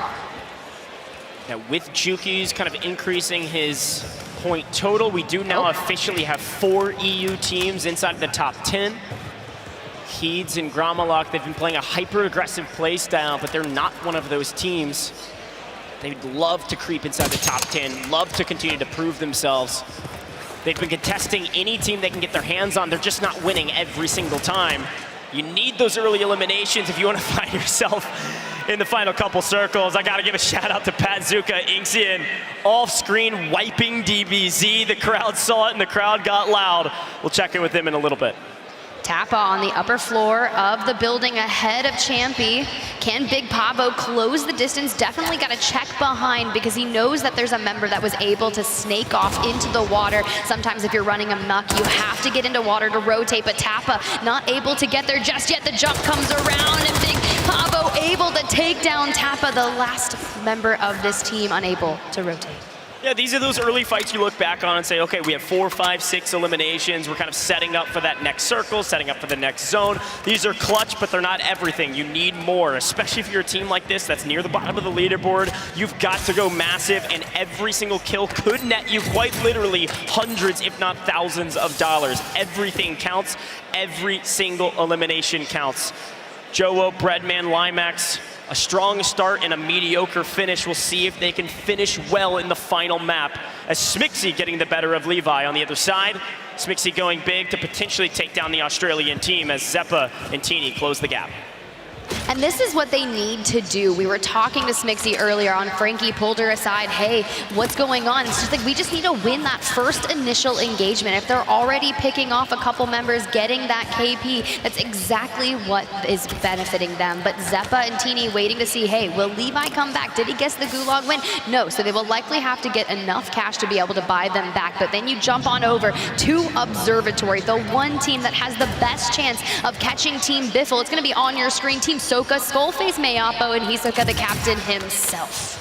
Yeah, the big question in my mind is this trio. Do they go into this game and say, let's go absolutely crazy to try to take first place? They won't settle for second, of course, but do you kind of rest on your laurels a little bit and say, we want to stay alive, we want to maintain our position, because they do have a sizable gap from second to third. It's a 13-point margin, so if they just have a pretty solid game, they're likely going to lock up $80,000 to their name.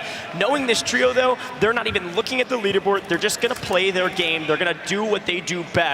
As off-screen, you're seeing Lennon, Jukies finding a couple eliminations. They're keeping up that pace they set in map 5. Skull being patient, playing some head peeks here, but you've got the 2022 EU World Series of Warzone champions on the high ground going up against NA. So that's a heavy-hitting fight. We'll check back in with that later as we keep on board with your current leaders here on LAN in the Global Finals. It's Team Biffle. Again, no one really contesting their point total. Same thing that I just said for Team Hisoka is the exact same mentality for this team. All they're worried about is getting some points on the board. They're not worried about the leaderboard, though. They're going to play their game. I can only expect you're going to see them in the final circle. You're also going to see them with a ton of eliminations, but only time will tell. Head back to Observatory to take a look at a potential fight here. Again, Savvy Ultras is here every single time, but a team that has to play aggressive because they're outside the top 10. Aiden, Rated, Adrian pushing up from behind. Savvy Ultras forcing the encounter. Yeah, but here's the deal. Team Jukies just got wiped. All of them sent to the Gulag. So if we wanted them to go back to back, the odds are already stacked against them. But in the tunnels, it's Sage, and Sage goes down. Shifty not able to get by his teammate to grab a trade. Team Echo on your screen. Echo, Tomsterbomb, and Bubble. I mean, Echo and Tomsterbomb, they've been playing since the beginning of Verdansk, the competitive Warzone history. I was able to stop by, talk to them. They said, hey, we're running 2 Signal 50s. Echo's going to be running that AR SMG. But honestly, your weapon doesn't matter here because it's the last game of the day and your job is to climb up that leaderboard tooth and nail. I fully expect this last map to be the most aggressive we've witnessed. And that story of Echo is a story that many of these teams share. I'll pause that story to say, well, it's Sage in the Gulag, and again, you want to maintain that position. Sage looking for his opposition, throws a grenade here from Brilo. Doesn't connect, which gives a little bit of information to Brilo to know that Sage is on the left-hand side. Sage says, nope, you're not gonna know that. I'm gonna go to the right, procs, and guess what? Brilo thought he was on the left. A great move by Sage to outsmart his opponent. He's not gonna lose that one. Not gonna lose the Gulag, maybe not gonna lose LAN here. Could you imagine? I know we have Pulse Check in the building upstairs sitting with J-God and Lucky and Rampage, and they're just cheering on Biffle, their brother at arms. But Skullface here finds himself in the Gulag, but a heavy hitting one against Jowo. This is a big one. Hisoka's team in second. Skullface a huge part of that. Jowo on the other side. needs a massive momentum swing to continue to increase their prize pool. Likely going to walk away with some cash. The question is how much? Couple shots against Skullface, only break one plate. Skullface misses. Oh, the timing! Joe wins out that one. Joe's going to be heading back free and clear, but if I know anything about Meapo and Skullface and Hisoka is that they're quickly going to get Skullface back, and then that's exactly what just happened. Hit the flare, hit the rotate, doing an intel contract to get that next circle information, but Joe just absolutely finessed in the gulag, and you know, some, lo and behold, do call him Flowo, maybe the king of movement here in Warzone. Flowo, movement king, whatever you want to call him. Joe's the GOAT. Question is he going to be the GOAT on land? Probably not first place, but hey, we still have the SoloYolo after this. Anybody's game for $100,000. We'll get to that in a moment, though, because still a lot of cash to be had here. $500,000 up for grabs. This is the last map for it, and DBZ needs to go big. An okay map in the last one after their win. They're going to clean up Meeks here and keep moving on their merry way. Decent position, decent advantage, but where do you go from here, Tiff? You go up. You want the high ground. Rotate through observatory, see where that next circle is going to start pulling, and then prioritize your rotation, because that's what has been killing so many of our teams. And with so much water still in this main zone, a lot of teams have prioritized going to Said City, and that's not a bad move. That's not a bad shout. But the thing is, can we get there? Squads like FIFA Kill have already rotated in. And I was taking a look at this map again. You can take a look at it yourself on the Call of Duty Echo Twitch channel. You can see where the map is as Almond finds one. Great timing for Almond to pick one up, creeping along the ground. Now they have player advantage. Now they hunt their prey. Noob's gonna creep up above. These players know every single angle to get in and out of these buildings. And Noobs flanks his opponent, pushes as a team.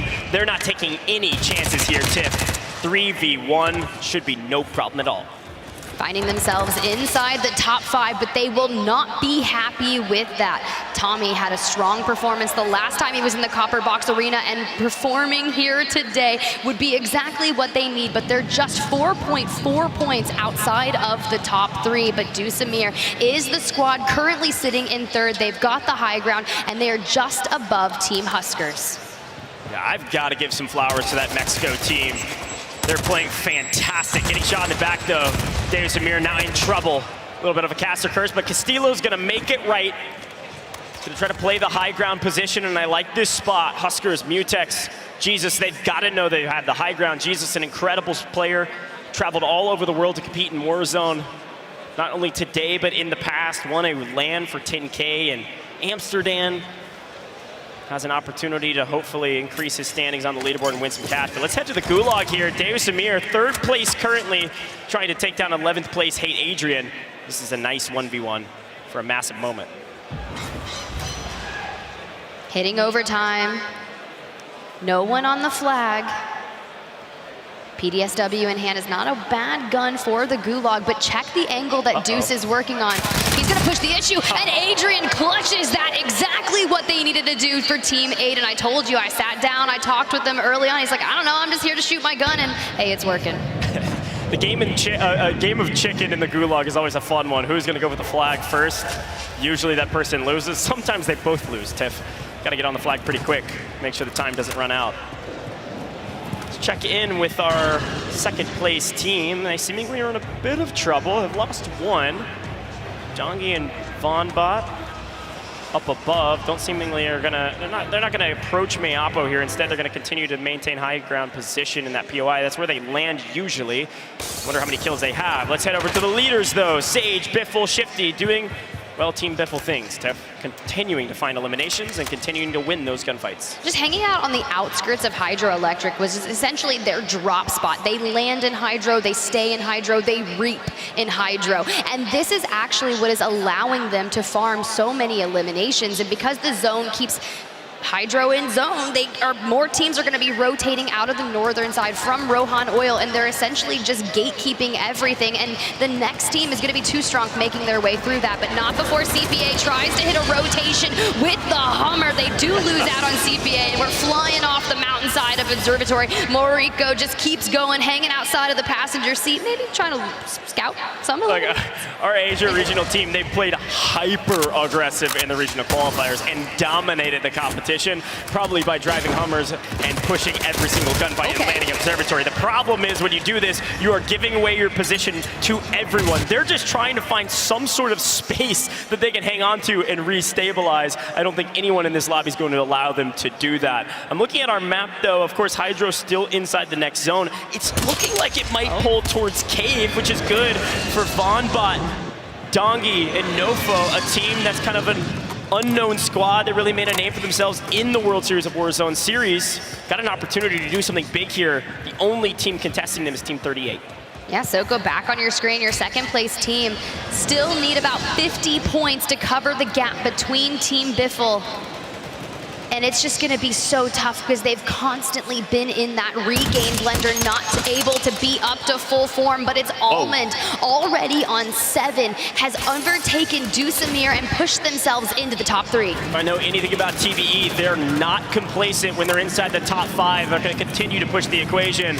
That's exactly what you're seeing. I think that's a total of 15 eliminations already from TBE with 37 teams up. They've got an opportunity to do something crazy right now. Can they catch Team Biffle? Likely and mathematically, probably not. But can they creep up into 3rd? Can they creep up into 2nd? It's possible. They need Hisoka to go down, and they need to continue to farm kills, and they're doing exactly that. Swag doing everything in his power. It's just not enough. Noobs grabs another. Yo, but they hit the do-si-do and hit the flare in the meantime. Will it have connected? Regardless, another elimination goes the way of TBE and Tommy. Now we know they always make that Bermuda Triangle style of play with Almond down in the gulag. Tommy on the rooftop looking down at Laga and Diego, able to throw down some shots, not necessarily connecting. Maybe a little bit of a lethal, maybe that will connect. But regardless, you want to wait on Almond and see if he's able to get out of the gulag, but not before Noobs falls. Yeah, Tim, I usually make a basketball reference here about their triangle formation. I was going to try to lean into football, but I'm not going to disappoint the London crowd. I'm going to let it stand. Tommy looking for a couple of eliminations still. Lage holding his own, but should go down here shortly. The question is, Tim, if you're TBE, obviously you've got a couple in the gulag here, a ton of eliminations. You want to play this hyper-aggressive playstyle. You got Smixy on the other side. Almost going to try to win this. Where do you go from here? The rotation's going to be tough for Tommy, and you're going to have 2 flyers in the air. They're going to have to scope it out. We'll see if he can win it. On the ground prone, able to clean up Smixy. You can see that he extended out onto Smixy's side of the gulag, which is very similar of how we witnessed Soka playing early on, but still able to take that elimination, add it to the tally because they are just trying to pull away from that 4th place squad, Team Deuce, Amir, and Soka. Not able to catch a break here in map number 6, but if they go down here, it will open the door for teams to pass them. The opportunity for TBE to make it to 2nd place completely depends on Hisoka and Mayapo staying alive in this moment. Going down with 0 eliminations is so uncharacteristic of Hisoka. I can't even believe that it could happen.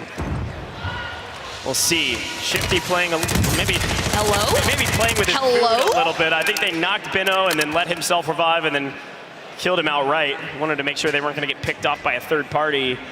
We take a look at our zone here. Of course, everybody's moved outside of the majority of the hydroelectric, creeping down towards caves. And Tiff, we might be seeing another water zone.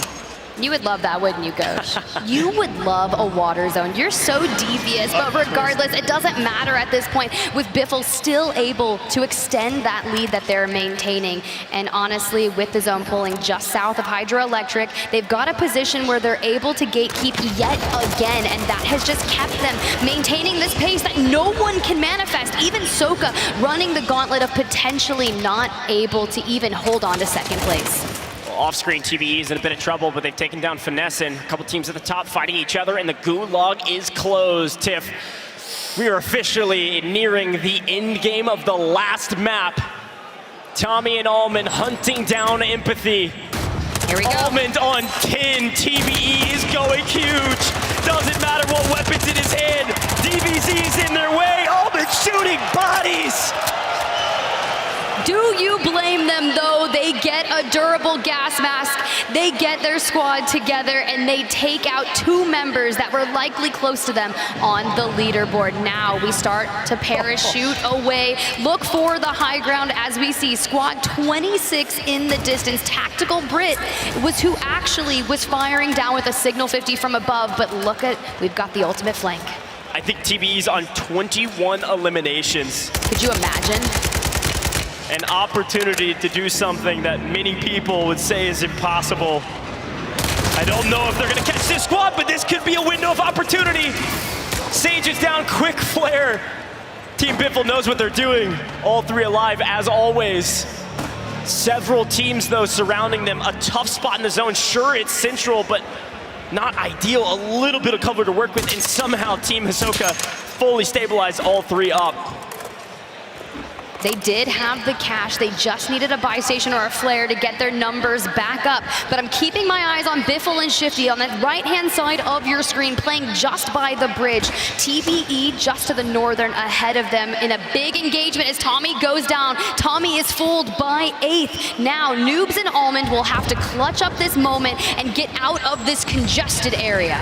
If anybody's wondering here in the stadium where Team Jukies is, they've been eliminated already. They're not here in the final couple circles. They might see themselves into the top 10, but it's gonna be close. The big question in my mind is who's going to win map 6 and cement themselves in history. Some of the greatest Warzone players of all time. Oh. Great snipes. Signal 50, maybe that will be the greatest ever in World Series of Warzone history. Not a particular player, but a particular weapon in the hands of Shifty. They're keeping up the pace though, Tiff. They're not relenting. They've got to kind of move into this next circle. Look at the next zone. Half of it's in the river. Jowo's already there. Tommy's back up, Almond's on the roof. PA liking to wreak havoc, but not necessarily. It does knock Almond on the roof. Tommy does not have a flare. 5 eliminations, typically anchoring for this squad.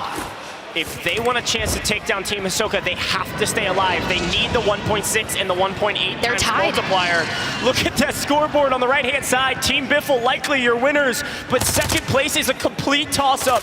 2 teams at 129.4, 2 teams vying for second, but Deus and Mir, our Mexico squad, is not too far behind. Sage goes big, no! Falls, and a quick answer back from Shifty. This team is moving on all cylinders. The team at the top is going to remain there at 182 points. Tiff, could they breach 200 points on land? There is a possibility as we get into that multiplier, but not before Soka, able to find another one, but he's only on 2 eliminations with 13 squads remaining. We are getting into those upper multipliers, but is going to be difficult.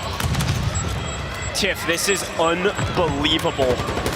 11 teams left. Many of our top squads still alive.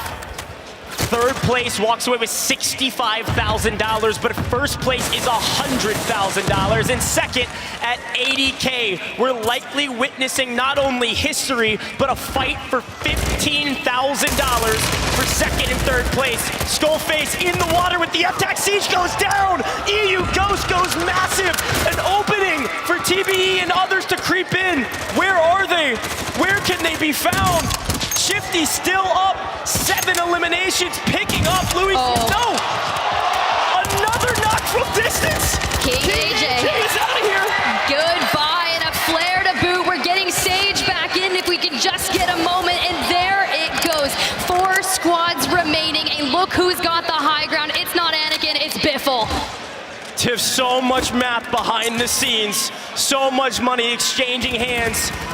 3 teams fighting for the final victory. No, make it 4. 1 still in the water. Flanks fighting Sage. Sage goes down. F-Tac Siege reigns supreme when it comes to water, but we're moving back to land on the next zone. 3 teams left. Jowo wipes the next one. Jowo needs this to walk away with a ton of cash, but it's going to be difficult when you've got Shifty on high ground. Yeah, but they're sitting on double-digit eliminations, vying for that 2x multiplier. And Team Smixy in the distance, flanked and attract. Some have called them the golden thirds, but here they're showing why they are so prevalent. Whoa. Wiping Jowo. Now, Team Smixy versus Team Biffle, endgame map 6. A ton of cash on the line. A ton of eliminations in pocket. Shifty grabs another knock. Looking to close this thing out in style, Tiff. 200 points potentially and looming. A 2v2 with high ground positioning, but not a lot of gas mask to boot. They do make it into position to hold ultimate high. This is unbelievable. I just want to see him style on him. I know one's got the signal 50, but Shifty is down. Biffle, last standing here, keeping an eye out on flanked, not able to necessarily spot them, but as that circle starts to shift, Shifty back up on his feet. Biffle still the south press, and there he goes, the push onto flanked. Smixy squad is wiped, and Biffle stand up, your winners of map number 6 and a $100,000 World Series of Warzone Global Final Champions. Team Biffle, go get your trophy. You earned it, and you earned it in style. A massive victory and a ton of points with a ton of cash. That trophy's been staring at everyone all day, centered in the middle of all of our 150 players. But now it is going to be Biffle and co lifting it. Tiff, this was unbelievable. An absolute domination from Team Biffle. There were so many people that watched them in the World Series. There he is. Stage 1, Stage 2, and they said they couldn't do it. They didn't have the Kim. They were all slayers. No one was willing to do the dirty work. Shifty has had this mark on his name, a chip on his shoulder, and he has proved it on land that he can do it here, he can do it anywhere. Team Biffle are your champions.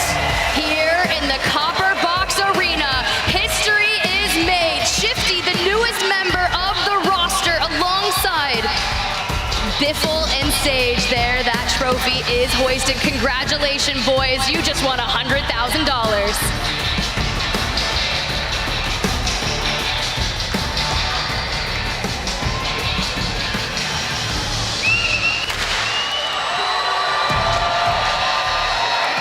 You hear the crowd.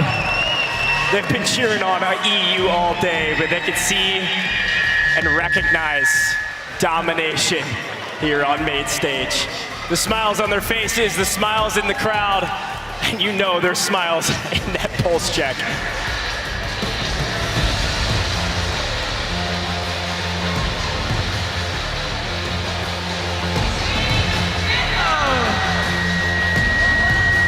Victory it has been for you guys. There was never any doubt from that second game onwards when you got your first victory, but to cap it all off with another is something else entirely. Biffle, given that you guys came second, in fact you with other teammates came second in the World Series of Warzone NA last year, what does it mean to prove yourself against international competition on LAN? I mean, it's a great feeling. I know I've gotten third, second twice in the World Series, and now I finally got the first place, so I'm super fucking hyped. London is hyped! You guys are hyped too! What does it mean to have this man as your team captain? Man, this guy, you know, they took a chance on me. I wasn't an IGL. They told me that's what they needed, and I said, hey, if y'all trust me, I'll switch to it, and I'll do my best. They said, all right, and it's history. And what does it take to be a natural IGL? Because you clearly are. Confidence. I got so much confidence in these guys and in myself, and I just told them, man, like the gear's clicking. Once it starts clicking, no other team can keep up with us. And I mean, we showed that today. I told them, bro, we're ending this with that kill. We're not letting them die in the zone. We're gonna land on everybody. And Sage, for you, you came outside of the top 10 last year in the World Series of Warzone. Why do you think that this team was just unstoppable? I feel like this team just comes with a lot of confidence and trust. I mean, you have, by everybody in the world, the best gunny in the game, the best player in the game. 2 months into practice with Shifty, the best IGO in the game to steer us. I have my teammates back no matter what. I do whatever I need to do for my teammates to succeed. Right there, I know we had it through. I told my teammates, just keep getting me back. I'm gonna see if I can get any intel for anybody else. I trust in my teammates. That's all it takes. Like these boys, we only had a couple months together, but this is probably by far one of the best teams I've ever played with. Shifty, say that into the microphone. I said it's trust. That's all it was, man. Switching from different rosters from stage 1 to stage 2 with very little tournaments and very little practice. All it came down to was our trust. And you found that trust when you needed it most. However, trust can be broken. And I wonder what you guys are going to be doing with each other in that booth, because we are heading into SoloYolo. Who do you think is going to be taking it? I got Shifty taking it, honestly. I've been at my thoughts since yesterday. I think Shifty's a good person to take it. I hope he does, and that's it. To be honest, out of the three of you, my money is on you. I saw you today. You are insane. Oh, I'll kill him. I'll kill him. Oh, cool, and I'll have a share of the prize money. All right, $100,000 is on the line after this break. But before then, gentlemen, you're each going to get one of these. London, give it up for your 2023 World Series of Warzone Global Final Champions!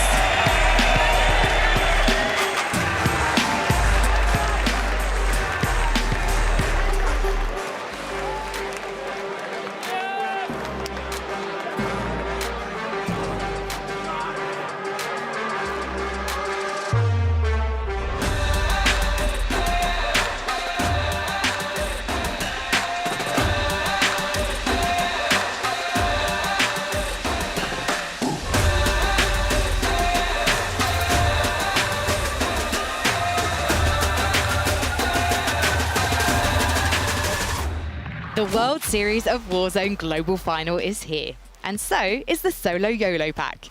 Drop into the game with the essentials, including the Red Mist XMR blueprint, the SoloYolo Chimera blueprint, animated calling cards, emblems, and more. The pack is available using COD points. Visit the in-game store now. HyperX is the official peripheral partner of Call of Duty. Be sure to link your Twitch or YouTube account with your Activision profile now. Don't miss any of the amazing viewership rewards during the Global Final, including the chance to win a Call of Duty Modern Warfare 3 beta code.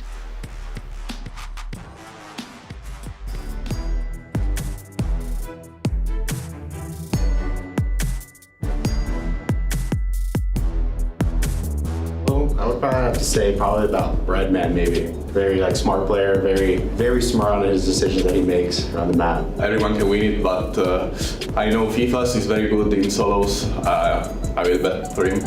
I'll say FIFA. The hell, you didn't say yourself? No, dude, I suck at solos, dude. I think I'm gonna go with FIFA because he won the last one and he's just a really consistent player. I think I am excited to be confident in myself, and I do like solos, and I have been practicing my solo play, and especially the end zones. I think either FIFA Kill or Breadman, one or the other. Those guys are very good at playing positioning. I think they're two of the top smartest players in the game. I mean, I hope I win the SoloYolo because that's a big stack of money. But other top contenders for sure. Breadman, he's really good at playing solos. FIFA, of course, won the previous one. Low-key, I'll have my money on Shifty. He's probably one of the most smartest end-game players.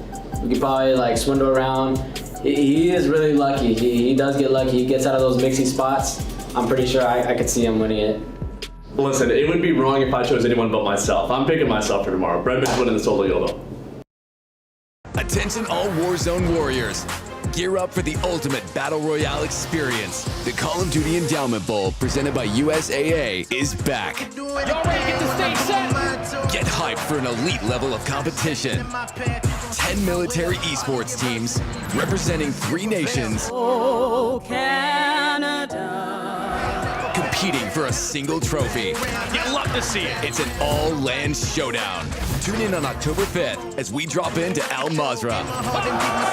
Squads will clash. Strats will develop. A champ will be crowned. See you in the drop zone. Stay frosty, troops, and level up the life of vets.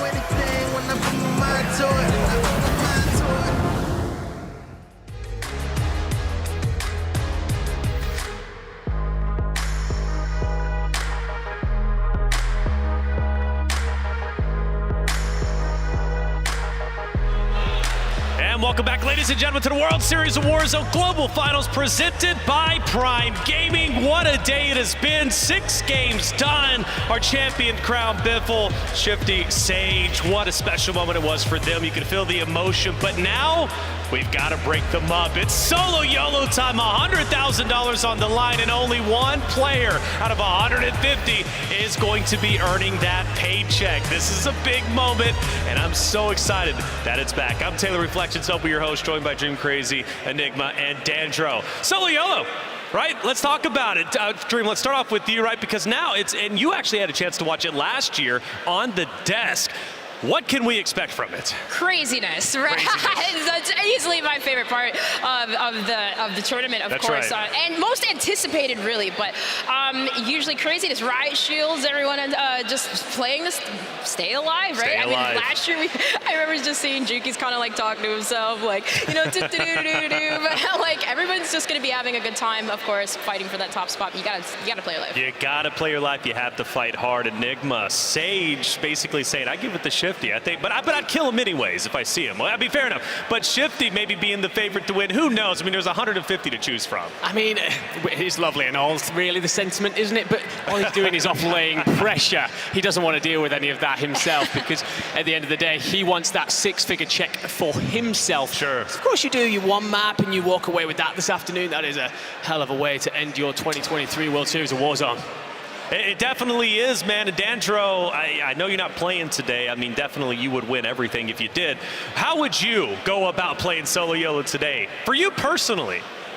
I'm bringing out all of the cheesiest things I possibly can, Figured okay? that. I'm throwing the riot shield on my back. I'm loading up a shotgun with the Dragon's Fire Breath rounds. I'm dropping claymores, proximity mines. I'm just pulling out the dumbest things possible that are in the book. And you think I'm absolutely shooting bodies every single time. Because I feel like at this point, everyone's just relaxed. They got through their 6 maps. There's like, all right, listen, I spent 6 maps not trying to take fights and everything. I'm just taking the fight every single time. I will say, though, the most important thing that we will see players use, that we have seen in the last 2 years, is vehicles. Vehicles are going to be super, super important to rotate around the map, but also to use as cover. And we've seen finishes with the vehicles, except for, well, of course, year 1, we're stuck with that one, but that was still exciting nonetheless.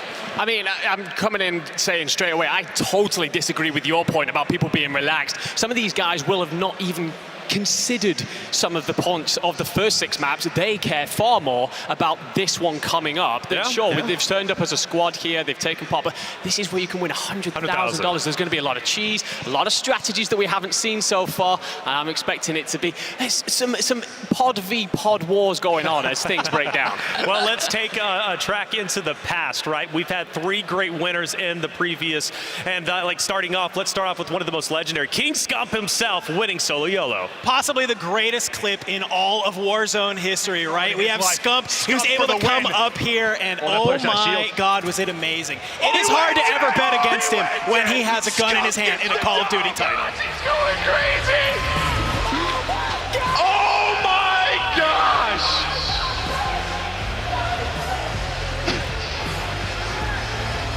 All those accolades, and you can see how he's losing his mind, right? $100,000 hits different, and the check cashes no matter what. We were all happy to see Scump, and he was definitely happy himself, jumping around, losing his mind, and honestly, I would be too. I will say, too, this was actually crazy because I was on the desk as a guest this year, and Alley Cat actually called that Scump was going to win. Yes, so the fact that that happened, and the fact that she called that out, absolutely crazy. It was crazy when they popped the bubbly, too. It was just awesome. They got the job for a reason. They know what they're talking about. Enigma, let's talk about FIFA, though, winning Solo YOLO himself. Yeah, well, this is one of the reasons why I was so confident coming into today that Europe were going to do so much, because FIFA flies over to North America and shows that he's capable of hanging with just about anybody. And even in this moment, he essentially comes out of the sky and adapts on the fly, does the situation where he goes and scoops weapons off of bodies, and then uses it to break down these final 2 players and come out on top with Breadman and Jowo there to celebrate. Oh, look at him hugging it up. I'm sure they'll be doing the same thing if they win today. And now let's round it out with number 3, talking Blade Dream.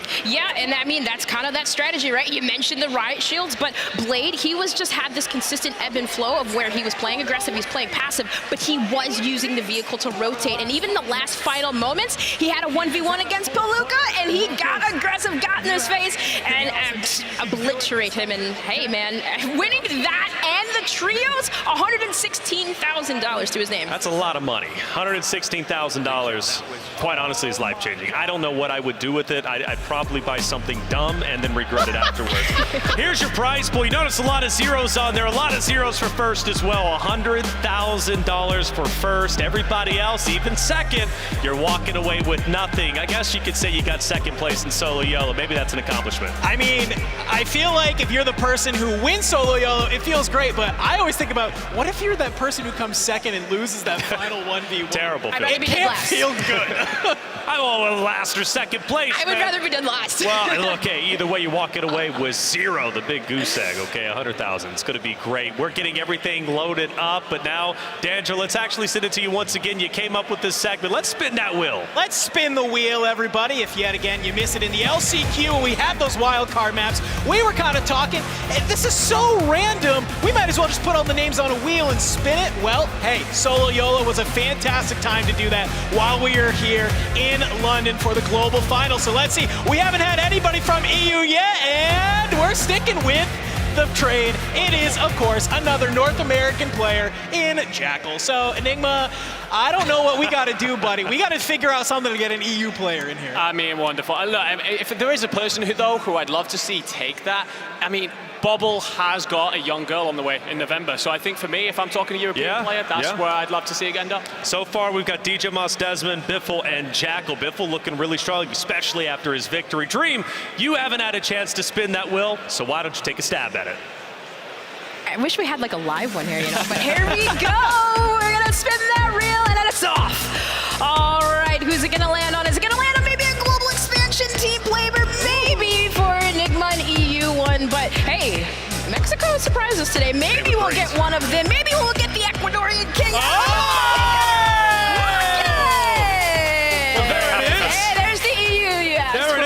Specifically, Rocket, you finally, it was you, the magic sauce we needed, right? Well done. So Rocket, who knows, they win it. Honestly, I mean, it is totally random. I mean, out there, used a collective mind. Let us know who you think is going to be taking it. Twitch, also get involved as well. See who it is. I mean, 150 players to choose from.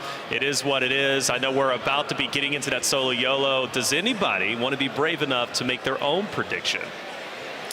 I tell you what, I feel like it's got to come from someone who's got a brilliant mind for the game. So you're talking perhaps your FIFA kills, your Tommies, those kind of people that are known for their ability to adapt to unfolding situations. SoloYolo is one of the most unpredictable things that we will ever see in competitive history of anything. And I think that these kind of players are just very good at just pivoting on the fly. And at the end of the day, that over slaying is what you want when you've only got one life. All right. I usually always say Breadman every single year. Yeah. I don't know, because he's so chill. He's got the chillest comms. But honestly, Juki's. He's always finds himself in those top spots. He's calm when he's playing. And I mean, sometimes he's singing to himself. It's always a good time. So I'm going to say he's going to take it. Okay. And listen, I don't go against the wheel.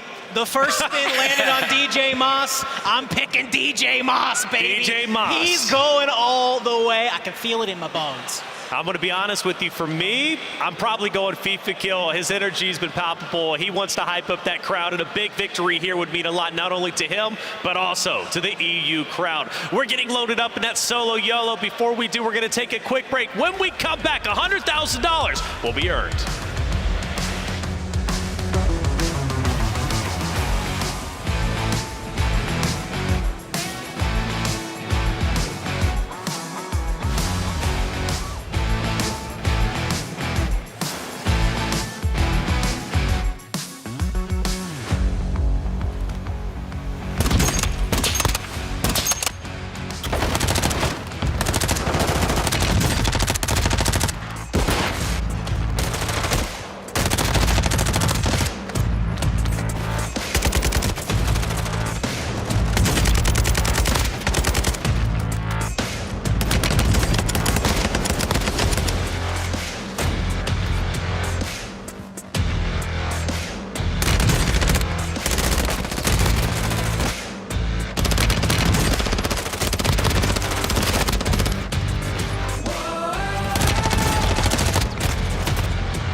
Welcome back, ladies and gentlemen, to the World Series of Warzone Global Finals presented by Prime Gaming. Solo Yolo is nearly underway. I promise you that lobby is about to get started.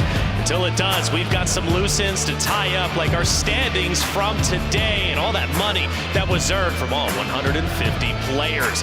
I'm Taylor Reflections, Noble, your host, joined by Dream Crazy, Enigma, and Dandro. And here we go, right? Biffle, Sage, Shifty taking it all with 218 points. I mean, talk about dominating, Dandro. I mean, we kind of were looking, we were saying even before this event started, one of our big worries was, what if one team just kind of comes out the gate swinging, and by the time we get to the last map, we kind of already know what's going to happen? And well, that's exactly what this squad did. I knew from the very map one, I was keeping an eye on it. We had that graphic at the top right, which was like total kills, total elims, right? And they were at the top of the entire map. So I'm not surprised to see that's how they started the day.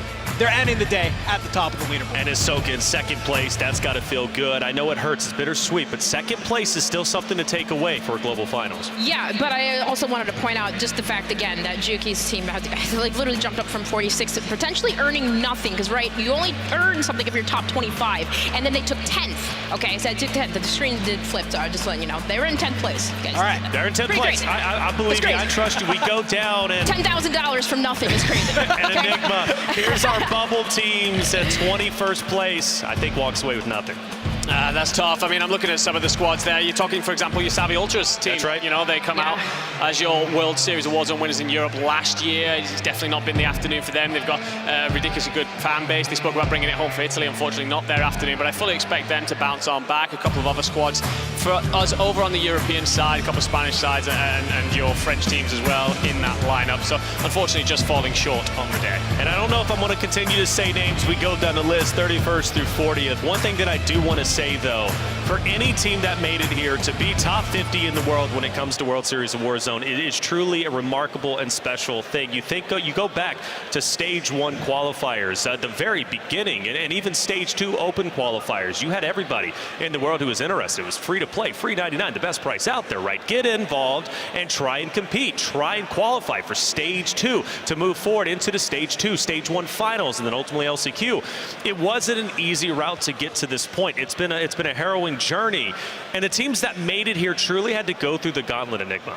Yeah, 100%. You are looking at the 50 best teams in the world. You can put that forever. You are a part of history. This is the biggest event in terms of player base on one stage ever done.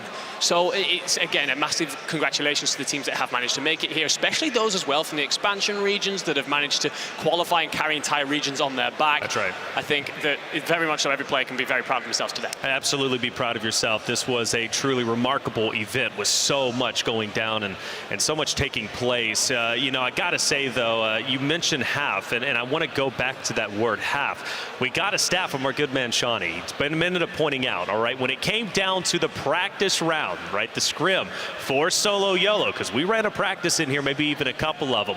The stat was half of the lobby was using the Riot Shield. And I know that makes you cringe. Oh, the Riot Shield, I hate going against them myself. Half the lobby is using Riot Shield. Dream, it's cheesy, but I mean, it's $100,000. Like, that's the thing. People criticize using, you know, Riot Shields and all this thing, but it's like, yo, if you have a chance to win $100,000, you gotta use it. You have to use it. Yeah, and that's crazy, because I just remember when streaks were introduced into anything competitive Call of Duty. Way back. Way back at Black Ops 2, right? Yep. Like, everyone was like, what is this, right?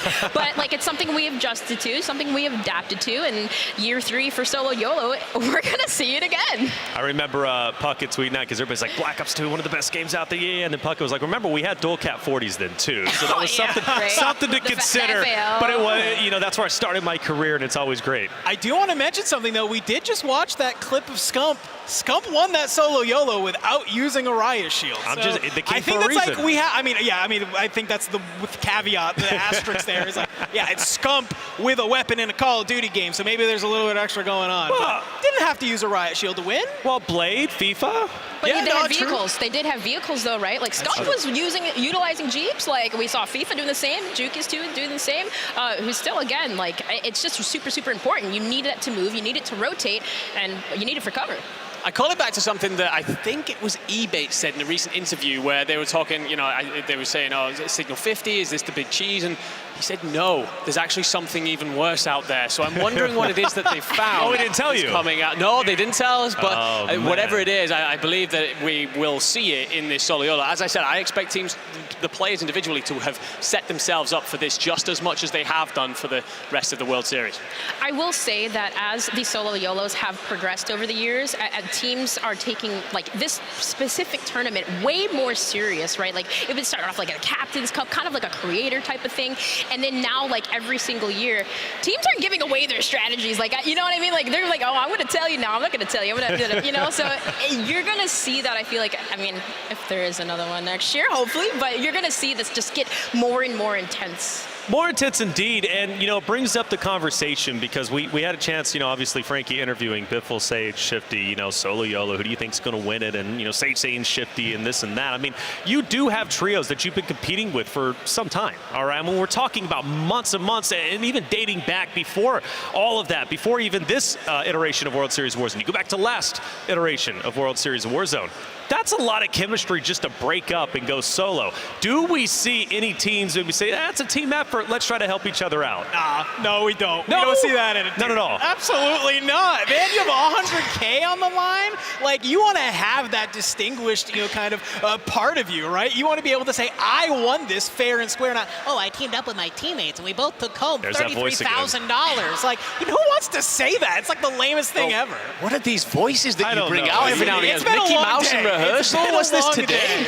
Yeah, but like, no, he's right. I think that there's no chance that these guys decide to team up together. We've seen the staff come out and put shields between the players so they can't actually see what's going on here. They've got screens between them. I didn't even see that. You're right. And it is a case of like, I mean, I don't really care if I can say that I won the World Series of Warzone SoloYolo. I care that the $100,000 check cashes, and that will be something that all of these individuals want. I will say too, like, of course, competitive integrity, right? But a lot of these players, I mean, you know, they're humble about it. They want to win, and they want to win legit. Like, that's...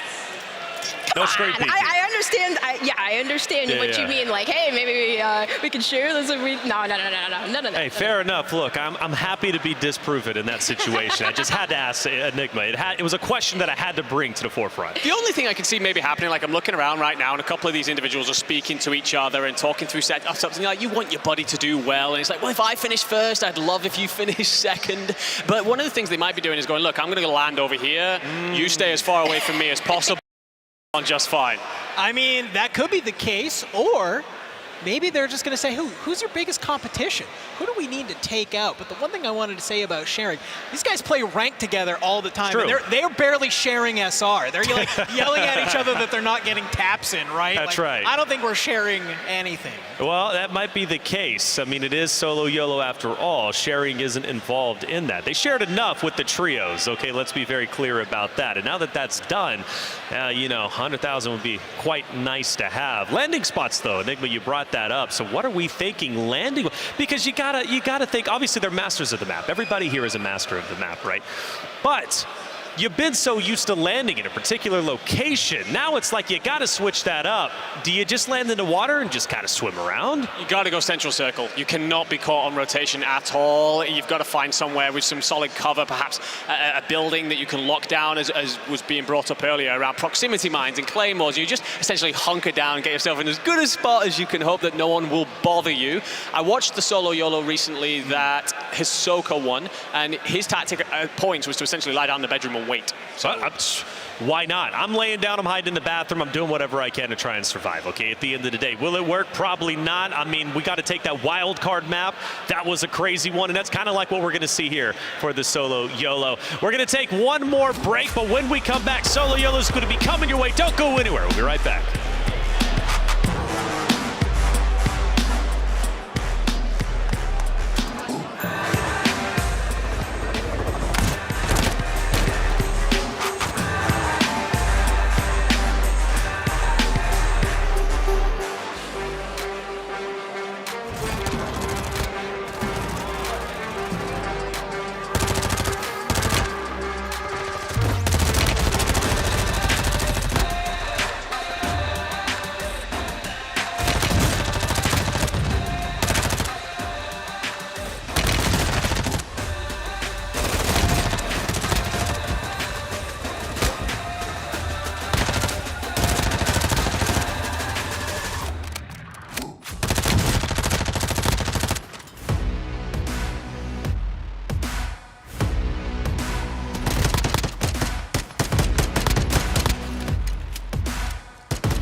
And welcome back, ladies and gentlemen, to the World Series of Warzone Global Finals, presented by Prime Gaming. Beautiful London, England, at the historic Copper Box Arena. We've already had one historic moment as we crowned our official global champions. Biffle, Shifty, Sage, taking the first ever, a huge feat, a big accomplishment, and well done to them. But now we've got the SoloYolo that we are getting ready to go once everything is sorted on stage. I'm Taylor Reflections Noble, joined by Dream Crazy, Enigma, and Dandro. SoloYolo is just moments away, but we got some things to at least tidy up, and more importantly, we got some players to talk to. I know Frankie is getting ready to go to interview a couple of our pods, and by the way, I don't know who she's going to be interviewing. It's going to be wild. It might be random. You might hear some crazy things. At least I'm hoping you do. Oh, yeah. We love chaos on the desk, right? Absolutely. Hello. I mean, my name's crazy. I have crazy in my name with 2 Z's. I can't spell, you know. No, I'm kidding. But for real, like, absolutely. We love chaos all the time. We want some banter. I'm surprised we haven't heard as much. Yeah.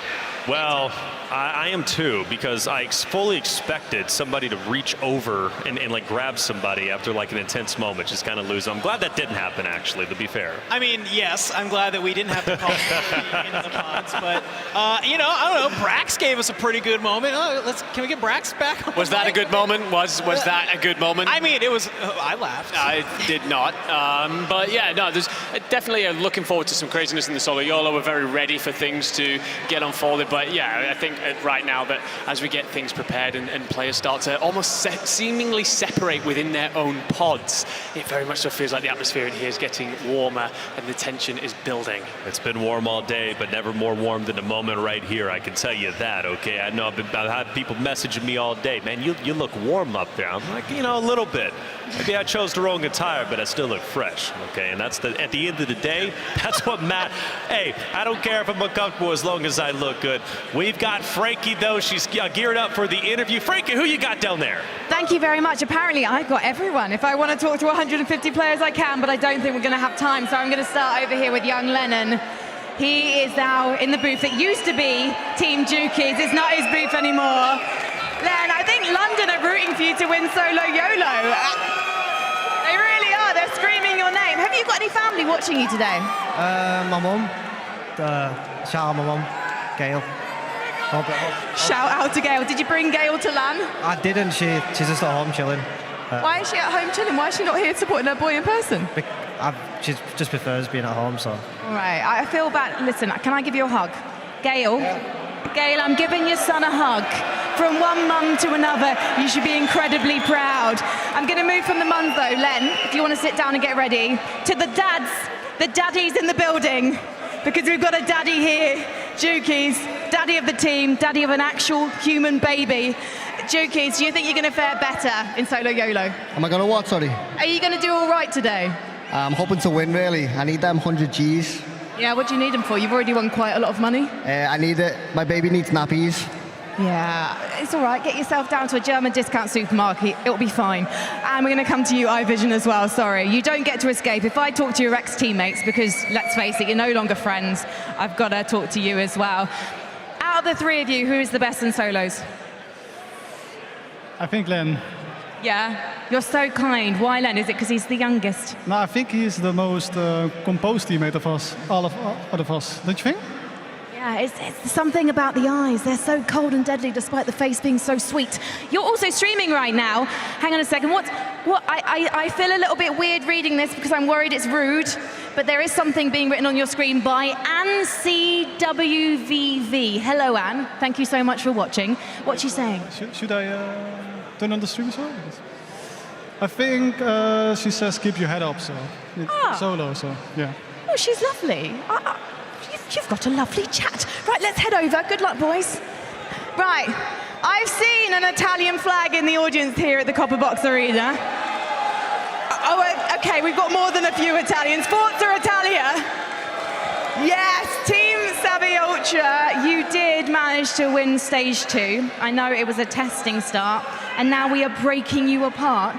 Vortex, are you ready to take down Savvy? Yeah, I'm ready. I'm super ready. Yeah? What makes you ready? Why do you think you're going to win the $100,000? It's because we played like shit this year, so This is my only motivation. To not play poorly. Yeah. All right, okay, get your hand warmers on, get your head into the game. An Italian flag, sir. Shall we wave that? The crowd loves a flag. Oh, no, London. I said the crowd loves a flag. Okay, it turns out, I'm so sorry. Doesn't love your flag. But if you get them a Union Jack, they'll go crazy. That's my tip for you. Finally, we're going to go over to Blade. Now, this is interesting because Blade, you have actually won a solo YOLO. Yeah, I won the last year. I was very lucky, but I'll try to re-win this year. Do you think you can repeat the success on LAN? Yeah, I mean, everyone can do that. Everyone is very good. But I can win, yeah. Everyone else. I like the confidence, but my face there was like, hang on a second, you're being very, very nice, so I'll be nice to you. Good luck, boys. Good luck. You've made your mums very proud. All right, then. Let's cross over to the other side of the stage. I feel slightly guilty. I'm giving a lot of love to Europe, but let's face it, they need it right now. They need hugs. Warm hugs, Team Almond. Almond, Ben, how are you getting on? I'm all right, you know. I can't complain about a third place performance today. It's rough we didn't win, you know. Obviously, that's what you want, but congrats to Biffle and them. I mean, they played amazing today, so. You know what? That last map from you boys, you were sailing into second, and if it hadn't been such a clear lead from Biffle in the start, I honestly think it could have been a podium finish for you guys. I know only one team could stand there, but it was so close. I wish you all the luck in the solo YOLO, because apparently they don't want to hear from me anymore. They want to see you boys play Warzone for some reason, so we're going to head back to the desk. All right, hey, imagine that. They want to see him play Warzone. Hey, we do as well. That SoloYolo is going to be coming up shortly. By the way, great moments, Frankie Gade giving the hug because the mom couldn't be here. Shout out to all the moms, supporters, families who have, brought everyone here. It's an incredible thing. 10 more minutes before SoloYolo. I'm joking. We got SoloYolo starting now. Let's get loud. $100,000 about to be earned, and this is a big moment. So without further ado, go Spider Diff. Take it away. 150 players behind us. The dividers are up. We did see little sneak peeks while Frankie was walking through Goj of teams making their loadouts. I saw riot shields being enacted, and man, now I'm worried. Like, who's gonna win 100K? There's a lot of players here, obviously 150, all streaming their own perspectives. If you want to watch a certain player you think might win, maybe hop into their Twitch streams. But today, here in the booth, Tiff, we get to have some fun because 150 players dropping in. I had a chance to ask these players some questions, by the way. And one of the things they said is that they were pretty much going to give $10,000 or $1,000 to their teammates if they win. So maybe you are cheering on your team. The other thing they said is they're going to give a lot of cash to their mom. So I think it was about 50% of the people in the competition said they're giving some cash to their mom if they win. Of course, a lot of people investing. Only time will tell. Folks, here in the stage, it's time for the SoloYolo. $100,000 on the line.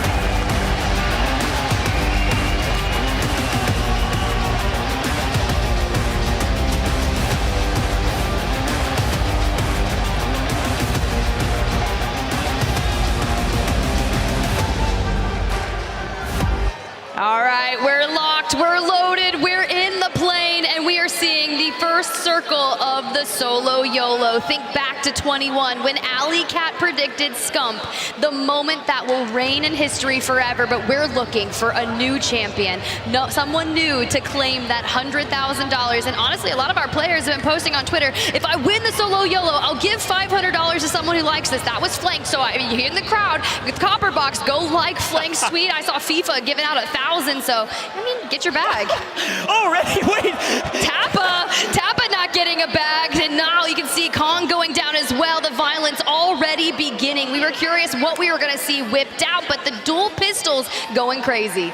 Already we're seeing fights. Already we've seen somebody eliminated. Of course, you've got the safety net of the Gulag, but one player has been fully eliminated. 149 players left in the lobby. A lot of Warzone to be played. The big question, Tip, is if the wheel is going to be right, or are you and I going to be right? Do you have a prediction to throw out there in front of London? Yeah, I'm going Skullface, 100%. Ooh. I was thinking about it. The wheel was spinning, but Sage taking the vehicle away from Engstein, who just stands there and says, what am I to do? shot in the back. Sage says, hey, that trio win wasn't enough. I want more. Talk about a bold strategy. Sage not only grabs the vehicle, but also grabs the kill. Aggressive, of course. You've got the confidence of already having won. Teeny, what are you doing, my man, on the table, getting cut down easy?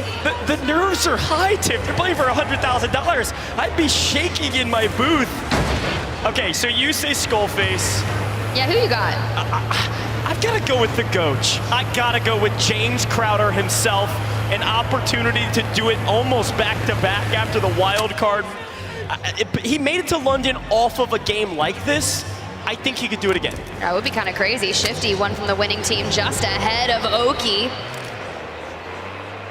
Vehicles in the distance, but Shifty gonna grab one as well. Honestly, Oki, I don't blame you for not wanting to push that Z-laner in the distance at the gas station. Savvy Ultra's gonna fall. Tomster Bomb as well.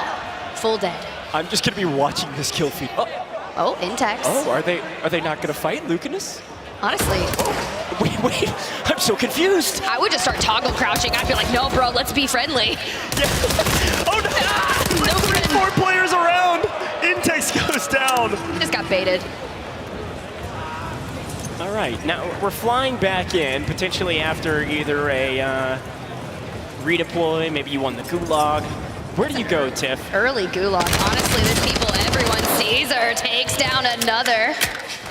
Lucanus. I think I go to the water. Not this early on, Gosh. Not this early on. You know I love the water. We saw a couple water zones. We just haven't seen enough. I would love Crowder in the kill feed. There he goes. Shoot. Yeah, he's in the Gulag. You're chalked. Yeah, well, look, he's going to win his 1v1. He'll come back real quick. No problem. Big kill from Meeks, though. FIFA going down as well at the hands of Blade. Blade, who's won a solo YOLO before, asserting that dominance early. There's a lot of Warzone left, okay, Tiv? There's not a lot of Warzone left for 9 players here. Oh, but Tommy. Sage versus Tommy, this first place versus third. Sage is unrelenting at this point. I think the confidence of having just won by, I think it was like 70 points or something absolutely ridiculous, means that you're just going to go fry and frag out. I think he's looking for double-digit limbs here. Nate on the train as well. You guys might remember him from a big 1v1 win against Huskers, qualifying here. Uh-oh, here we go. For it, but FIFA in the Gulag. If he loses this, he's out. Oh, Palooka has no idea. FIFA doesn't know he's there. Oh, no. Palooka being like a tree inside, so still calm, collected. FIFA inching ever so closer. He has no idea. Sneaky, sneaky. FIFA is out of here. No chance for the back-to-back from FIFA. The only former winner here still alive is Blade. Unreal. Unreal indeed. Shucks in the vehicle, hitting the rotation. Biffle reeling off of the trio's win just moments ago. Inside a building, 225 damage, no eliminations, but it doesn't matter because it only takes one. You just have to be the last person standing. Biffle's gonna hang out here for a while. He's comfortable with this POI, I think, Tiff. I think he's been here a couple times. I don't know if you watched the last 6 maps of Warzone, but Biffle likes this spot. And I think he's gonna be just A-okay inside the building for a while. Seeing a couple more players go down in the kill feed. Uh-oh, somebody's taking some shots. Dongi running over Stuo. Adrian was full wiped earlier. Biffle with the signal 50. This is tough, right? You don't want to extend out. There's a lot of people here. Kind of interesting that he stuck to the guns of his POI. And notably isn't using the riot shield. Okay, here we go.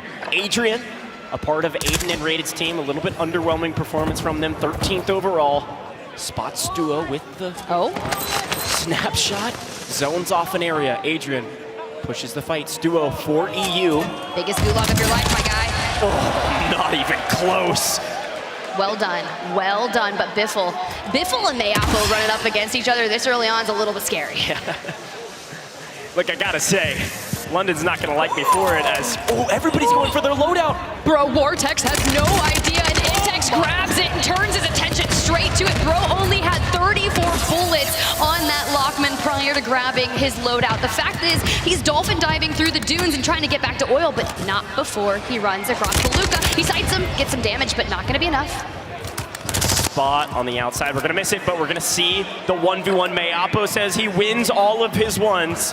Has only lost one today that we've seen on main stage, and well, it was to Biffle. Oh. Nice grenade. Breaks plates, down to about half health. Mayapo continues to maintain pressure. Perfectly read, not enough. Tojo out of here. Mayapo wins those ones. Blade on your screen. Already had a taste of victory before in a solo YOLO. Looking to double down. But you gotta rotate through the vehicles, and Almond at the very top of the mountain. Peppers shots are going out, smoke in the distance, but that's also going to give away your location, and Vaps got the high ground. Oh. Vaps got not only the high ground, he's going for the ultimate high tip. He's climbing that radio tower. Let's see if he can maybe do it. Hisoka, of course, technically on paper in a warm-up tournament. Won the most recent, quote-unquote, solo YOLO. Won $15,000 doing that. So on paper, maybe has the most experience recently to win another solo YOLO. We'll see. This one, the stakes are maybe just a little bit higher. Here we go. 120 players remaining. 30 players have been fully eliminated from this lobby and are just watching the rest of the action with London. I was going to shout this out a second ago, Tiff. NA has been on top all day today. EU has a chance to finally answer back. I think it was Team Wars that barely broke into the top 5, actually winning a tiebreaker to break into the top 5. The only EU team to do so. Jowo hot on their heels after that tie in 6th. Well, you heard Blade say it on Mage to Frankie. Basically, it is luck. Anyone here can win it. He's like, I got lucky. Can I win it again? 100%. But Sage already taking out 4 of our players here today in the solo YOLO. Here's the thing about luck, especially in Warzone. If you can mitigate some of that luck, if you can mitigate some of the RNG by always grabbing information, always having the resources you need, and then you win your ones, you're gonna be feeling real good. I mean, mitigating information is a little crazy when you start honking the horn on the dirt bike and landing in a tree. Wait! Wait! He's okay. Oh, it's just a flesh wound. He's fine. Everything's okay. Oh, bro. Don't do me like that, Sage. Tiff, I think Sage is honking for competition. He wants a fight. He's on 4 eliminations already, 1,400 damage. He's looking for kills. He wants double-digit elims. Smixy on main stage. Deuce, though, coming out with the early damage. Almost taking down Smixy, the opening push, the snapshot grenade, and just cannot get away from Deuce Amir. Amir goes big there. Again, Team Mexico, they won the regional expansion qualifier, and they got 4th. Uh-oh, Attract's in trouble. Panda from above. Doesn't matter, that self's not gonna mean much to you. Panda goes for the full. Deus Amir not only won that Kulak, but also won his team $50,000 in the trios part of this competition, grabbing 4th place. Double that up for one player in one map with a fairly central zone. Oh, Mayapo. Folks at home, if you want to take a look at that map, head over to the Call of Duty Echo channel on Twitch, because the map is looking spicy. You can see which teams are potentially alive. That's a big one. That's a big one. Mayapo doesn't lose those, trying to throw down some damage to the door. Biffle now knows that someone is on to him. Mayapo versus Biffle again. Biffle came out. Oh! Will he come out the second time? No! Mayapo! We see the body shots coming in from Mayapo. The trap was laid, and Mayapo completely fries Biffle. Not only that, he's got a recon drone, a PA, plenty of cash, a gas mask. He is setting himself up for that long run. Tommy, the hometown hero, the lad back at it again, the prodigal son, looking for $100,000 after an impressive 3rd place finish. He's got to get through methods. Oh, good crack, good crack. Easy dub there for Tommy. Copper box is pleased. Wars grabbing another as well. Wars also on 4. Taking a look at this zone, we are going to Hydroelectric. Oh my God. Sage v Skullface. Okay, Skullface is my pick. Sage just won $500,000+ over the team. The prize. What the heck is happening? Okay. Hey, can we get some claps from the crowd? Oh, they don't like it. Well, we don't want to see that. I mean, yeah, my pick just won that, and you know, Sage did take home a lion's share of the 500K pool, but we wanted to see him get crazy. I don't know. I think Sage said, look, I already won $100,000 with my team. This is my boy Skullface. I'm going to give it to him. I respect. I respect. My pick still lives. Look, I'd clap for him, but I respect the Copper Box. Ooh, Aiden. Someone who knows what getting second in a solo YOLO feels like. And let me just tell you, I had a chance to sit down, I talked to him, he's like, look, I'm not even worried about that second place anymore. It is all water under the bridge. I'm totally okay with it. But you know what feels good? Getting a little bit of redemption. Sure. Maybe winning it here on LAN. Sure. Feels fantastic. So does that $100,000 check in your pocket. It's a big check. Did you see it, Coach? Whoa. Leaks. Here we go. Biffle's still alive, having won his gulag. Could he get revenge? Maybe. Oh no. Biffle versus Mayapo again. They're 50-50 on that matchup. Oh, that would be incredible to see it for a third time. Low-key just laying down, LMG in hand, 95 bullets in the mag. Jay out here going for high ground. Look, Jesus said that if he wins any money today, $100,000 or $3,000, he's giving it all to his dad, who got him into Call of Duty and made this career possible, made his travels possible to compete all over the world, including here in London. Incredible story that he's even here today. The chance for 100K. Ultimate High, sometimes it's enticing, Tiff. Yeah. Sometimes it's not great because everyone can see you. It's like 2 Signal 50 bullets away from losing out on 100K. You saw the prize pool graphic earlier. It was just 100K at the top and zeros elsewhere. Oh, we've lost another one. Spaz goes down off screen. As we take a look at the map, you can see, well, yeah, we're probably heading to Hydro, and most of the teams know it, rather, most of the solos know it. Look how many players are already in Hydroelectric. Look how many players have taken not even a full building, probably just the floor of a building, maybe just a room, maybe a bathroom of one of these buildings, just holding out and hoping they might be the one. Bathrooms can be cheese, but honestly, I do pretty much a bathroom hiding experience here in a solo YOLO if it meant I could potentially take home a $100,000 payday. All right, Wars, given Sage is out, Wars is probably the kill leader of this match. On 4. Not risking it currently, though. I feel like you got to move every so often, right? Yeah, you're keeping an eye on the window, trying to play for the doors, and as that zone starts to close, you can see that next circle will still encompass Hydroelectric as Z-Laner falls. Not the precision airstrike to clean up Z-Laner. Skullface finding one as well. Best Beard is not going to take you to the $100,000 check. Lovey's out of here as well. Castillo is out. And let's head to the Gulag, where Mutex is going to find Mood on the other side. Going for the high ground, doesn't matter. Mutex does spot it out, not going to connect, able to get the shield crack. Little dance action, yeah, the snapshot grenade gives away the position of Mutex, but a volley to the face! Plates broken, health dwindling. Mutex has the slight advantage. Oh. Goes for the flag, reaches and loses! Reaches and loses, Tiff! How do you lose that? Regardless, Mutex out of the solo YOLO. Solitude in the vehicle. Oh, and hurt my soul. Oh, dude, my heart's gonna start breaking, bro, because this is gonna hurt. The moment we get to like the final 30 is where things are gonna start getting real mixy. See Super Evan in the distance, Mayapo, Hard Trevs, Biffle. Gotta get gas though, repair the vehicle, you know. Yeah, we're gassing up.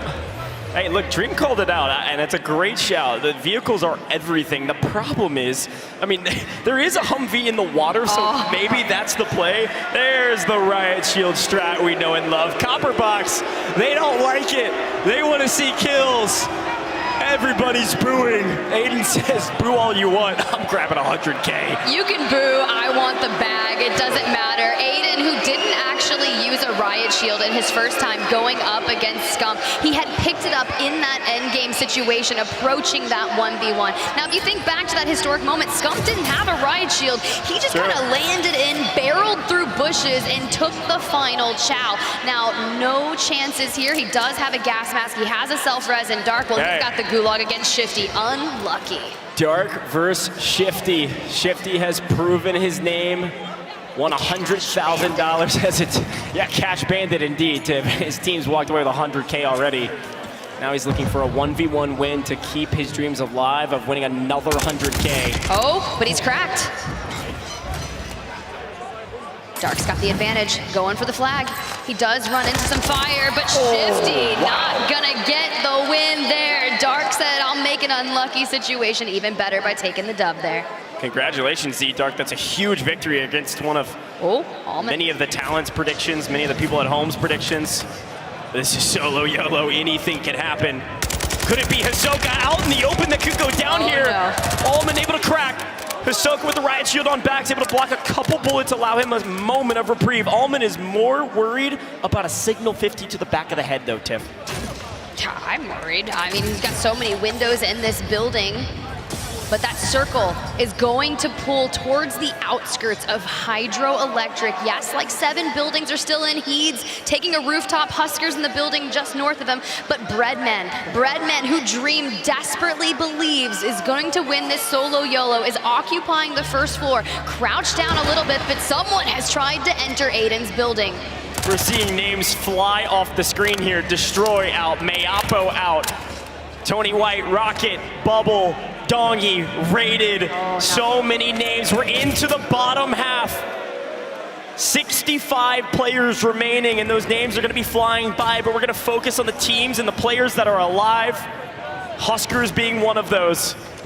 That's a pretty solid spot in this zone, as it looks like 15 to 20 players going to be creeping in right behind him. Look, here's the deal. Huskers, his journey just to get here, to land, to London. Imagine $100,000 from one map of Warzone. Almond taking on Clutch Belt, closing the distance. Smoke's going out, and there it goes. Almond takes down another one. But as the gas starts to close in on Picnic, Biffle has made it in, just nestled on the right side of a loadout. Noobs in the distance. He just has to check.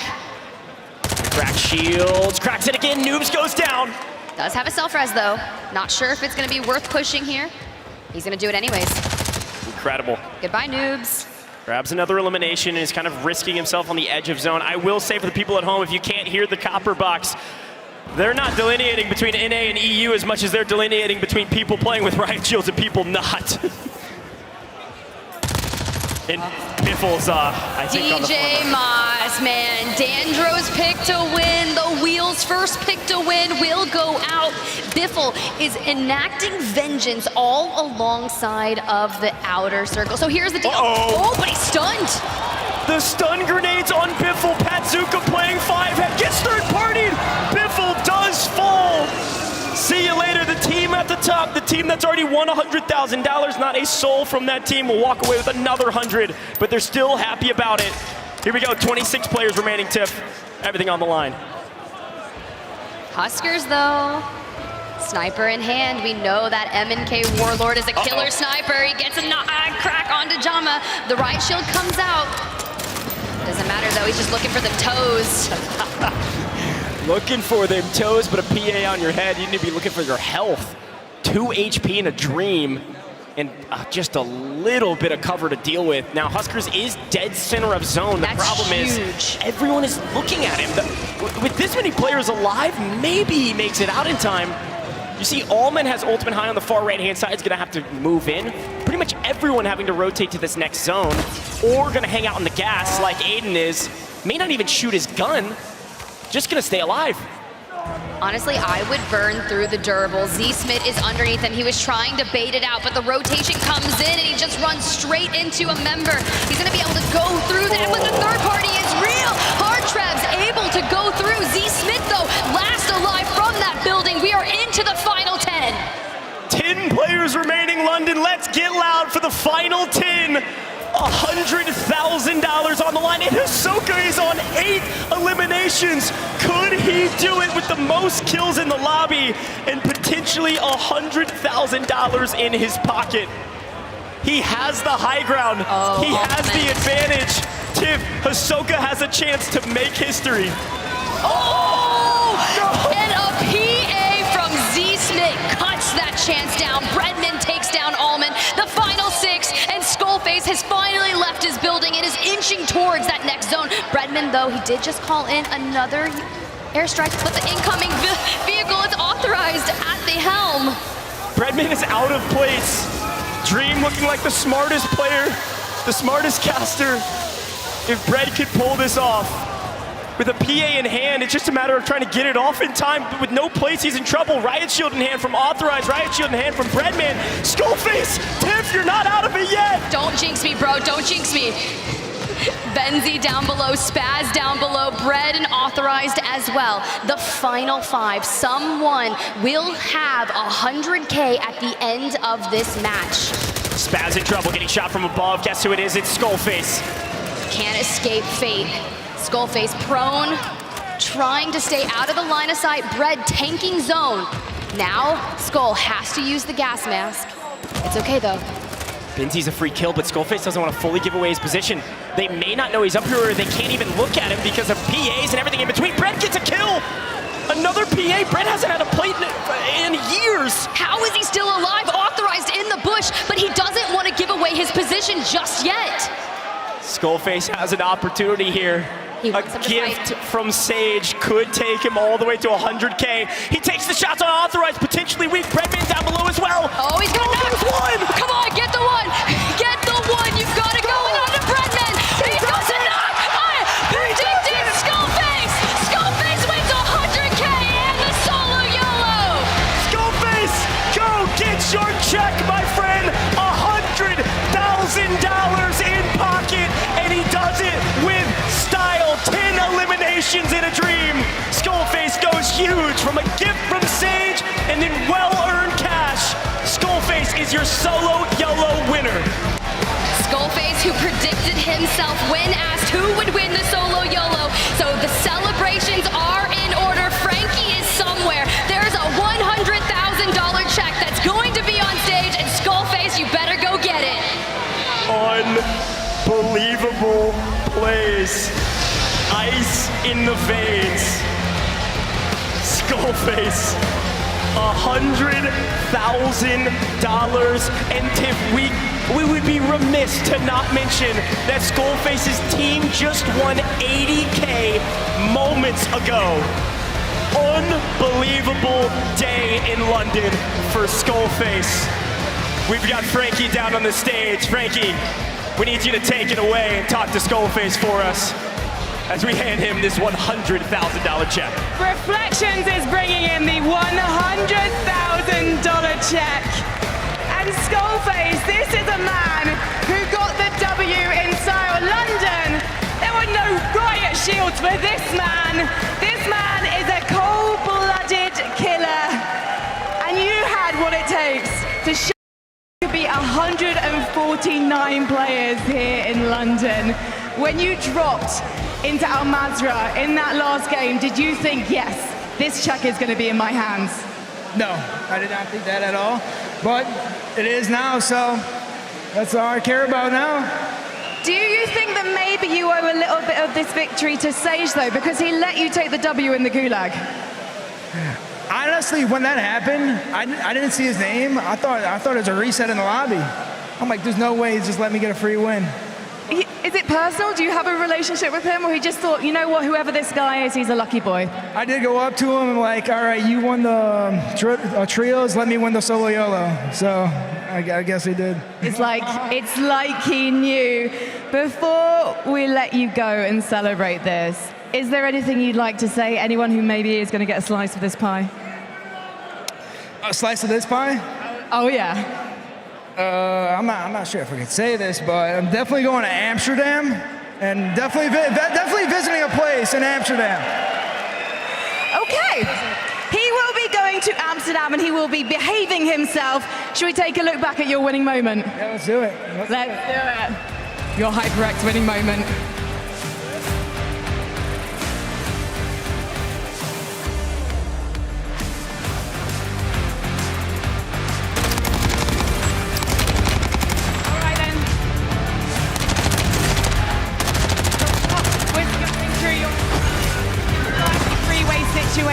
What was in your brain as you took the W?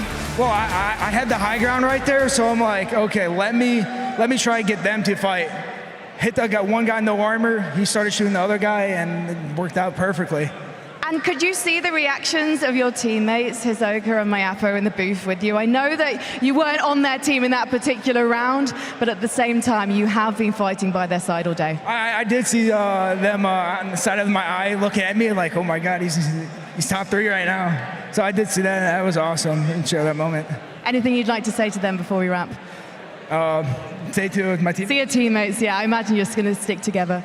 Oh yeah, definitely the best teammates. Coming back next year, stronger than ever. Can't wait for next year. I can't wait for next year either. Congratulations, Skullface London, your SoloYolo champion. Now, you might have been noticed. Can I get the mic? Do you want the microphone? Are you going to behave yourself? Okay. Shout out Mama Skull, shout out my parents, shout out my teammates. Let's go. Let's go.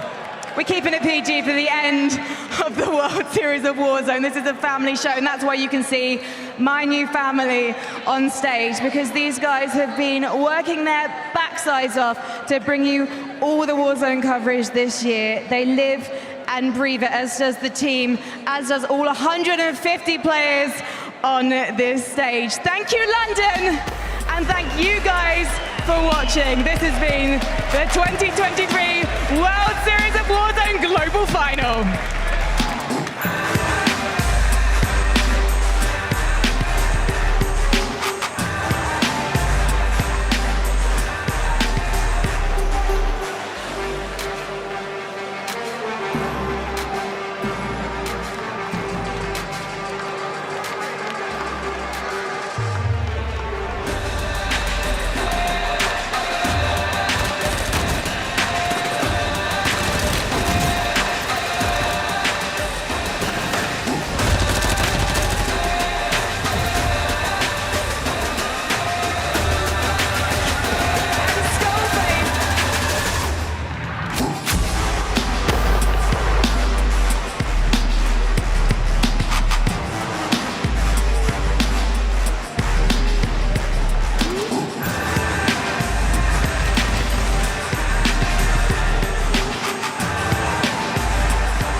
Champions.